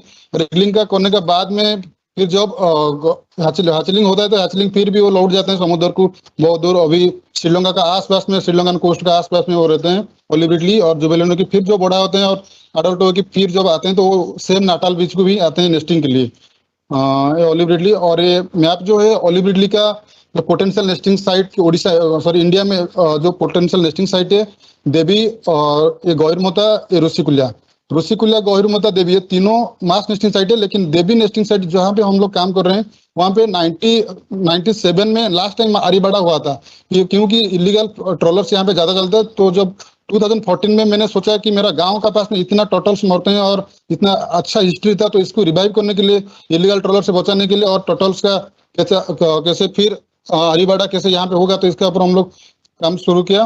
तो आप देख सकते हैं कि इलीगल ट्रॉलर्स यहाँ पे कितना ही मतलब 15 किलोमीटर के अंदर में वो घूम रहा है, कितना ही इलीगल फिशिंग चल रहा है। तो मैंने जब 2014 में काम शुरू किया था तो यहाँ पे 300 से 400 इलीगल ट्रॉलर्स घूम रहे थे रेस्ट्रिक्ट जो नो फिशिंग जोन में रेस्ट्रिक्टेड टाइम में घूम रहे थे। तो अभी जो 2022 हम लोग देखेंगे कि प्रीवियस ईयर हम लोग देखेंगे तो 30-40 ओनली घूम रहे। तो हमारा काम में थोड़ा इम्पैक्ट पड़ रहा है हम लोग को लग रहा है। चलो चलते हैं। और इशू है ऑलिव रिडली का कि मोर्टेलिटी इलीगल ट्रॉलर की वजह से वो शेड्यूल 1 एनिमल है ऑलिव रिडली, तो ये मोर्टेलिटी सब हमारा कोस्ट में हम लोग मिलता है हमको। और एक प्रॉब्लम ऑलिव रिडली है कि क्लाइमेटिक चेंज की वजह से ये जो मास नेस्टिंग साइट जो ऋषिकुल्या और भी दूसरा बीचेस है जो स्पोरेडिक नेस्टिंग साइट में, ऐसे ही बीच इरोजन होने से नेस्टिंग डैमेज होता है। और एक प्रॉब्लम है कि बीच पॉल्यूशन और बीच में जो डिस्क्रेडिटेड फिशिंग नेट्स है, इसमें हैचलिंग भी स्ट्रगल करते हैं बीच को जाने के लिए। और ये मदर टर्टल जो मास नेस्टिंग साइट में ये भी स्ट्रगल करते हैं, ये भी एक बड़ा प्रॉब्लम है। चलते हैं हमारा ऑर्गेनाइजेशन के बारे में। जो 2014 में मैंने यूथ नेटवर्किंग करके कैसे हमारा लोकल मैंग्रोव्स टर्टल्स और लोकल कोस्टल बायोडाइवर्सिटी को हम लोग बचाने के लिए ये शुरू किए थे, उड़ीसा पर्यावरण संरक्षण अभियान। ऐसा कोई ऑर्गेनाइजेशन हम लोग नहीं सोचे थे, एक मूवमेंट बनाने के लिए सोचे थे। फिर लेटर 2019 में हम लोग उसको रजिस्ट्रेशन किए थे। और स्पेशली देवी को रिवाइव करने के लिए उपसा हमारा ऑर्गेनाइजेशन हमने काम करते हैं। तो रात में देवी में हम लोग एक से मॉस्किटो नेट से हम लोग रहते हैं, यहाँ पे नाइट कैंप करते हैं और बीच पेट्रोलिंग करते हैं। टोटल का एक्टिविटी जो हम लोग फॉरेस्ट डिपार्टमेंट के साथ असिस्ट होकर हम लोग उन लोगों को वॉलंटरली हम लोग मदद करते हैं। और दूसरा सब इलीगल ट्रॉलर से ये सब चीज का इन्फॉर्मेशन हम लोग कलेक्ट करते हैं। और ये कंजर्वेशन का प्रोसेस है। एक्चुअली ऑलिव रिडली का एक प्रॉब्लम है इलीगल ट्रॉलर्स प्रॉब्लम है, और दूसरा प्रॉब्लम है कि हम लोग का पास स्किल नहीं है, हम लोग टेक्निकली अच्छा नहीं यहाँ पे काम करते हैं, मतलब क्योंकि unskilled volunteers Orissa coast में। तो हम लोग इंडियन इंस्टीट्यूट ऑफ साइंस और दक्षिण फाउंडेशन जिन्होंने टोटल्स का ऊपर काम करते हैं, तो उनका साथ हम लोग टाइम टू टाइम उनके साथ डिस्कस करते हैं और उनसे हम लोग आइडिया लेते हैं कि कैसे लेटेस्ट टेक्निक से हम लोग काम करेंगे। क्योंकि ऑलिव रिडली का जो हैचलिंग होते हैं 1000 से एक ही सर्वाइव करता है, तो उसका सर्वाइवल ओनली 1 in 1000 हैचलिंग्स। सो उसको टेक्निकली हम लोग को अच्छा से काम करना चाहिए। हम लोग जैसे हम लोग जाते हैं कि बीच एक ट्रैक देखते हैं, तो इसका बाद में हम लोग ट्रैक को ज्यादा फिर एक राउंड हम लोग घुमाते हैं, एक सर्कल घुमाते हैं और सेंटर पॉइंट में हम लोग पहले देखते हैं टोटल्स। तो इसका बाद में हम लोग एक केयरफुली हम लोग कोई नेस्ट को देखते हैं कि कहाँ पे एक है। तो ऐसे प्रोसेस से हम लोग इसको एक कलेक्शन करते हैं। फिर 45 से 1 घंटा का अंदर में हम लोग एक आर्टिफिशियल हैचर में उसको डालते हैं, क्योंकि स्पोरेडिक नेस्टिंग है। मास नेस्टिंग साइट में ओनली नेचुरल प्रोसेस में प्रोटेक्शन दिया जाता है, लेकिन स्पोरेडिक में हम लोग को एक आर्टिफिशियल हैचर में अंडा लाना पड़ता है। तो चलिए देखिए हम लोग कैसे कंजर्वेशन में काम कैसे चलता है कि स्पोरेडिक नेस्टिंग साइट से कैसे हम लोग टेक्निकली काम करते हैं और कि जो नेचुरल नेस्ट है टर्टल्स का ऐसे ही है, लगभग ऐसे ही है टर्टल्स का नेचुरल जो ऑलिव रिडली का जो नेस्ट है। तो इसलिए उसका जितना डायमेंशन है ओरिजिनल नेस्ट का, हम लोग सोचेंगे कि ऐसे ही हम लोग एक आर्टिफिशियल में ऐसे ही नेस्ट बनाएंगे, और नैरो नेक और एक फ्लैश शेप्ड बॉटम वाला एक बनाएंगे एक नेस्ट, और इसमें केयरफुली हम लोग अंडा लेंगे तो मिडिल वाला अंडा भी मिडिल में रहेगा और ऊपर वाला ऊपर में और नीचे वाले नीचे। जैसे हम लोग नेचुरल नेस्ट कलेक्शन करेंगे ऐसे ही हम लोग आर्टिफिशियल डालेंगे, और हर कोई अंडा का जो डिस्टेंस रहेगा जो नेस्ट का, तो उसका 1 to 2 मीटर स्पेस रहेगा कि ताकि जो हैचलिंग होगा वो स्मूथ से हो पाए। ये है हमारा जो आर्टिफिशियल हैचरी है। आर्टिफिशियल हैचरी में यहाँ में आर्टिफिशियल कंजर्वेशन जो हम लोग कलेक्शन करते हैं रात में एग्स कलेक्शन करते हैं, यहाँ पे हम लोग रखते हैं। तो ये है जो प्लेट नंबर प्लेट, जैसे कि हम लोग डेट डालते हैं और नंबर पर एग्स डालते हैं कि जैसे पता चलेगा कि 45 से 60 डेज में उसका हैचलिंग होगा, तो हम लोग को पता चला कि वो किस नेस्ट से नेक्स्ट वीक में हम लोग को हैचलिंग होने वाला है। तो केयरफुली हम लोग उसको हैचलिंग को रिलीज कर पाए, इसलिए हम लोग ये प्लेट लगाते हैं। और ये जो चेंजेस था ये चीज उड़ीसा में नहीं हो रहा था, हम लोग बहुत ही जगह तो घुमा, तो हम लोग को लगा कि ऑन प्लांट में मतलब ऑन स्किल वॉलंटियर ने ये सर्वाइवल रेशियो बहुत ही कम है तो एक हैचलिंग का, तो इसलिए हमने सोचा कि हमारा वॉलंटियर्स ओडिशा में जितना ही एनजीओ सीबीओ फॉरेस्ट डिपार्टमेंट का जितना ही वॉलंटियर, हम लोग सबको कैसे ये जो टेक्निकल लेटेस्ट टेक्निक है साइंटिस्ट वाला जो रिसर्च करते हैं, तो उनका टेक्निक से हम लोग उनको कैसे और मोटिव और उनको ट्रेंड कर पाए। तो इसीलिए हम लोग ओडिशा में जितना ही पूरा बालेश्वर डिस्ट्रिक्ट से आपका गंजाम डिस्ट्रिक्ट तक जितना ही ऑफशोर कैंप है, तो और सब वॉलंटियर के साथ हम लोग ऐसे ही artificial hatchery management training camp करते हैं। और इसमें फॉरेस्ट डिपार्टमेंट हम लोग को मदद करता है कि और कैसे बेहतर हो पाएगा olive ridley conservation Odisha coast में। ये हैचलिंग रिलीज ये हैचलिंग 45 से 60 डेज से रिलीज होता है रिलोकेट का बाद में। और दूसरा काम हमारा है कि रेगुलर एक्टिविटी कि हम लोग जो चाहते हैं कि देवी के एरिया में हम लोग चाहते हैं टोटल का हरीवाड़ा को रिवाइव करने के लिए, इसलिए हर डे हम लोग रात का ड्यूटी के बाद में नेक्स्ट डे सुबह और आफ्टरनून में हम लोग घूमते हैं एरिया में, क्योंकि टोटल्स जो आते हैं जो आप देख सकते हैं यहाँ पे जो मीटिंग होता है वो हमारा कोस्ट को मेल फीमेल पार्टनर आते हैं। यहाँ पे उनको 45 से 60 डेज तक यहाँ से 15-20 किलोमीटर के अंदर में उनको चाहिए कि एक सेफ हैबिटेट चाहिए मीटिंग करने के लिए 45 से 60 डेज।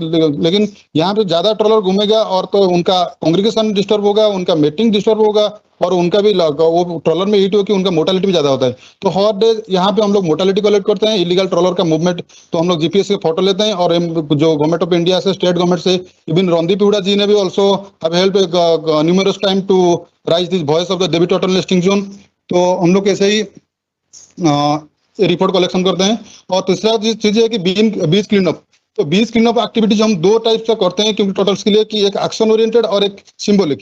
एक्शन ओरिएंटेड की ऋषिकुल्या और देवी जो दो आरीबाड़ा साइड है, हम लोग मास नेस्टिंग से पहले वहां पे जाते हैं और लॉन्ग टाइम में हम लोग प्लास्टिक क्लीनअप करते हैं कि ब्रीडिंग सीजन पहले कैसे वो बीच सफाई रहना चाहिए। तो एक कोविड के टाइम में एक हम लोग एक आइसोलेट कर 30 डेज का आइसोलेट कैंप किए थे बीच में, और 5.5 के टर्म्स का एक प्लास्टिक क्लीनअप हम लोग क्लीनअप किए थे कि एक 22 किलोमीटर स्ट्रेस बीच से।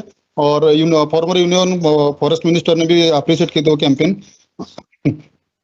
हम लोग इसका साथ साथ जो प्लास्टिक क्लीनअप करते हैं इसका साथ तो एक सर्वे भी रिपोर्ट भी हमारे पास वो रखते हैं कि प्लास्टिक पॉल्यूशन का ऊपर हम लोग रिपोर्ट कलेक्शन करते हैं कि, और 100 मीटर में हम लोग एक सेगमेंट को बना के एक रिपोर्ट रखते हैं कितना आपको सिगरेट बॉट मिला, कितना मेडिकल इक्विपमेंट मिला, कितना डिस्कार्डेड फिशिंग नेट मिला, कि हम लोग इसका ऊपर भी एक डाटाबेस भी बनाते हैं। और ये आरीबाड़ा ऋषिकुल्या का आरीबाड़ा साइट है, ऋषिकुल्या भी हम हर साल जाते हैं, वहाँ पे बरहमपुर फॉरेस्ट डिवीजन अच्छा काम कर रहे हैं, तो वहाँ पे उनका वॉलंटियर के साथ हम लोग साथ 1 वीक 2 वीक्स वहाँ पे रुक के वहाँ बरहमपुर फॉरेस्ट डिवीजन को मदद करते हैं कि कैसे हम लोग ये आरीबाड़ा साइट को अच्छा रख सकते हैं। 6th वाला फोटो आप देख सकते हैं कि आरीबाड़ा साइट जहाँ पे हम लोग ने क्लीन अप किए थे। तो for the last few years we have been working with the Berhampur forest division for the clean up activities. इसका साथ साथ हम लोग एक मास कंजर्वेशन को बनाने के लिए यूथ चिल्ड्रंस और कम्युनिटीज का साथ साथ हम लोग और कई तरीके हम लोग इनिशिएटिव लिए हैं। यहाँ पे वुमेन कम्युनिटी के साथ हम लोग कंटिन्यूसली काम कर रहे हैं कि कैसे पॉल्यूशन नहीं होगा रिवर अर्जनिंग विलेज में, कि जैसे कि वो बीच पॉल्यूशन नहीं होगा। यहाँ से एक स्ट्रीट प्ले हम लोग देवी टोटल नेस्टिंग साइट में और ऋषिकुल्या के पास में हम लोग कम्युनिटी फिशरी कम्युनिटी विलेज में हम लोग स्ट्रीट प्ले का काम करते हैं। एक कल्चरल टीम को लेके एक अच्छा स्क्रिप्ट बना कि टोटल का रोल क्या है, टोटल का हमारा लाइफ के लिए लाइवलीहुड के लिए क्या इंपॉर्टेंस है, तो हम लोग का रोल क्या है टोटल को बचाने के लिए, वो कहाँ से आते हैं, तो इसलिए हम सेंसिटाइजेशन प्रोग्राम कल्चरल ग्रुप के साथ बनाते हैं, स्कूल के साथ बनाते हैं। और मोबाइल वैन घूम रहा है और गांव फिशरी कम्युनिटी का गांव में लास्ट ईयर के इनिशिएटिव है बरहमपुर फॉरेस्ट डिवीजन का, तो हम लोग उसको भी असिस्ट कर रहे हैं कि वॉलंटरी कैसे लोगों के पास अच्छा मैसेज पहुंचने के लिए। और ये लोगों को ट्रेडिशनली ओशन का साथ और कोस्ट का साथ टोटल्स का साथ मेरीन एनिमल का साथ कनेक्ट करने के लिए टोटल डे भी हम लोग यहाँ से 2015-16 से यहाँ पे हर साल हम लोग करते हैं। वुमेन कम्युनिटी को ट्रेडिशनली यहाँ पे पूजा भी करते हैं वहाँ पे, और यहाँ पे कम्युनिटी पार्टिसिपेशन से 20 क्लीन अप होता है। ये सिंबॉलिक एक्टिविटीज होता है कि कम्युनिटी का इंटरेस्ट रहने के लिए कोस्टल एनवायरमेंट के लिए। छोटा छोटा स्कूल बच्चा यूथ को लेके हम लोग यहाँ पे सैंड आर्ट कॉन्टेस्ट भी करते हैं मेरीन एनिमल का टोटल्स का, और उनको भी फेलिसिटेट करते हैं। ये पार्ट ऑफ आवर एक्टिविटीज। और सबसे एक्टिविटीज की हम लोग को लगा कि ओडिशा कोस्ट में ऑलिव रिडले शेड्यूल 1 एनिमल है, इतना दूर से आते हैं लेकिन इसका ऊपर कोई भी अटेंशन नहीं है, इसीलिए हम लोग एक टोटल कॉस्ट्यूम लाया था 2018 में। तो टोटल कॉस्ट्यूम में हम लोग 800 किलोमीटर एक्सपीडिशन किए थे। जितना ही कोस्टल एरिया है, कोस्टल एरिया का गांव, स्कूल्स, ये सब एरिया में हम लोग साइकिल लेके टोटल कॉस्ट्यूम से घूमते हैं और उनको अवेयरनेस क्रिएट करते हैं कि ऑलिव रिडले के बारे में। लिम्का बुक ऑफ रिकॉर्ड में आया था 2018 में ये कैंपेन, और ये 2019 में ये कैंपेन है ओडिशा गवर्नमेंट का, जो हमारा चीफ मिनिस्टर श्री नवीन पटनायक जी ने जो ओडिशा का स्पोर्ट्स को प्रमोट करने के लिए, ऑलिव रिडले का कंजर्वेशन को प्रमोट करने के लिए स्पोर्ट्स का जो ओडिशा में होस्ट करते हैं जो different kind of sports event, तो ओली एक मास्कट लॉन्च किया नवीन पटनायक जी ने। तो 2019 में हम लोग ओली मास्कट से भी साइकिल 30 डेज का 1200 किलोमीटर कैंपेन किए थे फिर। तो इस सेम टाइप का जैसे कि 2018 में कैंपेन था, और coastal area, remote coastal area पूरा बालेश्वर से बरहमपुर तक जितना ही कोस्टल एरिया है हम लोग घूमते हैं। स्कूल्स, बीच, कोस्टल एरिया का, रिमोट एरिया का बच्चा, और हम लोग टोटल कॉयर्स भी डिस्ट्रीब्यूट कर रहे हैं छोटा छोटा बच्चा से कि उनका लाइफ लॉन्ग टर्म में टोटल के लिए मेरीन बीच के लिए उनका इंटरेस्ट रहेगा। तो ये सब टोटल का एक्टिविटीज हम लोग ओली मास्कट कैंपेन है। और एक 5000 वाला किलोमीटर कैंपेन था हमारा कोलकाता से कन्याकुमारी, गुजरात से कच्छ से कन्याकुमारी प्लान था, लेकिन कोविड हुआ तो नहीं हो पाया और लॉजिस्टिक सपोर्ट हमारा अरेंजमेंट नहीं हुआ था, तो सपोर्ट नहीं मिला था। हम लोग अभी वो पोस्टपोन है वो कैंपेन, हम लोग आगे फिर करेंगे। और एक एक्टिविटी है कि बेबी में जो टोटल वॉलंटियर से काम कर रहे हैं, तो रात में बहुत ही हार्ड वर्किंग करते हैं कि विंटर में हार्ड वर्किंग जो करना बहुत मुश्किल है टोटल के लिए, टोटल का काम के लिए। तो हम लोग उनको एनकरेज करें, लाइट और अदर इक्विपमेंट जो एसेंशियल इक्विपमेंट है टोटल कंजर्वेशन के लिए, हम लोग को उसको हमारा ऑर्गेनाइजेशन से हम लोग उनको सपोर्ट कर रहे हैं। और ये फिशरमैन कम्युनिटी लोग हैं जिनका फिशिंग का टाइम एक ऑलिव रिडले उनका स्ट्रगल कर रहा था क्योंकि उनका फिशिंग नेट से वो रेस्क्यू किए थे, तो हमने उसको एक छोटा टोकन ऑफ अप्रिसिएशन, एक चेक हमारा ऑर्गेनाइजेशन से देके उनको एनकरेज कर रहे हैं। और सबसे बड़ा ये चीज है कि हम लोग का हैबिटेट डिग्रेडेशन हो रहा है, इसीलिए शोर लाइन भी हमारा क्लाइमेटिक इंपैक्ट से शोर लाइन भी बहुत ही मुसीबत में है। तो इसीलिए बीच में जो हैबिटेट है, जो स्पिनिफेक्स एक कोस्टल जो ड्यून बनाता है, कोस्टल प्लांट है, इसको अभी हम लोग जो डिक्लाइन हो रहा है, तो उसको हम लोग कैसे हैबिटेट प्रोटेक्शन होगा अवेयरनेस करते हैं, इसके ऊपर हम लोग अभी फोकस करते हैं और उसका प्लांटेशन भी करते हैं। इसका साथ साथ लोकल एरिया पे हम लोग मैंग्रोव्स का जो ग्रो हो रहा है देवी रिवर माउथ एरिया पे, और शोर लाइन का ऊपर जो क्लाइमेट का इम्पैक्ट पड़ता है इसको मिटिगेट करने के लिए, और मैंग्रोव्स का ऊपर लोकल लोगों का कोई अभी अवेयरनेस ज्यादा नहीं है, तो एक छोटा नर्सरी भी हम लोग लास्ट साल से हम लोग शुरू किए हैं, तो कैसे कि हम लोग लोकल लोगों को, हम लोग यूथ को कनेक्ट कर पाए यहाँ पे कि इसको ये बायोडाइवर्सिटी कंजर्वेशन हम लोग और बेहतर आगे से कर पाएंगे। और दूसरा एक्टिविटीज जो हमारा ऑर्गेनाइजेशन के रिलीफ एक्टिविटीज और forest fire activities Noida district में ये कंटिन्यूसली हम लोग करते हैं। और हम लोग आगे भी लिए चैलेंज जो है हमारा ऑर्गेनाइजेशन और मेरा पर्सनली जो भी इंटरेस्ट है कि देवी जो टोटल नेस्टिंग जोन है 97 में जो हुआ था मास नेस्टिंग, तो अभी फिर हम लोग का काम 7-8 साल के बाद में अभी 30-40 इलीगल ट्रॉलर्स है, 300 ट्रॉलर्स से अभी 30-40 है, फिर भी still there is issue, but I am sure that we can solve the issue. तो अगला दिन में मैं कैसे नो ट्रॉलर जोन यहाँ पे देवी में बन सकता है, कैसे गवर्नमेंट का जो लॉ ऑर्डर है कैसे वायलेट नहीं होगा, इसे कैसे सक्सेस होगा, इसका चैलेंजेस है और हमारा फोकस भी है। और यहाँ पे एक्चुअली जो क्लीन अप एक्टिविटी जो हम लोग करते हैं, तो यहाँ पे वेस्ट मैनेजमेंट का कोई फैसिलिटी नहीं है, तो हम लोग चाहते हैं कि आगे में बनाने के लिए एक वेस्ट मैनेजमेंट का फैसिलिटी कि यहाँ से 50 किलोमीटर भी होता है डिस्टेंस जो वेस्ट मैनेजमेंट के लिए, लोकल में हम लोग वेस्ट मैनेजमेंट फैसिलिटी बनाएंगे। और habitat restoration is most one of the important things, क्योंकि हम लोग ऑलिव रिडले और कोस्ट शोर लाइन्स की सोचेंगे तो इसका इकोलॉजी, जिसको एक सॉल्ट मार्सेस जिसको बोलते हैं कि guardians of the coastal ecology, कि मैंग्रोव्स की स्पिनिफेक्स, ऐसे जो कोस्टल आविफोनल बायोडाइवर्सिटी, स्मॉल मामालियंस, ये सब चीज मतलब कोस्टल इकोलॉजी बायोडाइवर्सिटी का एक अच्छा इंपॉर्टेंट पार्ट है। तो इसका कंजर्वेशन के लिए हम लोग, इसको रिस्टोरेशन के लिए हम लोग आगे में काम करने के लिए सोचे हैं, और ये चैलेंजेस भी हमारा एरिया में है। तो लास्ट थिंग कि हमारा हमारे साथ बहुत यूथ काम करते हैं, फिर उनका इंटरेस्ट है, पैशन है, लेकिन लेटर वो उन लोगों को फैमिली के प्रेशर से और फाइनेंशियल इशू के लिए हम लोग को छोड़ना पड़ता है। कम्युनिटी भी ऐसे ही मतलब इंटरेस्ट है, लेकिन फिर भी इसीलिए हमारा जो मूवमेंट चल रहा है थोड़ा अफेक्टेड होता है। तो इसीलिए लोकल जैसे मंगलाजोड़ी इको टूरिज्म का फोटो है, तो हम लोग यहाँ पे इको टूरिज्म प्रमोट कर पाएंगे तो डेफिनेटली हम लोग इम्प्लीमेंट जनरेशन कर पाएंगे यूथ के लिए, कम्युनिटी के लिए, जैसे कि हमारा बायोडाइवर्सिटी कंजर्वेशन भी अल्टीमेटली और स्ट्रेंथन होगा पब्लिक पार्टिसिपेशन से। Thank you so much. Thank you everyone for giving me a chance to represent my voluntary work in the along the Odisha coast. If you to support our conservation effort or are looking to work with us, please contact us at our mail ID opsaodisha@gmail.com. Thank you so much.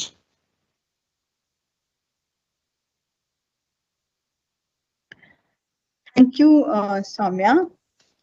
What a day it's been of inspiration, of conversations, and of hearing the passion and depth of deep domain practitioners who have made preserving nature really the mission of their lives. And here we are at the finale of the Act for Biodiversity Conclave 2022 with a very, very special composition from renowned music composer and environmentalist Ricky Cage. Ricky Cage is a two-time Grammy Award winner, internationally renowned music composer and environmentalist, and has been awarded the United Nations Global Humanitarian Artist, the Ban Ki-moon Award, and is also the youth icon of India. He is the UNESCO Global Ambassador for Kindness, the UNICEF Celebrity Supporter, and Ambassador for Earth Day Network. He has created a very, very special music video which highlights the beauty of elephants in India and the devastating effects of human-elephant conflict that really are the outcome of all that we are doing mindlessly to nature around us. So over to the video, and after that we will hand over for a wrap up to my colleague Vaishnavi.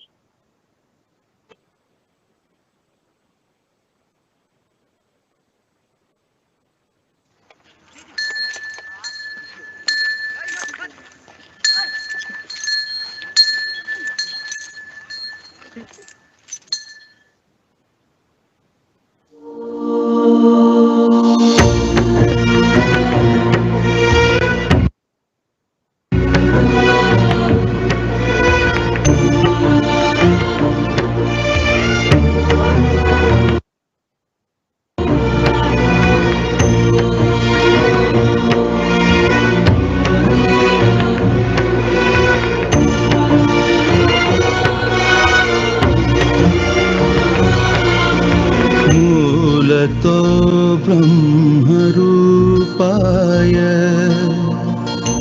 मध्यतो विष्णुरूपिणे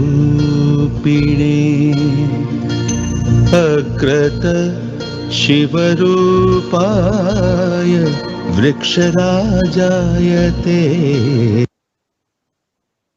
नमः।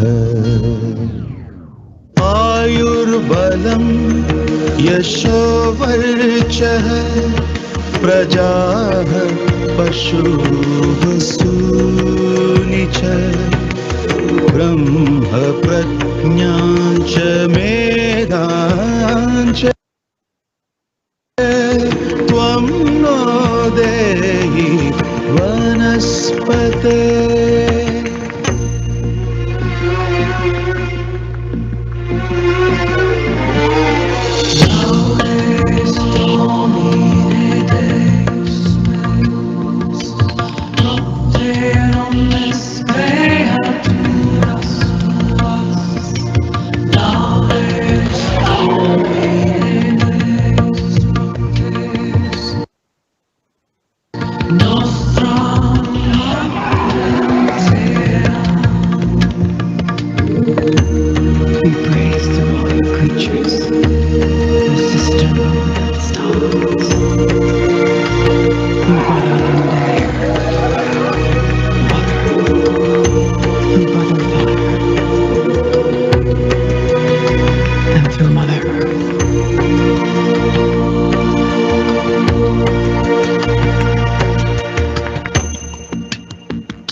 मण्डलाय अनन्ताय नागराजाय नमो नमः मणिभ्रात्फणा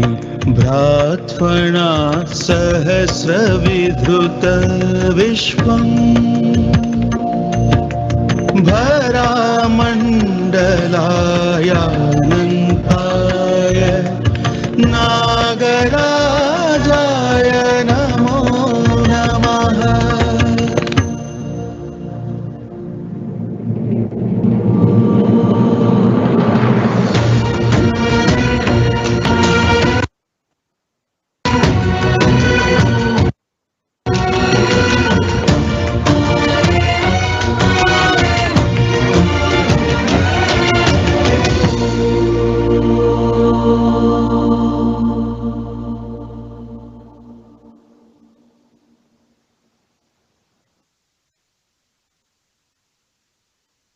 On this inspiring musical note, we formally bring the Act for Biodiversity Conclave to a close. Thank you everyone for such a wonderful set of discussions. It was delightful to hear from all stakeholders, government, corporate leaders, conservationists, entrepreneurs in the space of technology, and passionate individuals who have made it their life's work.